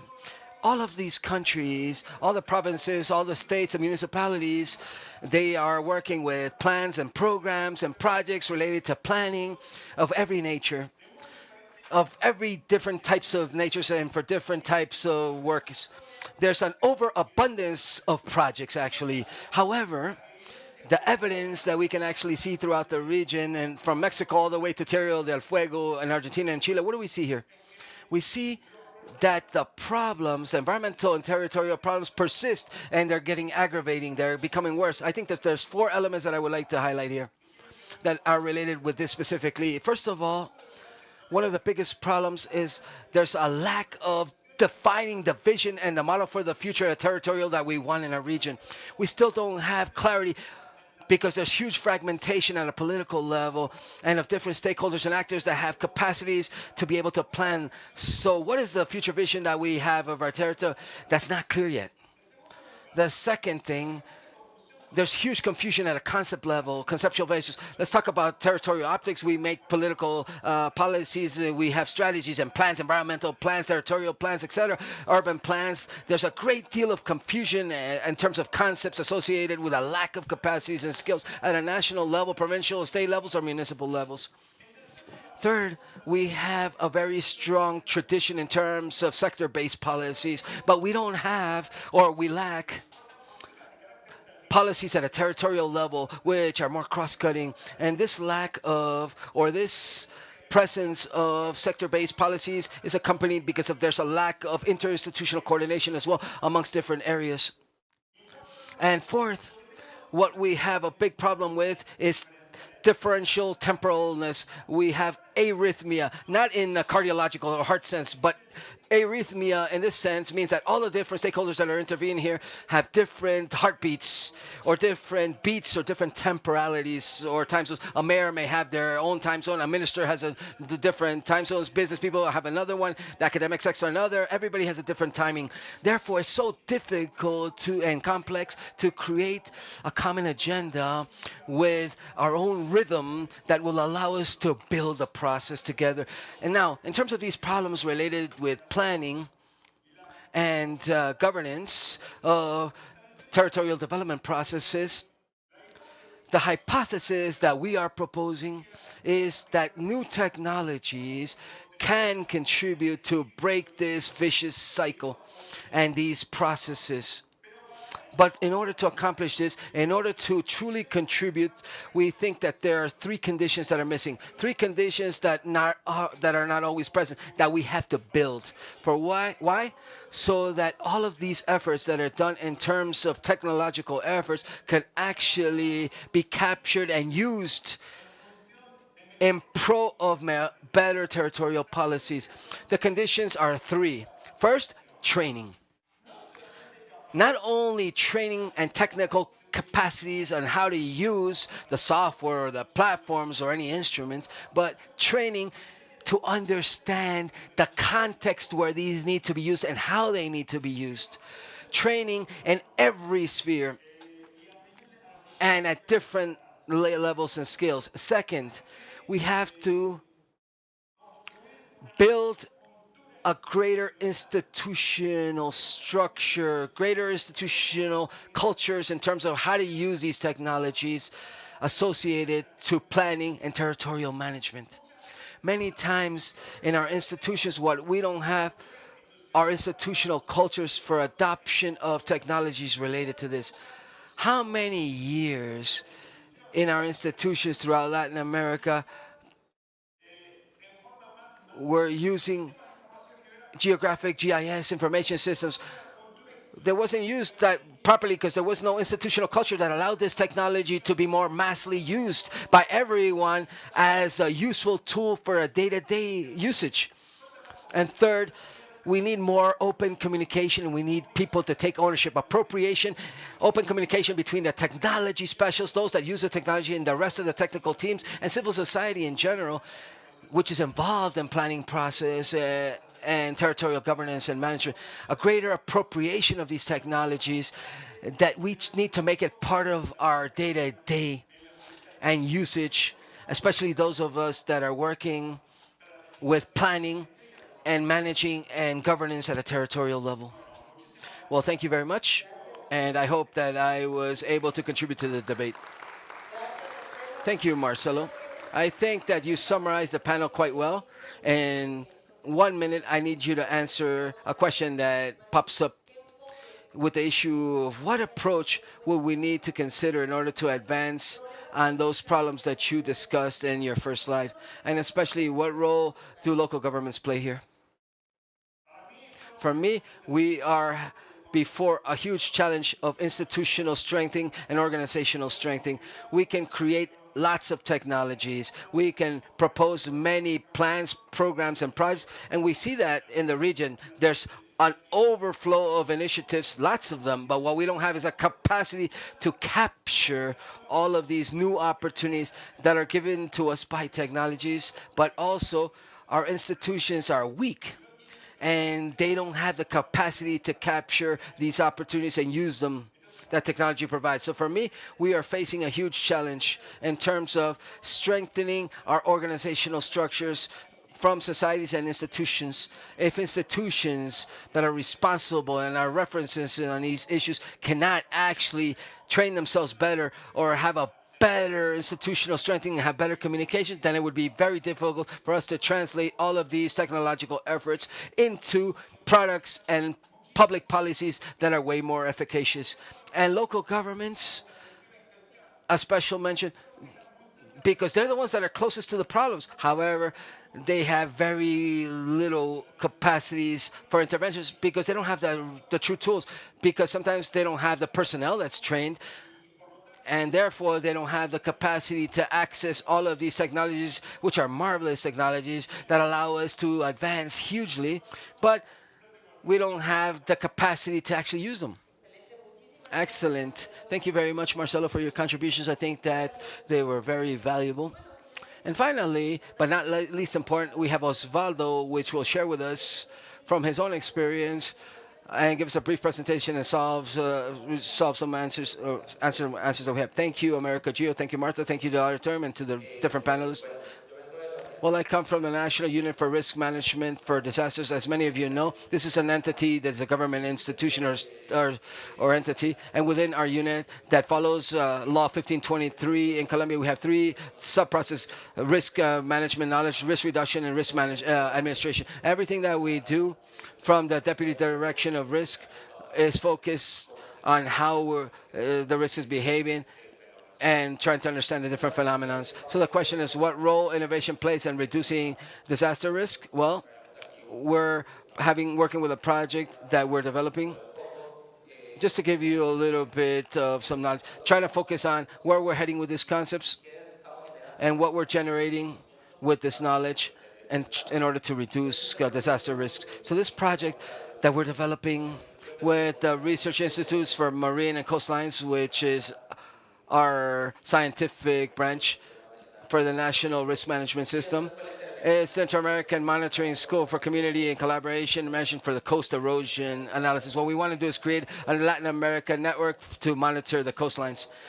And as was said earlier, this is a monitoring network that is a collaborative approach, participatory and community approach, but it also includes new technologies. And in this sense, we have the Coast Snap. So to explain about the example of our project, this project or this school that we have, the Inter-American School, what it hopes to do is to train teams from 10 countries throughout Latin America and the Caribbean. So we are going to train these 3 teams, and these 3 teams will bring to each country 3 people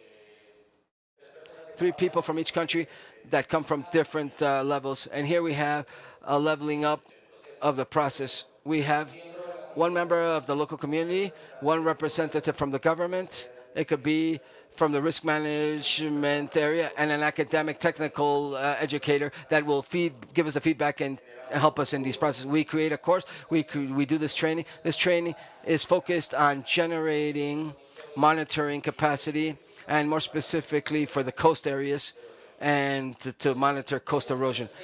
And what does this scaling allow us to do with the different stakeholders that we have with society, from the local community, a representative of the government, and an academic expert? Well, all of this is going to allow us to produce more knowledge, and it will allow us to reach and maybe possibly create public policies with all of this. So we're going to have direct beneficiaries. The local communities are going to benefit directly that live in the coastlines. Obviously, we're also going to have a transfer of technology, and this is going to produce true mutual support networks. And we're also incorporating these 10 countries, and that's going to help us create a mutual network as well in Americas and the Caribbean. So we have the community platform, and to the community platform, we implement this Coast Snap system with them, that using the communities will be in charge of taking the snapshots, always setting up this platform up in the coastlines with CoastSnap, and automatically we start to create these coastlines.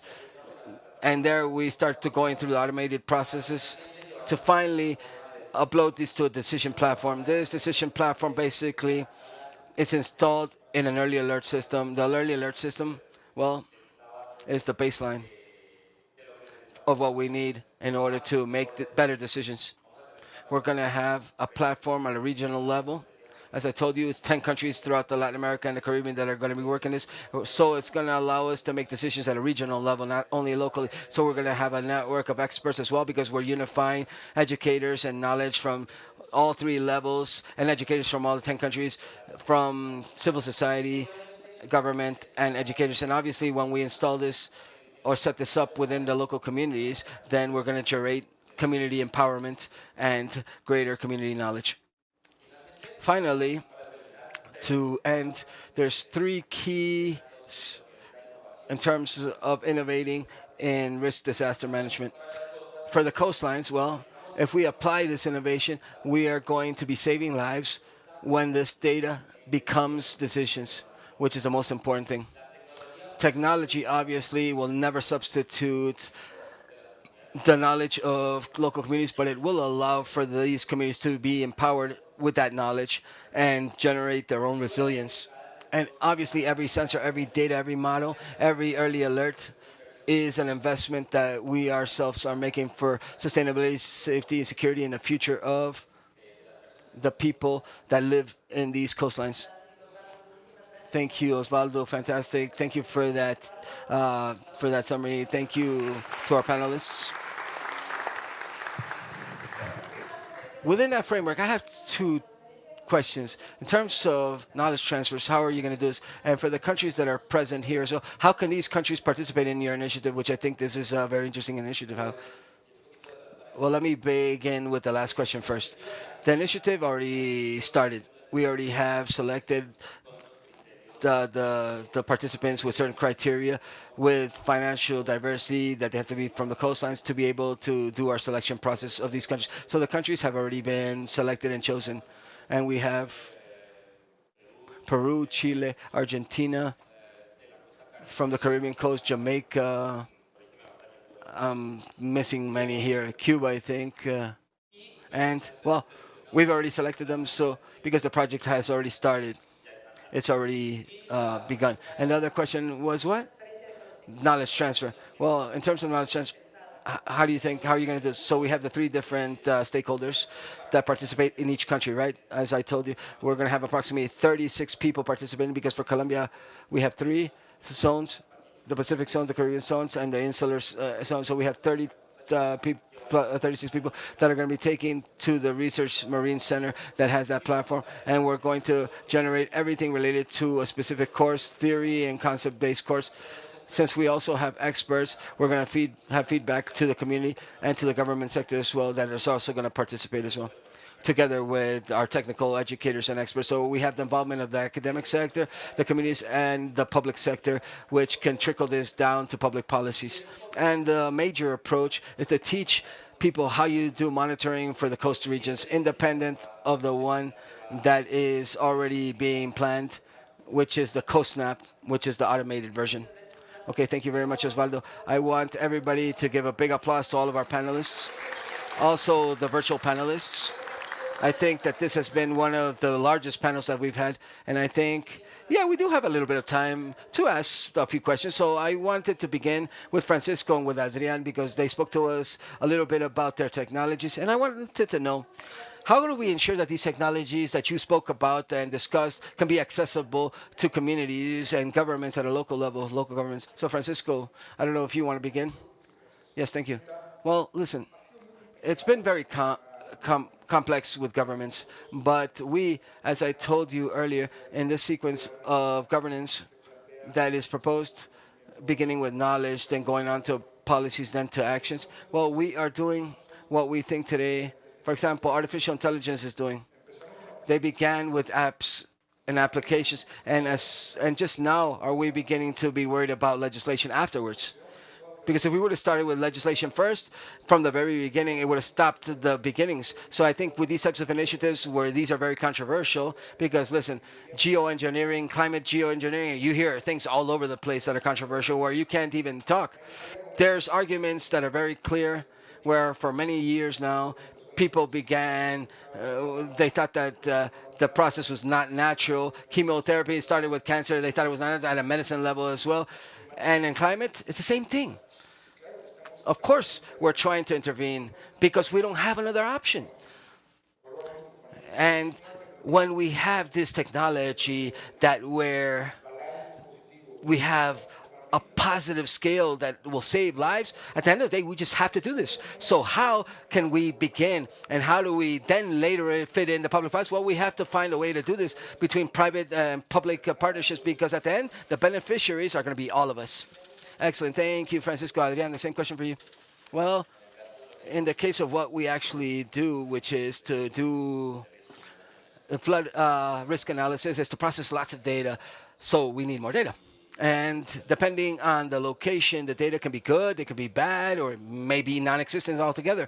In order to be accessible at a local level, the most important thing is we all collaborate. And if there's data, it needs to be shared and made accessible. We need to help out and collaborate between governments and different entities.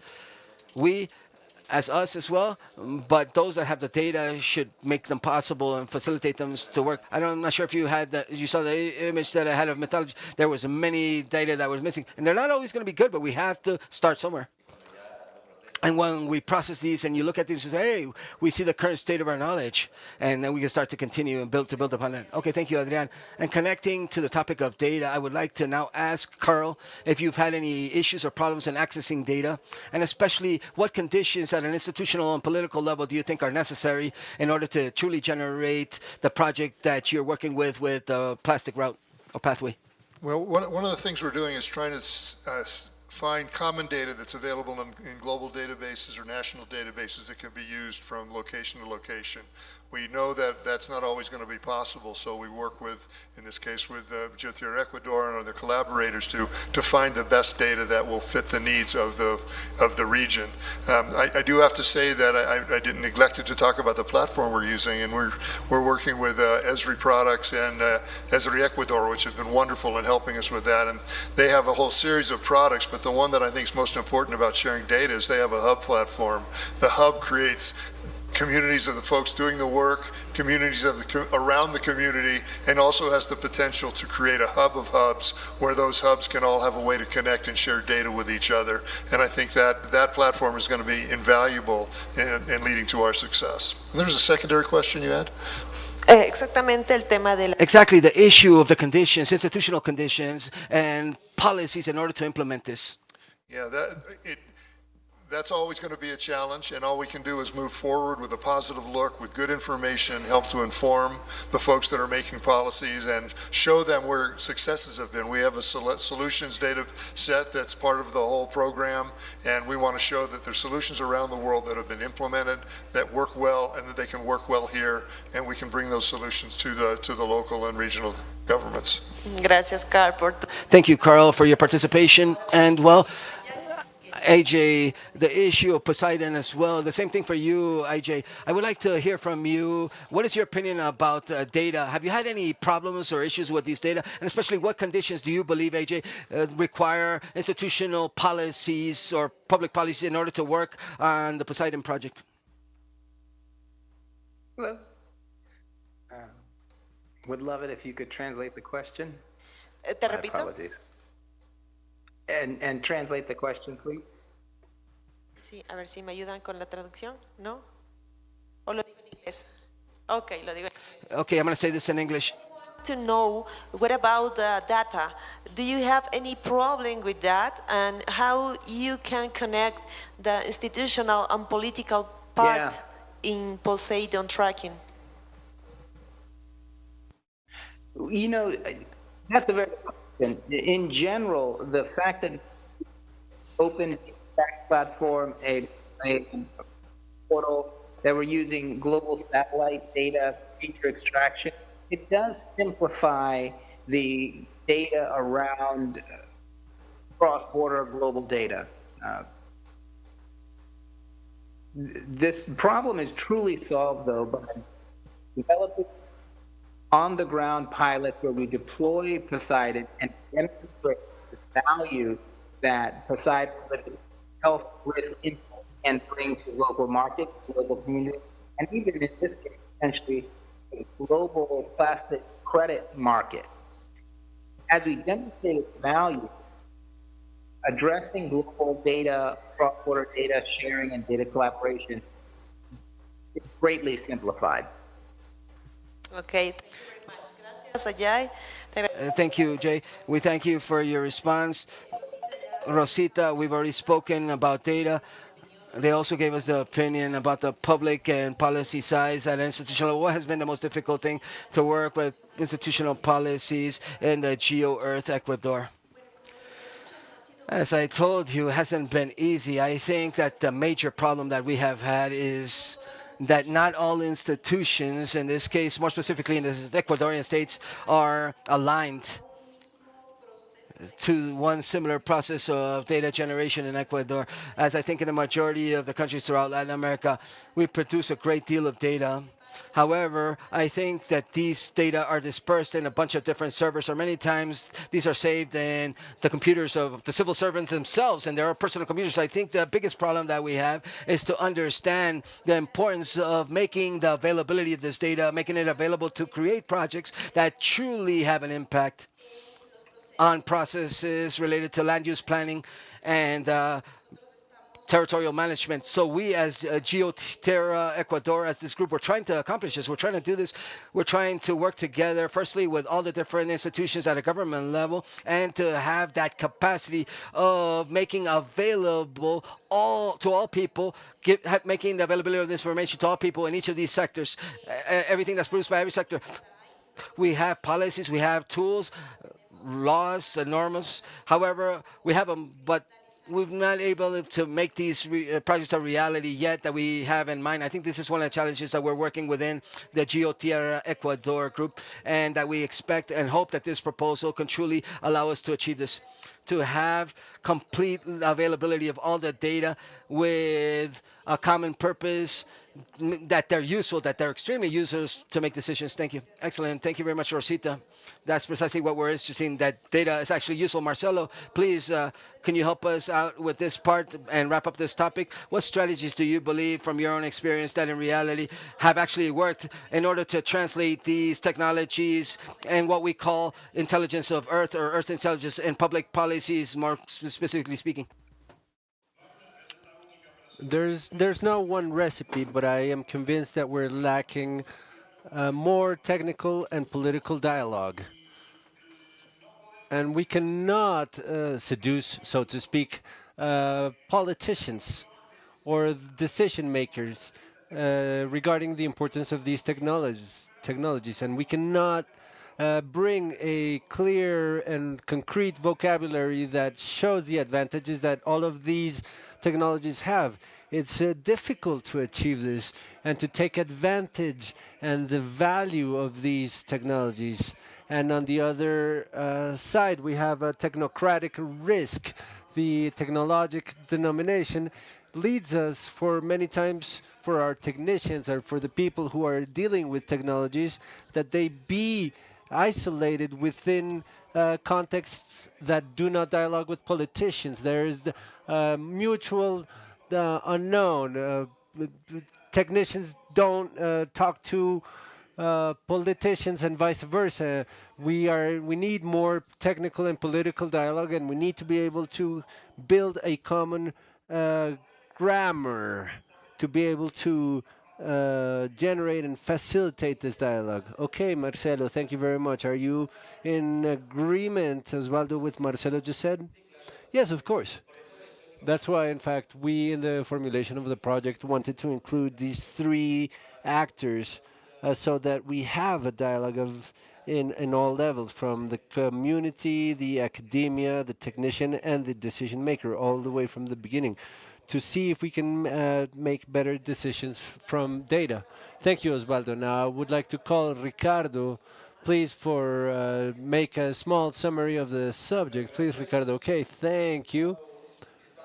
When we were thinking about this panel, we were seeing that it's about how to systemically integrate the Earth observations in society through policies, because in all levels of society, these come in. When we're talking about then the South America, Latin American coast, Colombia, Ecuador, they have the problems of the currents bringing millions of tons of plastics. How do we understand the problem? There are regions that are suffering through droughts, intense droughts. Climate correction has been advancing subject to see how ionizing is a problem, and what could be the policies to improve the wind farms, induce rain. We could mitigate disaster. We've been seeing this innovation window. About 10 years ago, we were talking about only water, health, biodiversity, and culture. Now we're talking about how the intelligence of the Earth is this: innovation, stakeholders in the case of plastics, of Geo-Earth that involve all of the organizations, solutions, and proposals to impact communities in the end. So risk management and disaster management shows us that communities can be part of the process. What we wanted to show you here were some small ideas of how some ideas are exiting the model and are being part of society systemically. Each element of society can be measured, evaluated, and if we can understand it well, we can handle it and manage it. we can say that we're losing some battles. We may be far, but this panel is showing us new ideas. It's disruptive in AmeriGEO. That's why this panel is a mix of things, because we wanted to show how technologies do have a systemic impact and how they can turn into politics. That's the conclusion of our panel. Thank you very much.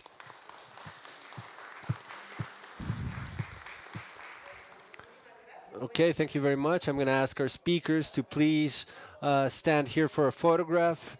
I don't know if from control you can also place the images of those who are joining us via Zoom to take a photograph. And thank you for all of you who have been participating actively, listening to this small plenary that we're closing up on AmeriGEO, but we're doing very well. Thank you very much to everybody. Thank you to the speakers, the moderators. We're going to take the official photograph, and we continue this third day recognizing especially IDEAM, IGAC, the National University of Colombia, the observation of Earth group, Government of Canada, Air Colombia, Procálculo, and different allies like Renata, Galileo, Acre, and Datum, with whom their commitment and support have contributed for us to, in the last 3 days of activities, we can be gathered in regards to knowledge.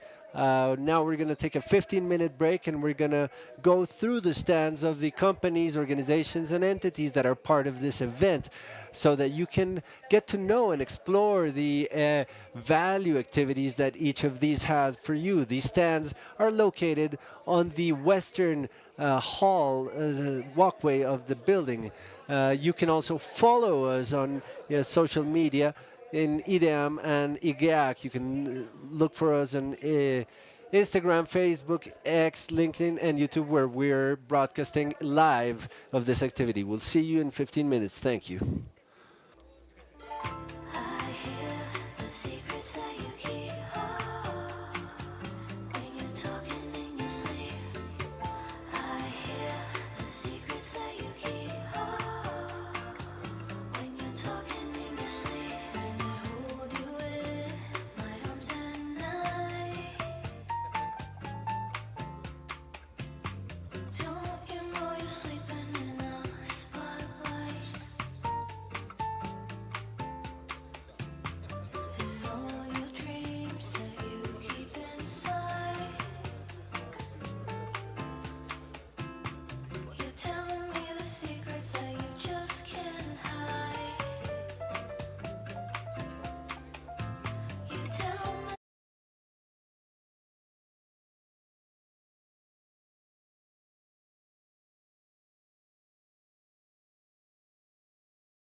Welcome once again. Welcome to AmeriGEO 2025 week on third day, a meeting that has allowed us to explore and get to know key subjects for the space research for the Americas. Now we move to biodiversity, marine biodiversity, looking at ecosystems and Earth intelligence.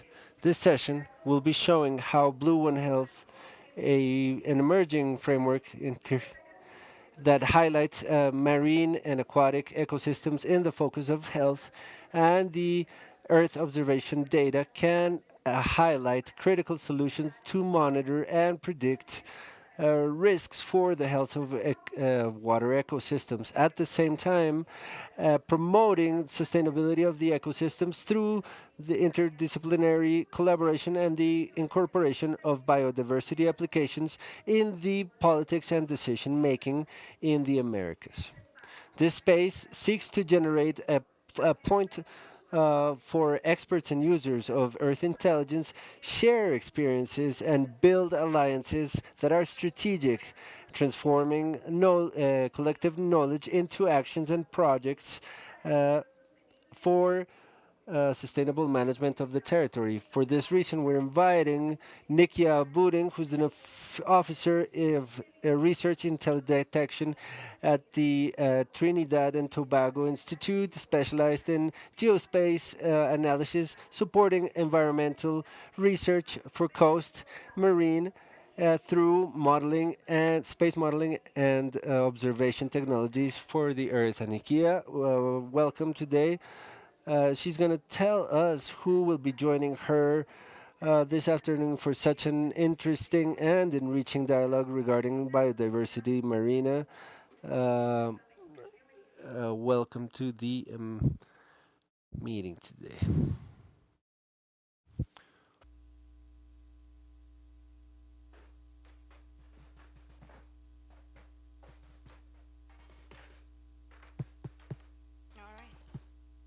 Good afternoon, everyone. This will be a Spanglish session, so if you need to go get a translation device, now is a good time to do so. I just wanted to give everyone a very warm welcome to this crucial marine biodiversity plenary session. I'm thrilled to see so many persons who have dedicated minds and passionate individuals gathered here for AmeriGEO Week 2025. Your presence underscores the immense importance and urgency of our topic, especially as we confront global challenges such as climate change and accelerated biodiversity loss. Our session, Marine Biodiversity and Blue One Health in the Americas, Advancing Health Resilience Through Ecosystem Sustainability and Earth Intelligence, perfectly encapsulates the profound interconnected challenges and the incredible opportunities that lie before us as we confront these pressing environmental realities. This plenary is building off the One Health plenary session that was held earlier this morning, and it continues the initiatives of interdisciplinary collaboration, interoperable data sharing, and One Health representation across the Americas in research, policy, industry, public health, and other various sectors. The plenary is made possible through a collaborative effort, proudly supported by the Group on Earth Observations, the Health Community of Practice, Geo Aqua Watch, Geo Blue Planet Initiative, Geo Biodiversity Observation Network, the Jose Benito Vives de Andreas Marine and Coastal Research Institute in Vermont, the Universidad Federal de Rio Grande del Sur in Brazil, the Marine Biodiversity Observation Network, and the Institute of Marine Affairs.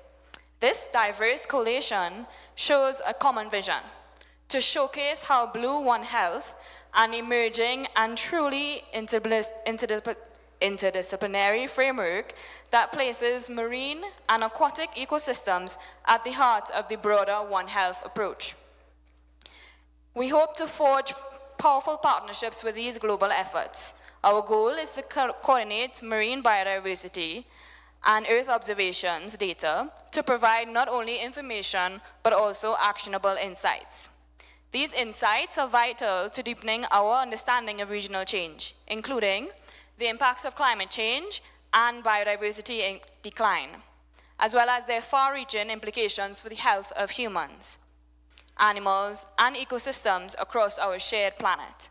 Today, we focus on building resilient partnerships to observe and predict marine and aquatic ecosystem health risk while simultaneously promoting long-term ecosystem sustainability through interdisciplinary collaboration.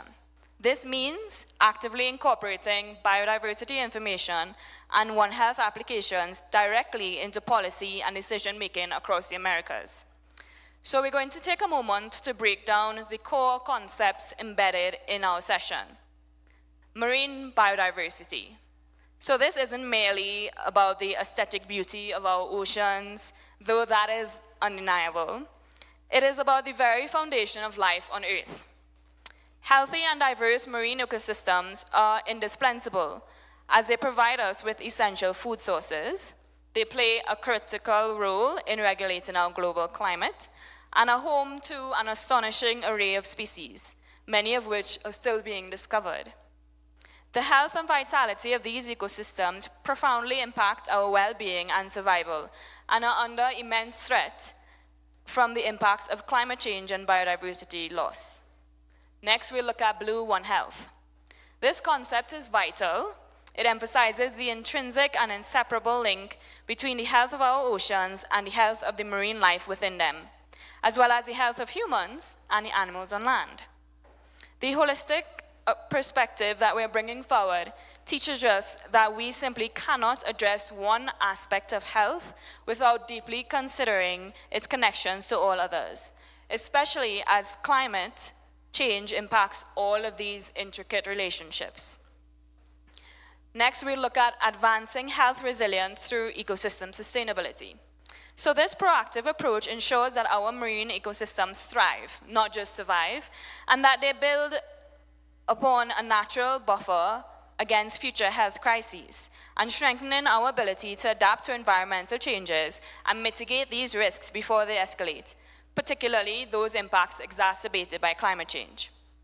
And where does Earth intelligence lie with all of this? So where innovation meets urgent necessity, Earth intelligence leverages the power of data, cutting-edge technology, and advanced analytics, what we term as Earth intelligence. And it's paramount to truly understanding, effectively monitoring, and expertly managing these incredible complex systems.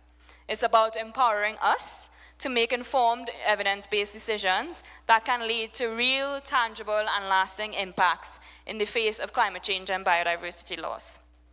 In this session, we'll dive deeply into how these diverse yet interconnected elements converge to create a more resilient and sustainable future for all. We'll explore the cutting-edge research, discuss innovative solutions, and strategize collaborative approaches essential for protecting our precious marine environments, and by that direct extension, our collective well-being, particularly as we navigate these climate change impacts. We will have speakers encompassing a wealth of knowledge and perspectives through convening local capacity, regional representation, and international engagement in marine biodiversity and Blue One Health efforts. I'm confident that the insights shared, discussions sparked, and connections forged in this session will be profoundly valuable as we collectively work together towards a healthier and more sustainable planet. I want to take a moment to thank our distinguished speakers for sharing their expertise, and thank you all for your unwavering commitment to this vital cause. So I'd like to begin by inviting our first speaker. I just realized you have the clicker on your left. Yeah. Sorry. So I'd like to invite our first speaker, Martha Vires Casado, who is a marine biologist with nearly 30 years of experience in ocean biodiversity, geoinformation science, and environmental planning. As a former co-chair of the Ocean Biodiversity Information System, OBIS, and current OBIS Columbia Node Manager, Martha has played a crucial role in ocean science. Martha has been part of the Biodiversity and Marine Ecosystems Research Program at INVIMA here in Columbia, and she is also the current head of the INVIMA research line, for inventories, taxonomy, and species biology. So I'd like to welcome Martha. Thank you. I'd also like to ask that the presentation be put on screen, please.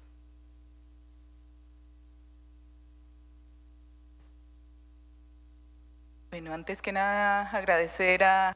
Before anything, I want to thank AmeriGEO. My presentation will be in Spanish. So we were waiting for the presentation to be up on the screen.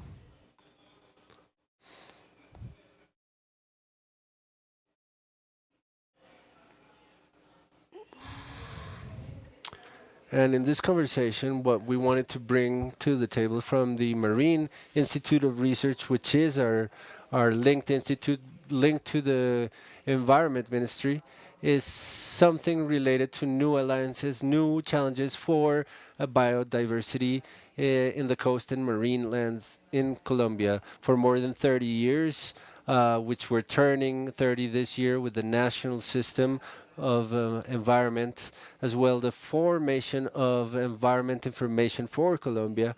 And within these allies, particularly the environment marine information system, of which all of these systems are a part of, that have collected for 30 years, some more recent than others, systems that have allowed in one way to get to know marine biodiversity. We're talking about statistics, we're talking about the system of information, marine information that places in knowledge and in the hands of the general public all the information that's referring to the catalogs of species, amongst other things, even all the collections of our Natural History Museum of Colombia that is in our main headquarters of the Institute in Santa Marta. We talk about registries, records of knowledge regarding the coral areas of the country. We're talking about other portals as far as invasive species, sharks, rays, and we've come close to those microscopic organisms that also inhabit are the 50% of the marine territory of the country, bacteria, fungus, and viruses that have also been discovered over the past 30 years and they are still being discovered recently. We not only do science through our professionals and technicians, but also citizen science. And all of these portals are the ones that you find precisely when you visit our system of information and marine biodiversity on our website. Our actions, we hope, are going to have a global impact. That's how we've been lining ourselves up to the national policy of biodiversity and ecosystem services that is where we recognize the interdependence between all of the systems and that help to define the management of biodiversity and marine as implications for preservation, of sustainable use of knowledge creation, of restoration, and risk management. And we established that biodiversity has to be a structural element to guide all the decisions for land use planning on different scales and administrative decisions. All of these implementations of the national policy is reflected in our most recent launch in last year for COP16, the action plan for biodiversity, the one that we should all know because we present a structure that incorporates different visions and perspectives regarding biodiversity. So in these actions that are created from research that has to do with space planification, with marine space research, with the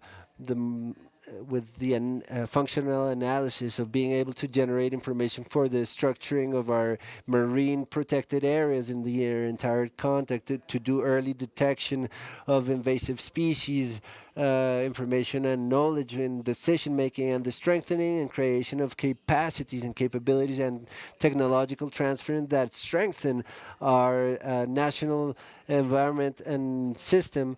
We're going to be generating the answers as a country to all the actions on the global framework of biodiversity as our compromise commitment for the agreement of global biodiversity. In Colombia, we have a large challenge, comparatively speaking, with the continental component. Colombia is considered 50% ocean, given that almost 50% of our territory is submerged.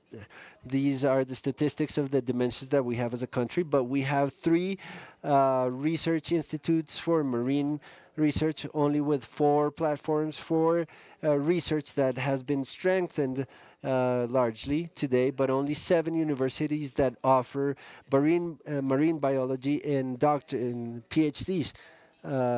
This has made us to create alliances on an international levels with international networks of hobbies that handles the biodiversity themes, works the lists, taxonomy lists on a global scale, and other systems that allow us to, in one way or another, to be present here in AmeriGEO in this creation of alliances towards the future, not only with science and technology, but also hand in hand, as we've been doing it since 2007 with the National Agency of Hydrocarbons, that has allowed us to get to know more in depth all of our biodiversity in coast areas. That's how we also are grateful for our presence here, and we generate these expectations of alliances, and we invite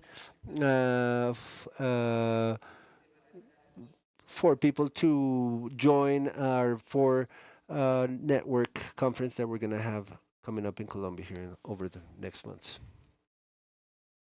Great. Thank you so much, Martha. And thank you for the translation. That's why I had that pause there. Okay, so we'd like to welcome the second speaker, Professor Edgardo Lodongo Cruz. So Professor Cruz is a professor in the Department of Biology at Universidad del Valle and currently serves as the director of the graduate program in biological sciences. Professor has conducted numerous studies that contribute to the understanding of key species involved in ecosystem dynamics by addressing topics such as bioerosion and other processes in Pacific reef ecosystems, as well as the importance of critical rocky reef habitats in natural parks, sanctuaries, and protected reserves across the Americas. Professor Lodondo Cruz actively participates in international initiatives such as the Marine Biodiversity Observation Network, Pole to Pole, or as we call it, MBON, Pole to Pole, and the Coastal Ocean Marine Biosecurity International Network of the Americas, also known as COMBINA. I'd like to welcome you to unmute, and you can go ahead and start. Thank you.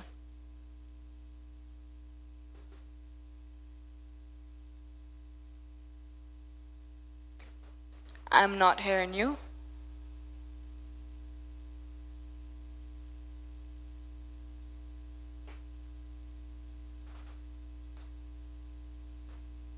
Okay, we'll just give him a moment.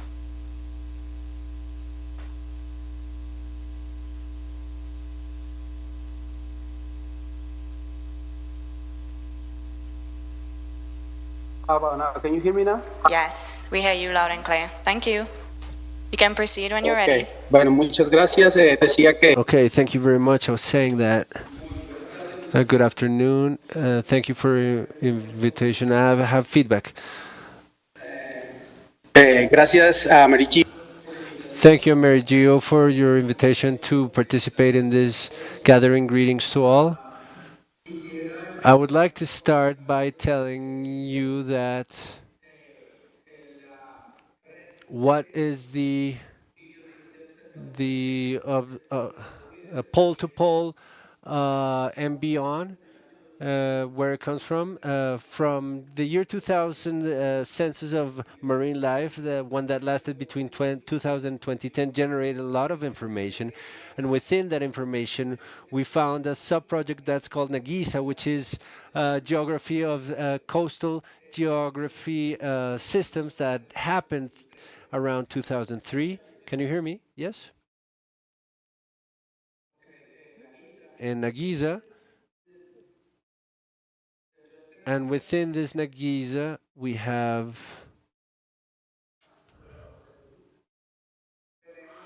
We have an initiative in South America that was SARCI, Coastal South American Initiative in 2009, and based in this data of the methodology that was trying to monitor biodiversity associated to rocky systems in all throughout South America, SARS arose, and it incorporated the methodology used. Sorry, MBOM appeared, pole to pole, my mistake. That was using SARS methodology, which was very simple, very economic management.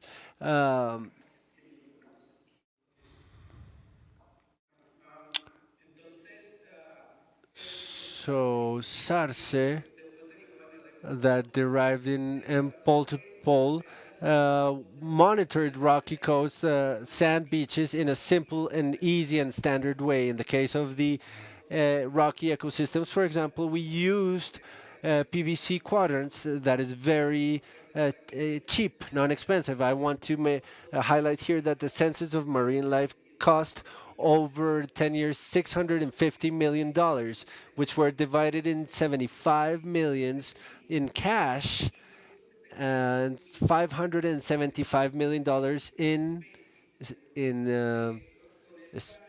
especially in trade. With that research, we saw benefited 2,000 scientists, and we involved more than 80 countries throughout the world. I want you to have these numbers in mind so that we can touch upon them further on. And one of the results of this, Marta was saying, lobbies is there, which is a platform for biodiversity and information, and WORMS, which is the World Registry for Marine Species. Next slide, please.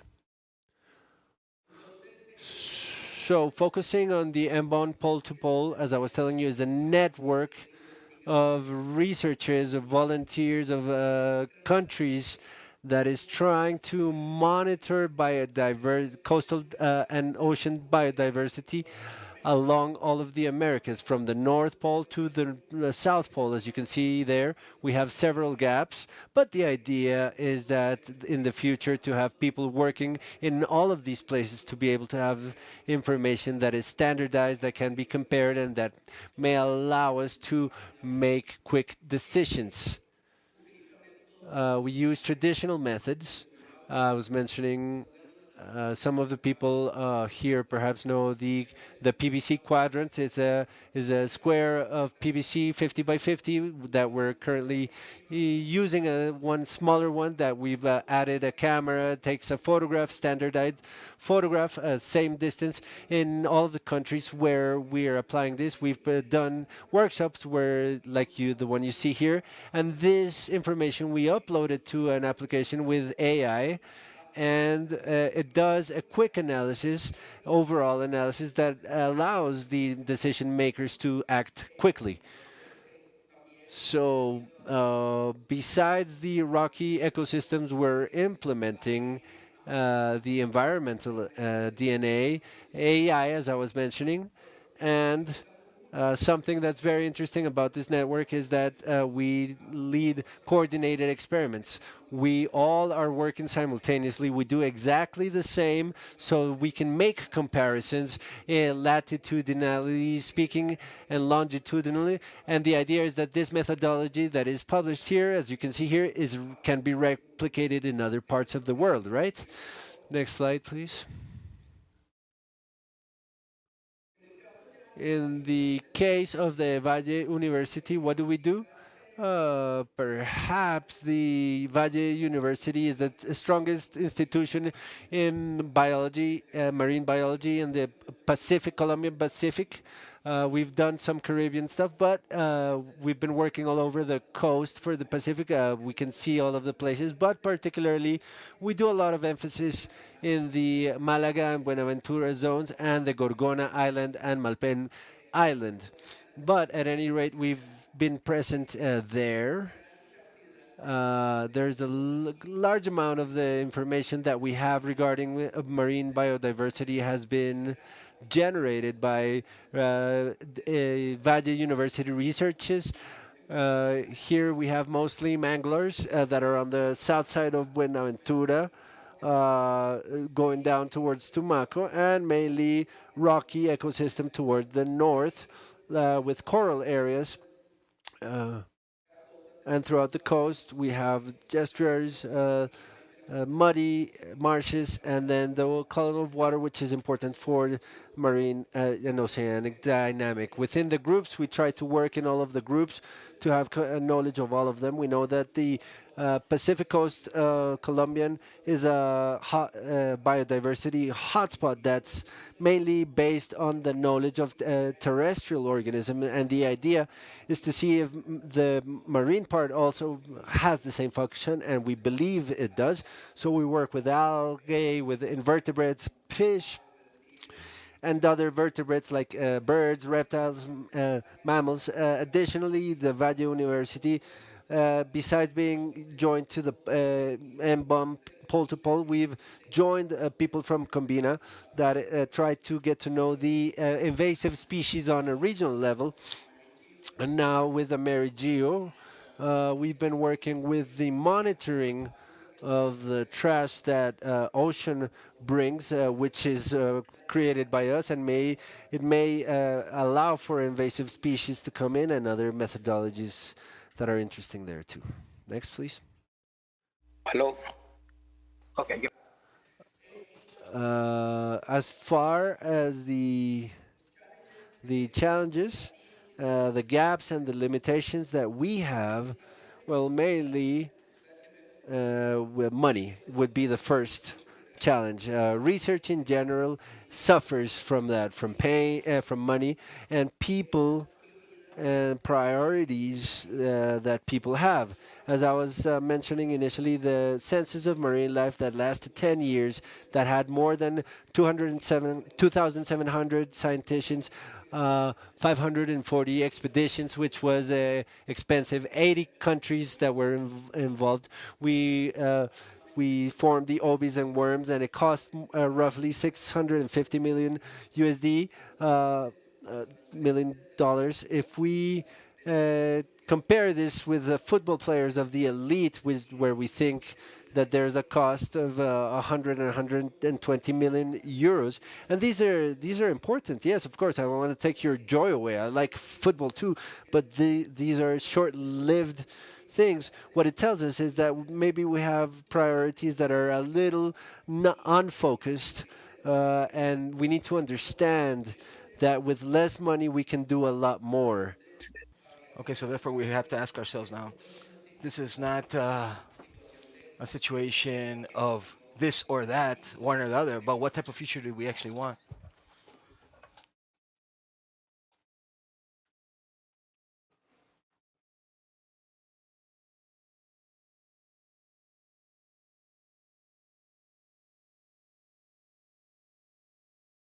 Edgardo, are you still online?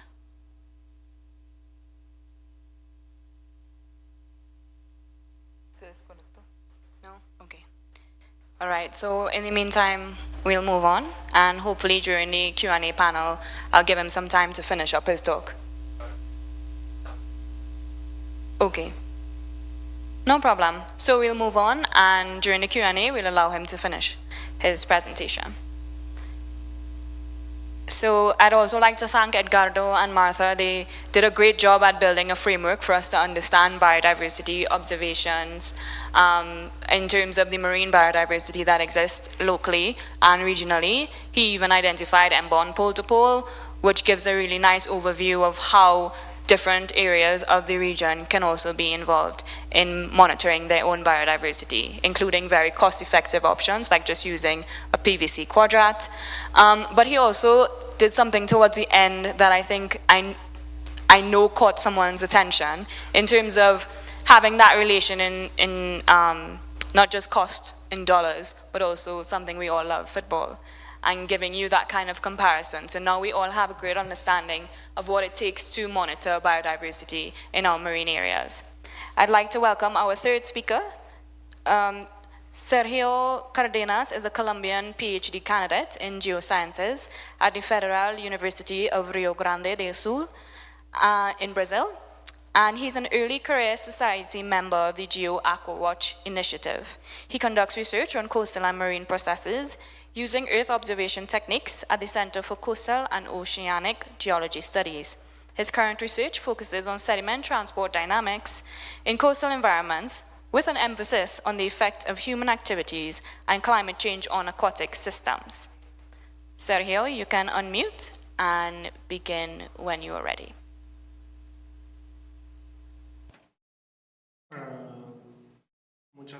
Well, thank you so much.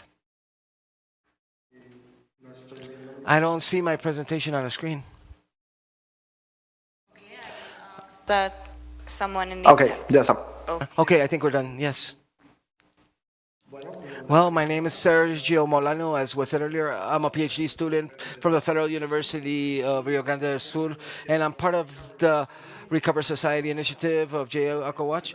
This first slide here was basically in order to explain what we actually do with this initiative. Aquawatch seeks to disseminate, expand, and build capacities of the use of observation capacity tools for monitoring the quality of water to help in effective management and decision making in our bodies of water. Basically, it is to use satellite imagery in order to extrapolate optics and active things like suspended solids, chlorophyll suspensions, or organic matter that is loose that can actually be useful later to do estimates of the quality of our bodies of water that we are monitoring or the different levels. In this case, we're not limited to continental water alone, but we're also working with coastal body lines, water lines in the coast, or water masses in the ocean as well. Next slide, please. Okay, so the work that we've done is focused on the Laguna de los Patos. Is the largest body of water in South America, the biggest in Brazil as well. The Laguna of the Ducks, Laguna de los Patos, and it has a peculiarity that two hydrographic basins, enormous water bodies, discharge their water into this lagoon, and they produce a complex lagoon system that provides a series of ecosystemic services to all the communities surrounding this area, including food, fishing, aquaculture, transportation, navigation, water for human consumption, for irrigation, as well as for aquatic ecosystems and transitional ecosystems. Next slide, please. Very well. So the problem that we are trying to study at this particular moment is something which many of the participants in this panel are associated with, is how is climate change, how can it impact the quality of water of our bodies of water. In this particular case, we have global warming of our oceans, ocean warming, actually produce an increase in humidity in the natural corridors throughout South America that actually transport water via flying rivers to the south of Brazil. And they produce accumulated rain that normally in this region occurs for an entire month, and it occurred in just a few hours, what should have been flooded in a month. Next, let me just show you the pictures here. And this produced a huge flooding, severe flooding in the continents. However, these effects for the climate change are being studied mainly in the inland areas or continental areas instead of in the water itself. Next slide, please. So what we're trying to do instead is to try to assess the quality of water itself before, during, and after these flooding events to see the possible affectations that this had in the aquatic ecosystems or water ecosystems. So we have quantities, immense suspended particles during floodings in 2023 as well as in 2024. We see these within our lagoon systems, and they started to circulate for many months to such a degree that the levels, as you see in our graph on the bottom, turbidity levels and suspended levels did not even reach the levels of pre-flooding, not even 2 years after the flooding actually began. Next slide, please. This, within the framework of the impacts on biodiversity, had huge affectations or effects. Like, for example, first, the levels that were so high of the high levels of turbidity and sediment, suspended solids, produced a reduction in the primary production which degraded the traffic chains and produced alterations. Apart from that, so much sedimentation throughout the system actually produced harms to the fish organs, especially considering that this produced for prolonged periods as well. However, the affectation that catches everybody's attention the most is that since this is a lagoon system, in the southern part of the lagoon at least, we have interactions between saltwater and sweet water. But however, during this period, during the flooding, the amount of sweet water that reached the south of the lagoon was so huge that it displaced the saltwater species that were estuarina fishes. Next slide, please. These were seen in economic loss in a fishing season, which is an important source of income for these people in the region, where we lost up to 2,500 tons of shrimps in 2024, which represents approximately about $9 billion worth of shrimp.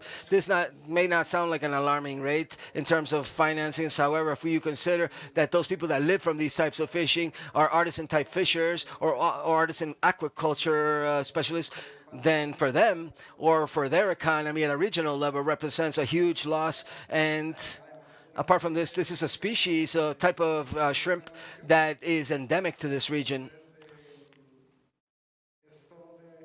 So this shows evidence how sometimes the impacts of climate change that are not so evident at first sight can actually affect the health of our ecosystems and the aquatic natures. Well, we're actually working within Aqua Watches to create or generate systems, and in my institutions at the Federal Rio Grande do Sul University, what we're doing is creating an early alert systems based on observation systems, Earth observation systems to help decision makers, and at the end of the day, the end users, to reduce or mitigate these financial losses. Next slide, please. And well, in order to end, within AquaWatch, what we do, we have the purpose of disseminating or making more visible the different research that is being done in the global south. Annually, we do many workshops.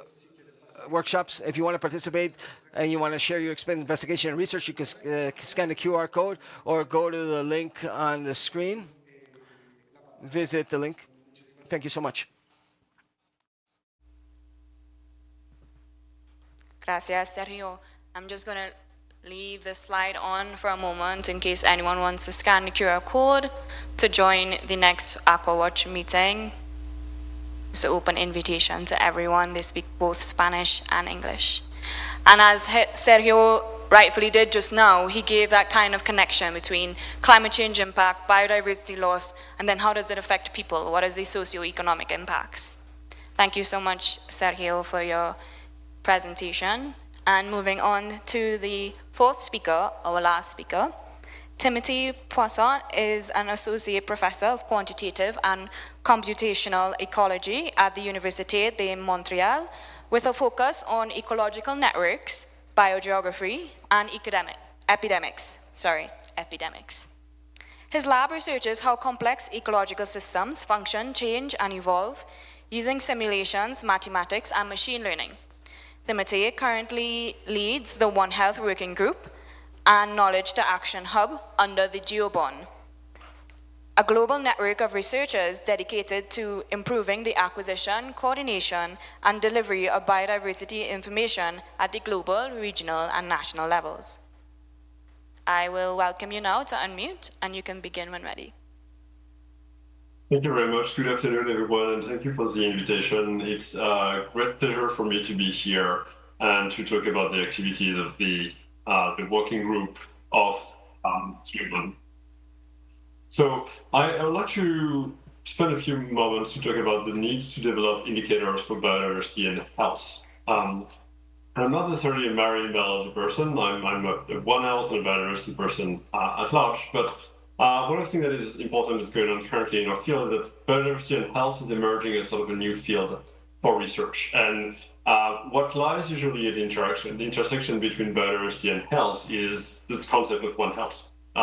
And it's not just an academic curiosity, there is a real policy need that exists at the intersection between biodiversity and health. And it's like, how can we best support the work that is going to follow, for example, the adoption of the Global Action Plan on Biodiversity and Health during the last COP on biodiversity, And one of the things that is encouraging is that if you look back at many different multilateral agreements that talk about either biodiversity, health, the environment, or sustainable development, there is a lot of work already that exists about possible indicators to track efforts for biodiversity and health. Next slide, please. Thank you. I think one important side note here is that the goal of decreasing the number of indicators we need to think about to track biodiversity and health is something that is really important. The reason for that is every time we come up with new indicators that we need to track, that is an additional burden of reporting for the parties. There is also an additional burden of data acquisition, data management, integration, analysis, curation. That's a lot of work. It scales up really fast. And so reusing existing indicators that have been already agreed upon in multilateral agreements is something that is probably going to be a good idea. One, the few sort of like the core instrument that we could look towards are, for example, the monitoring framework of the KMGBF. That's doing a lot of work about the monitoring of biodiversity globally. There's many potential indicators here. The UN Sustainable Development Goals all come with associated indicators. Some of them very explicitly talk about the integration between biodiversity and health, and this is something that can be used to build additional indicators for reporting. One of the things is not quite to the degree of being indicators, but that ways to measure action towards specific goals is the content of the One Health high-level expert panel, specifically the Joint Plan of Action 2022-26, where the different action tracks come with things that needs to be monitored and reported upon that can be they can be used as indicators for biodiversity and health. Next slide, please. So that being said, within GeoBond, a year ago, we established a new working group and a knowledge to action hub. The working group is more internal. The knowledge to action hub is more outwards facing, and it's meant for people that are not part of the usual GeoBond community to come and interact with us on these topics. This working group is specifically about One Health. You can join us. There is the URL for the working group webpage is on the screen here. And within this working group, it's a very open process. It doesn't come with a very strict work plan. It comes with whatever the interests of the community are needs to be reflected in here. So if you feel very strongly about biodiversity and health, biodiversity and the health of marine ecosystems, for example, we would really like to have you contribute to this effort. Because this is an AmeriGEO session, and I want to talk about the fact that out of the currently about 100 members, there's only 16 people that have identified as working only in situ, and the rest of the working group members come from either remote sensing or a mix of remote sensing and in situ approaches. So I think it bodes well to the fact that the Earth observation community within GeoBond is interested on the topic of biodiversity and health and One Health at large.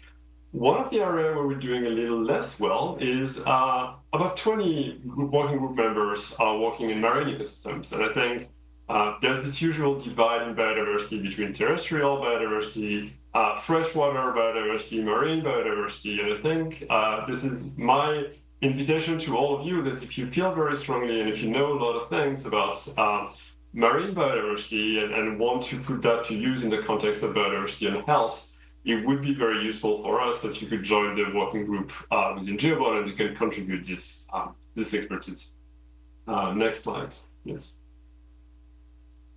One of the flagship projects of GeoBond that I wanted to mention that I think is relevant for the Earth observation community at large is called Bond in a Box. Bond in a Box is a tool that we have been building over the past few years.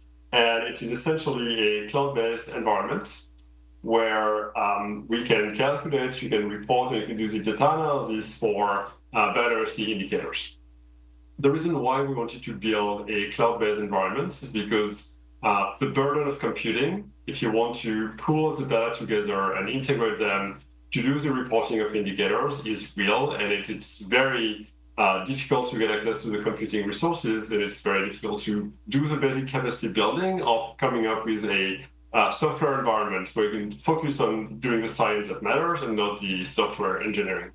So we built One in a Box with this in mind. One of the projects of the working group is to start thinking about what would be potential indicators for biodiversity and health, and publish them as One in a Box pipeline that people can reuse, that people can contribute to, and more importantly, that people can review. One of the next series of activities that we are going to run within the context of One in a Box is this community curation, this validation, and peer review of the software that goes in here. It's designed to be reusable, but it's also designed to be very robust and agreed upon by the community. And so if you have success stories of data analysis or pipelines that you have developed to turn biodiversity data from marine ecosystem into indicators or visualization that are relevant for policy making, we would be very happy to have them within One in a Box. Next slide, please. And that's all for me. Thank you very much.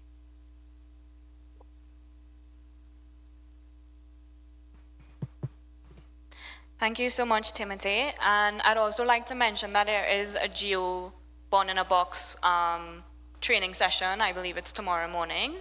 If you are not registered for it, you just need to go on the AmeriGEO Week 2025 website, and there is a registration link on the agenda for day 4. If I'm mistaken, it's either day 5 or day 4, but there is a training on Born in a Box. So if you'd like to learn more, you're very welcome to join that training session.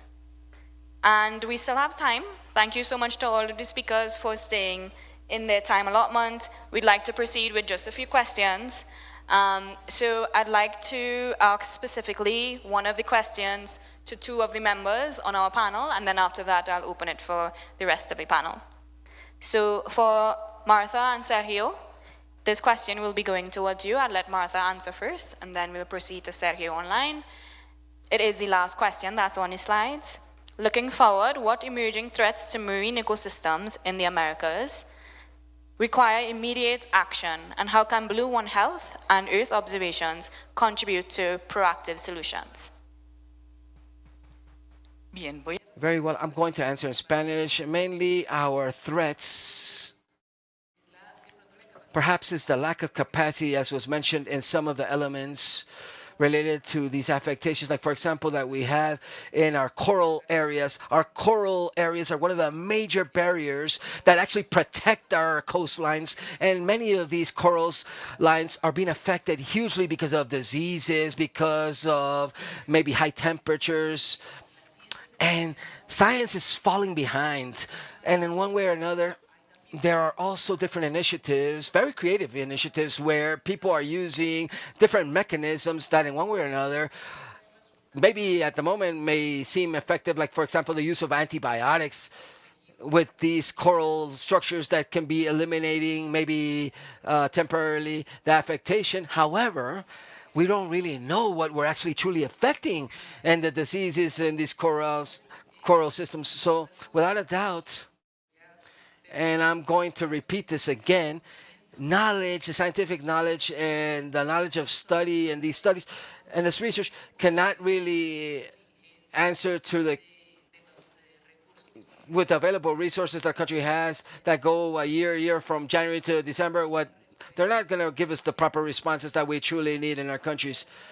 And one way or another, it's the same collection of information in many sectors that will allow us to do comparisons with the same standards, the same collection standards. And that's where the data and standardization, the use of shared databases, the use, for example, of mechanisms, as we mentioned this morning, from citizen sciences, from the incorporation of the people that are there day to day, interacting with the different ecosystems in terms of restoring, like for example, like marine grass, for example, which is one of the major barriers.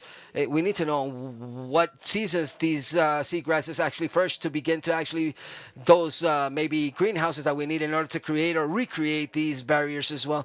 So starting by using these interactions and by working with these needs, these emerging needs in our countries and in our region and throughout Latin America that can't be brought from other latitudes either, where the advances may have seemed like greater, but they don't really correspond exactly or specifically to the features and specifics of our Caribbean regions, which behaves almost like a soup, if we can call it that, where all the different systems and where all the different currents actually generate these influences within this region, this specific region. So we need to understand the peculiarities, the specifics of the tropics, and not having to bring technology from outside, but try to better understand how to correspond to these here. I think that's our biggest need at this moment and the biggest threat at the same time.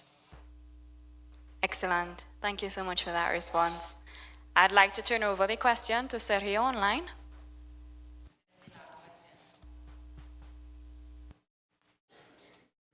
Thank you so much. Well, I will continue and echo what Martha was saying. I have to coincide and echo almost everything that she says. Effectively, science advances at a pace which is a bit slow in regards to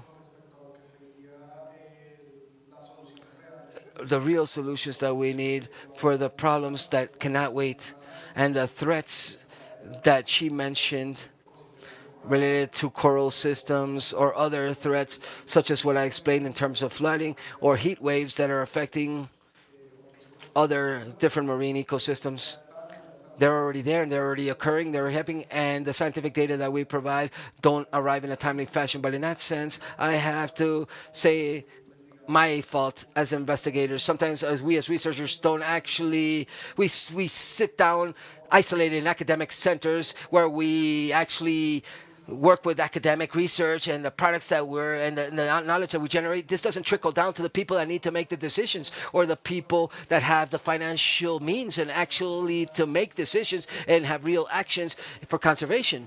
So I think it's our fault, and I think that partly our fault, and I think One Health has a huge capacity in terms of dissemination of the scientific knowledge into a local approach, as Martha mentioned, for communities and for decision makers, and that they can understand the importance of the issue of conservations, and so that they can, in this way, be able to execute these actions in a better fashion, the possible solutions that exist, and in a quicker fashion, and a more timely and effective fashion, considering the context of the Americas, and speaking about the Latin American context as well, where we have financial resources which are quite limited and a capacity which is less than in other regions. However, I believe that if we make this more visible and showcasing the importance of our ecosystems and our aqua systems and the oceans, we will improve many of these aspects. Thank you so much.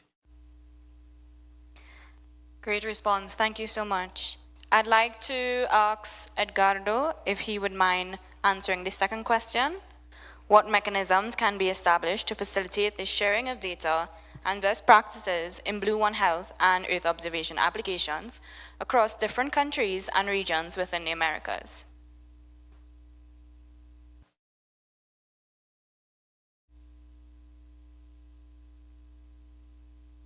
Hola, ¿me escuchan? Hello, can you hear me?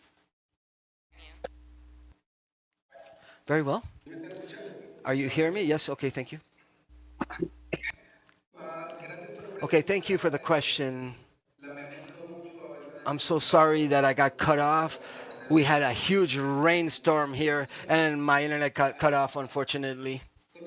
In terms of the question, I think that the best option that we have as researchers is collaboration, doing networking, sharing, coming to agreements. And this is a huge example that I was able to fortunately experiment with SARCE and to continue with the M-Bomb project.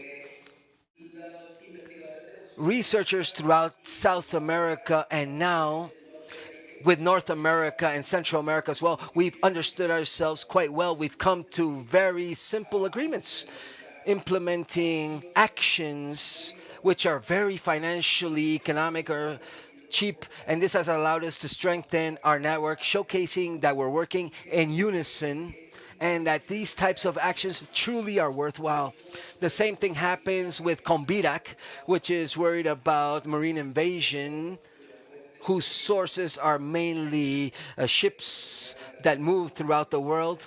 However, I would want to say that cooperation and collaboration amongst researchers is important, and a strategic partnership with politicians, which are the decision makers. Great, thank you so much. Is there anyone else on the panel that might want to answer this question as well? On mechanisms that can be established to facilitate data sharing and best practices in Blue One Health and EO applications? Okay, Martha has indicated that she'd like to respond. Sí, Yes, in one way or another, we have to try to involve private companies as well. One of the examples, and I mentioned this at the end of my talk, maybe very generally, however, but the country is able to learn about biodiversity that exists apart from their 200 meters in depth, thanks to studies that are produced, or thanks to the needs by studies generated from the oil and gas industry. And it's not only partnering with them simply to just give them a check mark. No. We need that country to know its own territory before exposing it to any activity. And that has allowed us, ever since 2007, to do systematic studies about exploration areas that allows us, in one way or another, to identify elements, natural sensitive elements. A few years back, or many years back, they discovered, for example, corals, solitary corals, metaphasic and deep corals, and that gave birth to collaboration between the oil and gas industry, the national oil and gas industry, and the national parks area, the academic sector, government, and to create partnerships to create our first national park of underwater, deep water coral settings. And we need to seek via these sources of information that perhaps are not so obvious and that today already exist. We have better knowledge based after the decades of the oceans where we're currently in. There's groups of workers in charge, researchers unifying these companies together at a public level and private level that have produced information about our oceans that can allow us to have better access and better understandings of these systems. Yes, exactly. It's really about leveraging those private sector relationships where you know they have access to technologies, they have access to areas, and it's really about also stopping imperialistic or colonialistic research so that we now have access in our own countries to the ecosystems that lie therein. Excellent. So I want to pause and just ask if there's anyone in the audience that has any questions for any of our speakers. I will organize a microphone for you. There's any burning comments or questions? No? Okay. All right, so we'll move on to the last question, and I'll open this to everyone on the panel. Considering the diverse socioeconomic contexts across the Americas and the Caribbean, how can collaborative frameworks for Blue One Health be designed to ensure broad benefits and stakeholder engagement? How can we get the commercial sector more involved? So I guess you could answer the last one, except for Martha. If there's anyone online who'd like to answer first.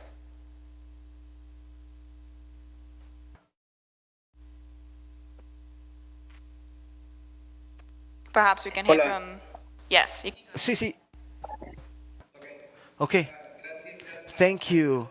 Well, I insist that the issue of collaboration is key. I think that institutions, countries, etc., are composed of people. And if we have good energy amongst the people participating within these networks, then definitely we will achieve advancements. So collaboration is extremely important. And the commitment that these people have, that these parties have, these cogs and wheels can contribute to. If there's a lot of commitment, if there's love for what you do, definitely we will achieve improved conditions that we currently have.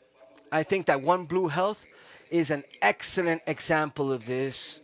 M-Bomb protocol has been an excellent factor as well. The other networks that seek or have a unique and common goal, definitely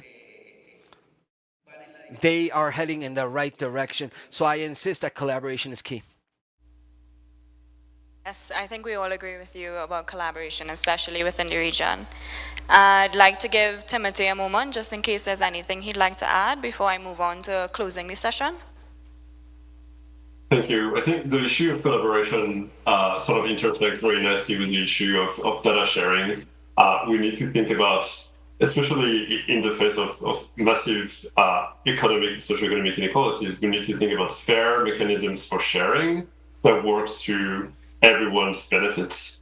And thinking about what this equitable data sharing and collaboration settings mechanism will look like is really it's not always very clear, but it's something that needs to be solved. And it is a discussion that is much more difficult to solve than the technical issues around data sharing and data mobilization. The technical things can be solved fairly easily because we know more and more about that. But the way to work in a way that is inclusive and equitable and respectful is a big challenge for the community in the next couple of years. And I think it permeates all of the issues that we've been discussing today. Yes, thank you for highlighting that. I think that was also a shared theme from the One Health session earlier today, where they were also speaking about interoperability of data sharing, adherence to standard metadata practices and standards, the fair and care principles of data sharing and data creation. So thank you for highlighting that. And in closing, I would like to acknowledge that all of our speakers have done incredible work across different sectors, academia, government, the working groups in GeoBon and in MBON. And I'd like to further highlight something that they've all kind of mentioned, which is the Geo network and the One Health community has really allowed them to come together and share these kinds of things. And I just wanted to highlight that it is a wonderful opportunity to engage in multi-sectoral partnerships and collaborations. And so please take them up on their offers to join the working groups, to join the meetings, because they've highlighted already how it can be impactful. Please join me in congratulating all of our speakers.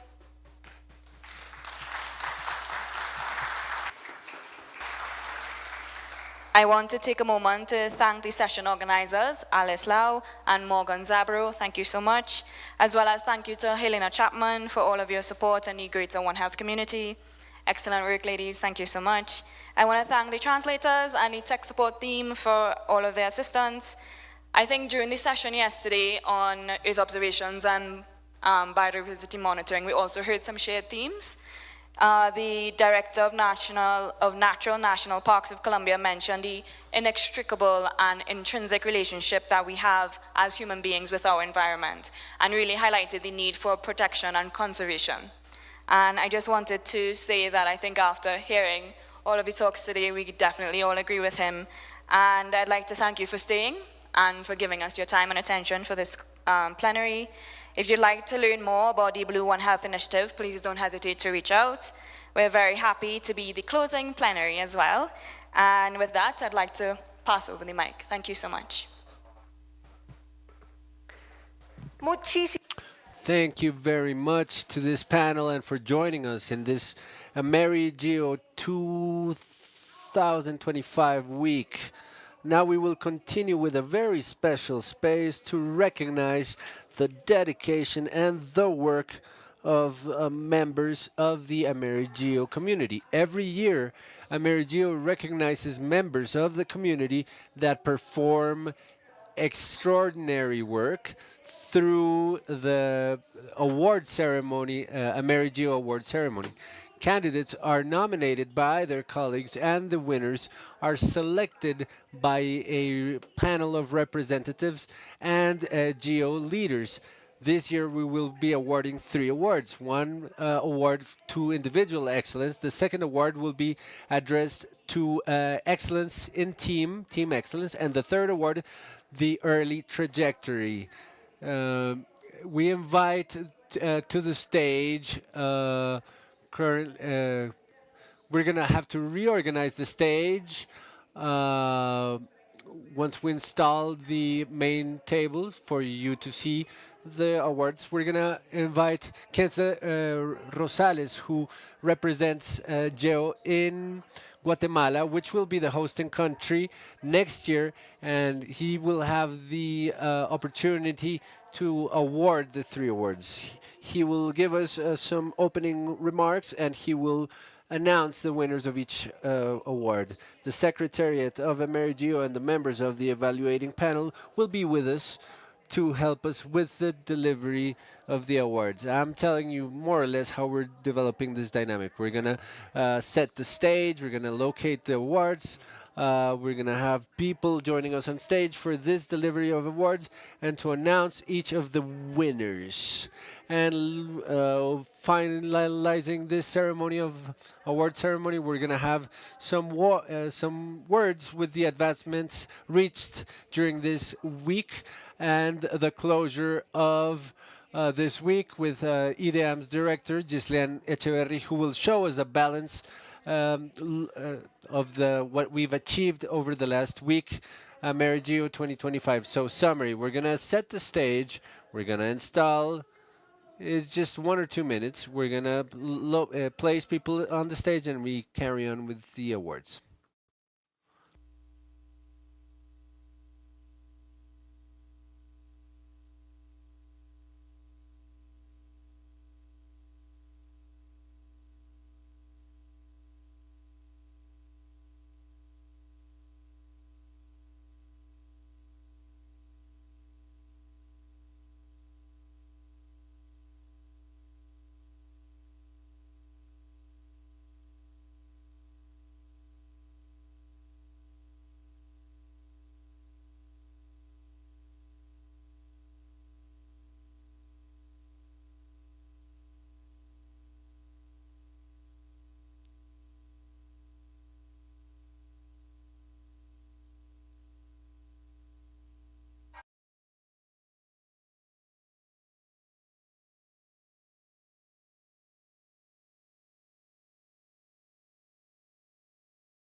Okay, good afternoon. Welcome to the award and nominations for the AmeriGEO award.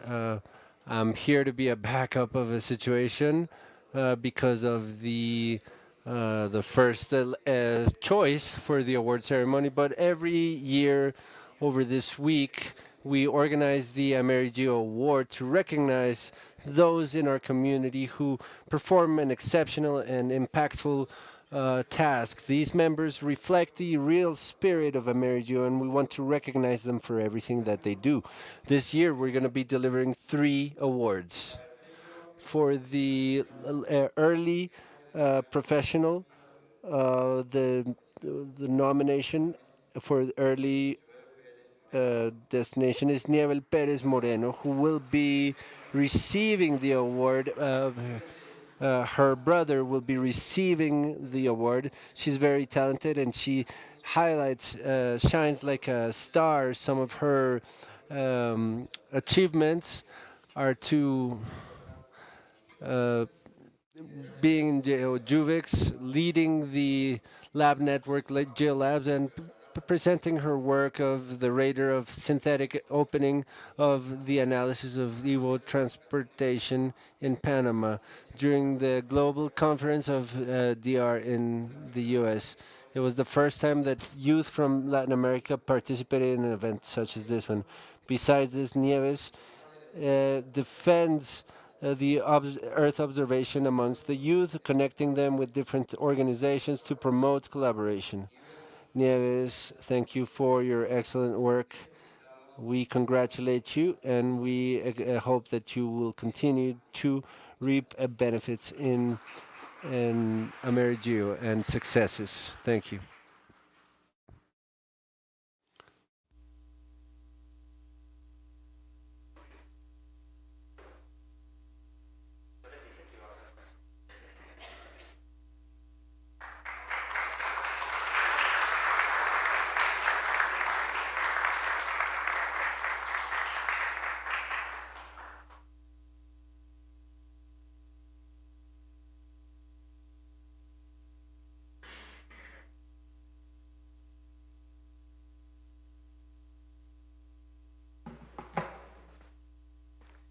Muy buenas tardes.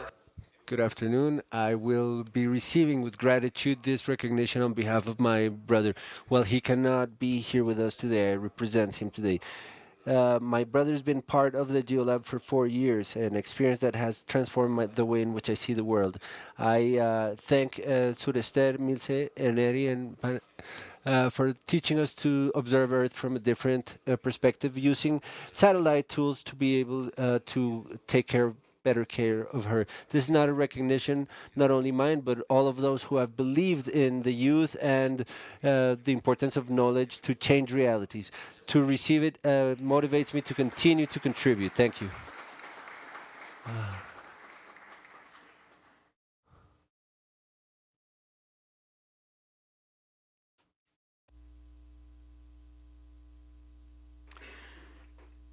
Bien, Okay, up next we'll be awarding the Team Excellence. This year the award goes to GeoHealth, the practical CVP of GeoHealth. With the support of 6 work teams, it contributes directly to the strategic framework of AmeriGEO, promoting collaboration and coordination between members of GEO in the region of the Americas. They recognize the leadership of groups in use of technologies, products, data, and analysis to develop opportune action plans that promote environmental sustainability and public health. In concrete, the team has contributed to the 4 main pillars of the strategic objective, view, and mission of AmeriGEO. If it's been in AmeriGEO, you have probably interacted with somebody from the community of GeoHealth. You know that their achievements are numerous, and that's why they cannot be named in this short speech. We recognize their encouragement and push to improve health and in our community, and congratulations from Carlos Barbosa will be accepting the award from Uruguay. Marica, o sea, me voy a bajar y le voy a pegar un pu.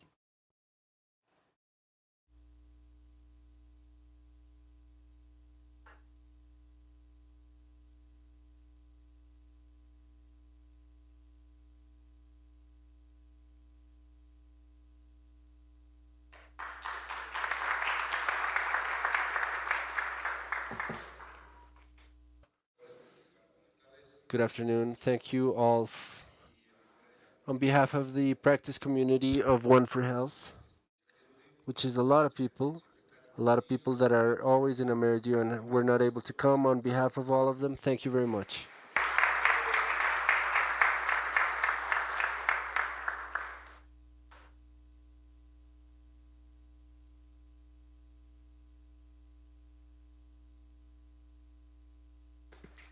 Nuestro último premio es el Our last award is an award to individual excellence. This year, David and Astrid from the National and Oceanic and Atmospheric Administration will be receiving the award. They may be receiving the award, but if you've been attending to AmeriGEO events within the last few years, their work must have impacted you. Live creates bridges between innovative science professionals in policies and the users that implement them on a local level. Their work ethic and his personality impulse advancements in Earth observation advancements to approach environmental challenges and development in the Americas, in particular in the realms of coast resilience and disaster reduction. The work reflects commitment to make data of Earth observation be more accessible, processable, and inclusive. It has helped to position AmeriGEO community as regional leader in the use of geospatial intelligence while promoting capabilities and regional knowledge exchange. AmeriGEO community recognizes the great work of Davida with our community. Thank you for everything that you do.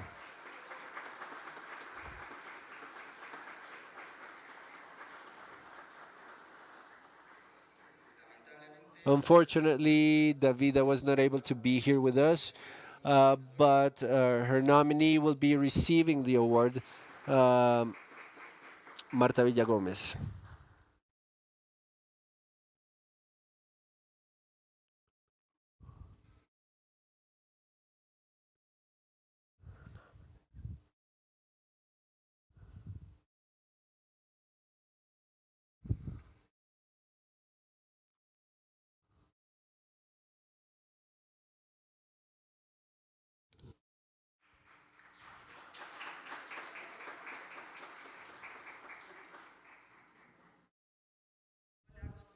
Hello, good afternoon to everybody.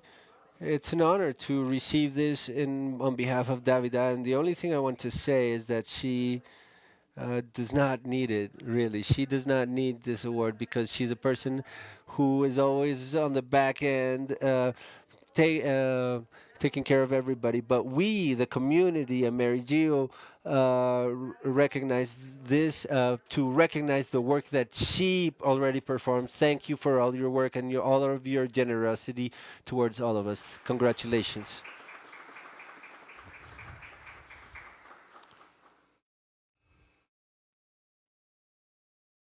Okay, I believe that's it for today. Thank you very much.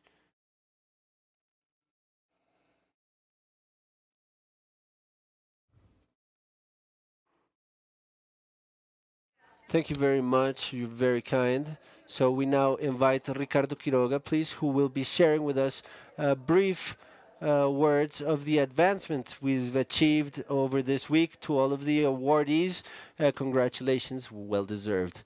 Okay, thank you.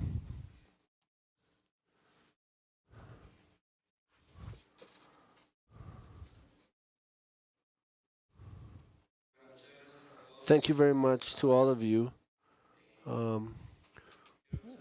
I want to start with a phrase that says, to work with brilliant people is one of the greatest privileges that you can have to achieve your goals. And this has happened this week. I want to initially thank the National University for having welcomed us at this beautiful Rogelio Salmona building, the Agustin Codazzi Geographic Institute, and the great team for whom I want a big round of applause.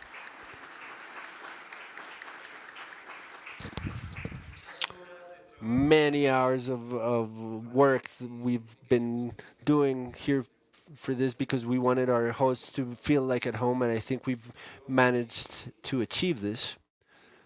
I want to tell you that we've had 2,200 people registered for AmeriGEO 2026. Many people have gone through listening to the panels. More than 45 organizations have been present. I also want to highlight the work of the Hydrological and Meteorological EDM Institute, their team, Gisliani director, Adriana, Carlos Trejos, Ana Maria, Margarita, and all of those who I may forget to mention. IDEAM, thank you very much for such an important participation. Thank you, Adriana, and everybody there. I want to come back to the IDEAM team because the Agustin Codazzi Geographic Institute, I want to ask for an applause. Our logistic uh, ma- magician, he takes care of details. Alejandra Montenegro's communication team, Carlos, Karen, Diana, and all of those who I may forget to mention, internationalization team. It's been arduous work. Also to thank for the Canadian funding that supported us this year.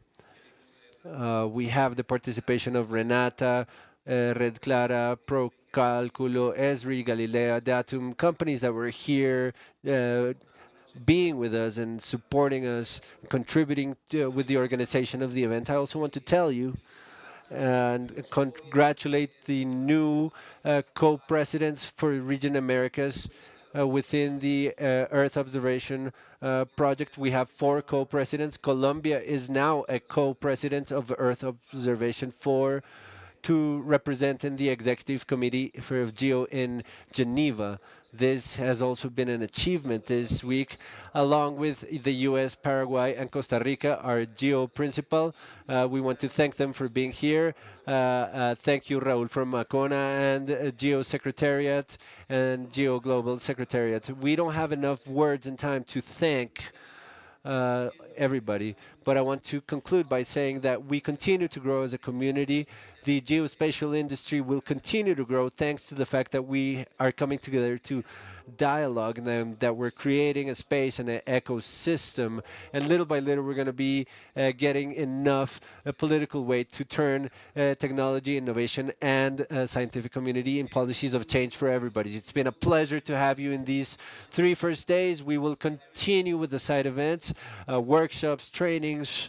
This week we really had 36 activities. It was an ambitious agenda that we've been meeting and fulfilling.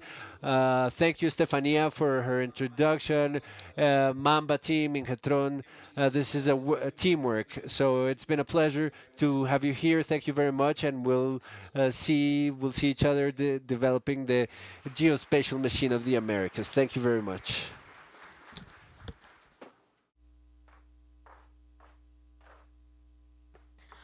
Muchas gracias. Thank you very much, Ricardo, for your remarks. Of course, I echo the gratitude to all of the organizing team and the funding team and their allies.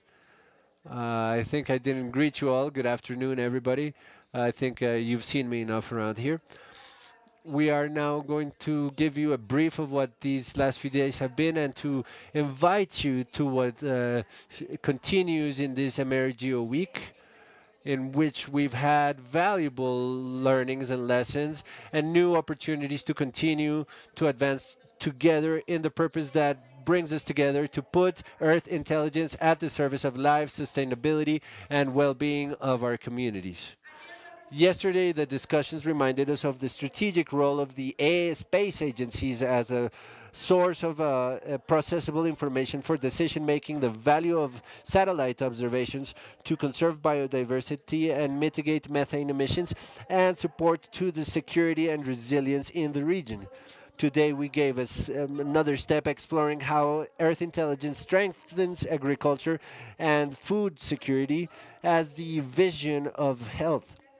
It invites us to understand human health and environmental health and animal as interdependent, and how the new focuses of intelligence can help to transform coastal information and land information. We close with blue health and marine health, reminding us that the health of our water systems is inseparable from our communities. The award ceremony that we just witnessed reminds us that collaborative work and open data exchange end up in results, concrete results and impacts that cross borders. The agenda continues tomorrow. Besides these parallel events here in this auditorium, we're going to be showing how technology and knowledge translate into solutions for territories. From IGAC, we'll be doing an exercise that unifies interculturality and sustainability by doing presentations related to cadastered multi-purpose, an important flag not only for the institute but also for this government. Later, we will have an EDAM block where we'll be presenting our mission and our technical capability related with the results and advancements of the monitoring of coverage of the land in Colombia 2018-2024 with strengthened indicators through AI, the methodology for the identification, mapping, and monitoring of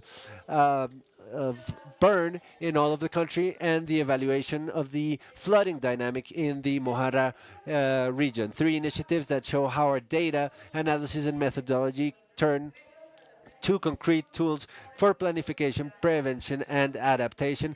And at the end of the day, we're going to have a special space with all of the attendees. We invite you to be part of the agenda, to be part of the alliances and collaboration spirits. Every session is an opportunity to turn knowledge into action and action into a real change for a region. Thank you all for your commitment. We will see you tomorrow to continue this collective work that I'm sure will continue to leave a print beyond this AmeriGEO week. And once again, thank you, the IGAC team, the IDEAM team of all the countries that are visiting us, and of course, those of you who have been joining us and making this all logistics possible in AmeriGEO. Thank you very much.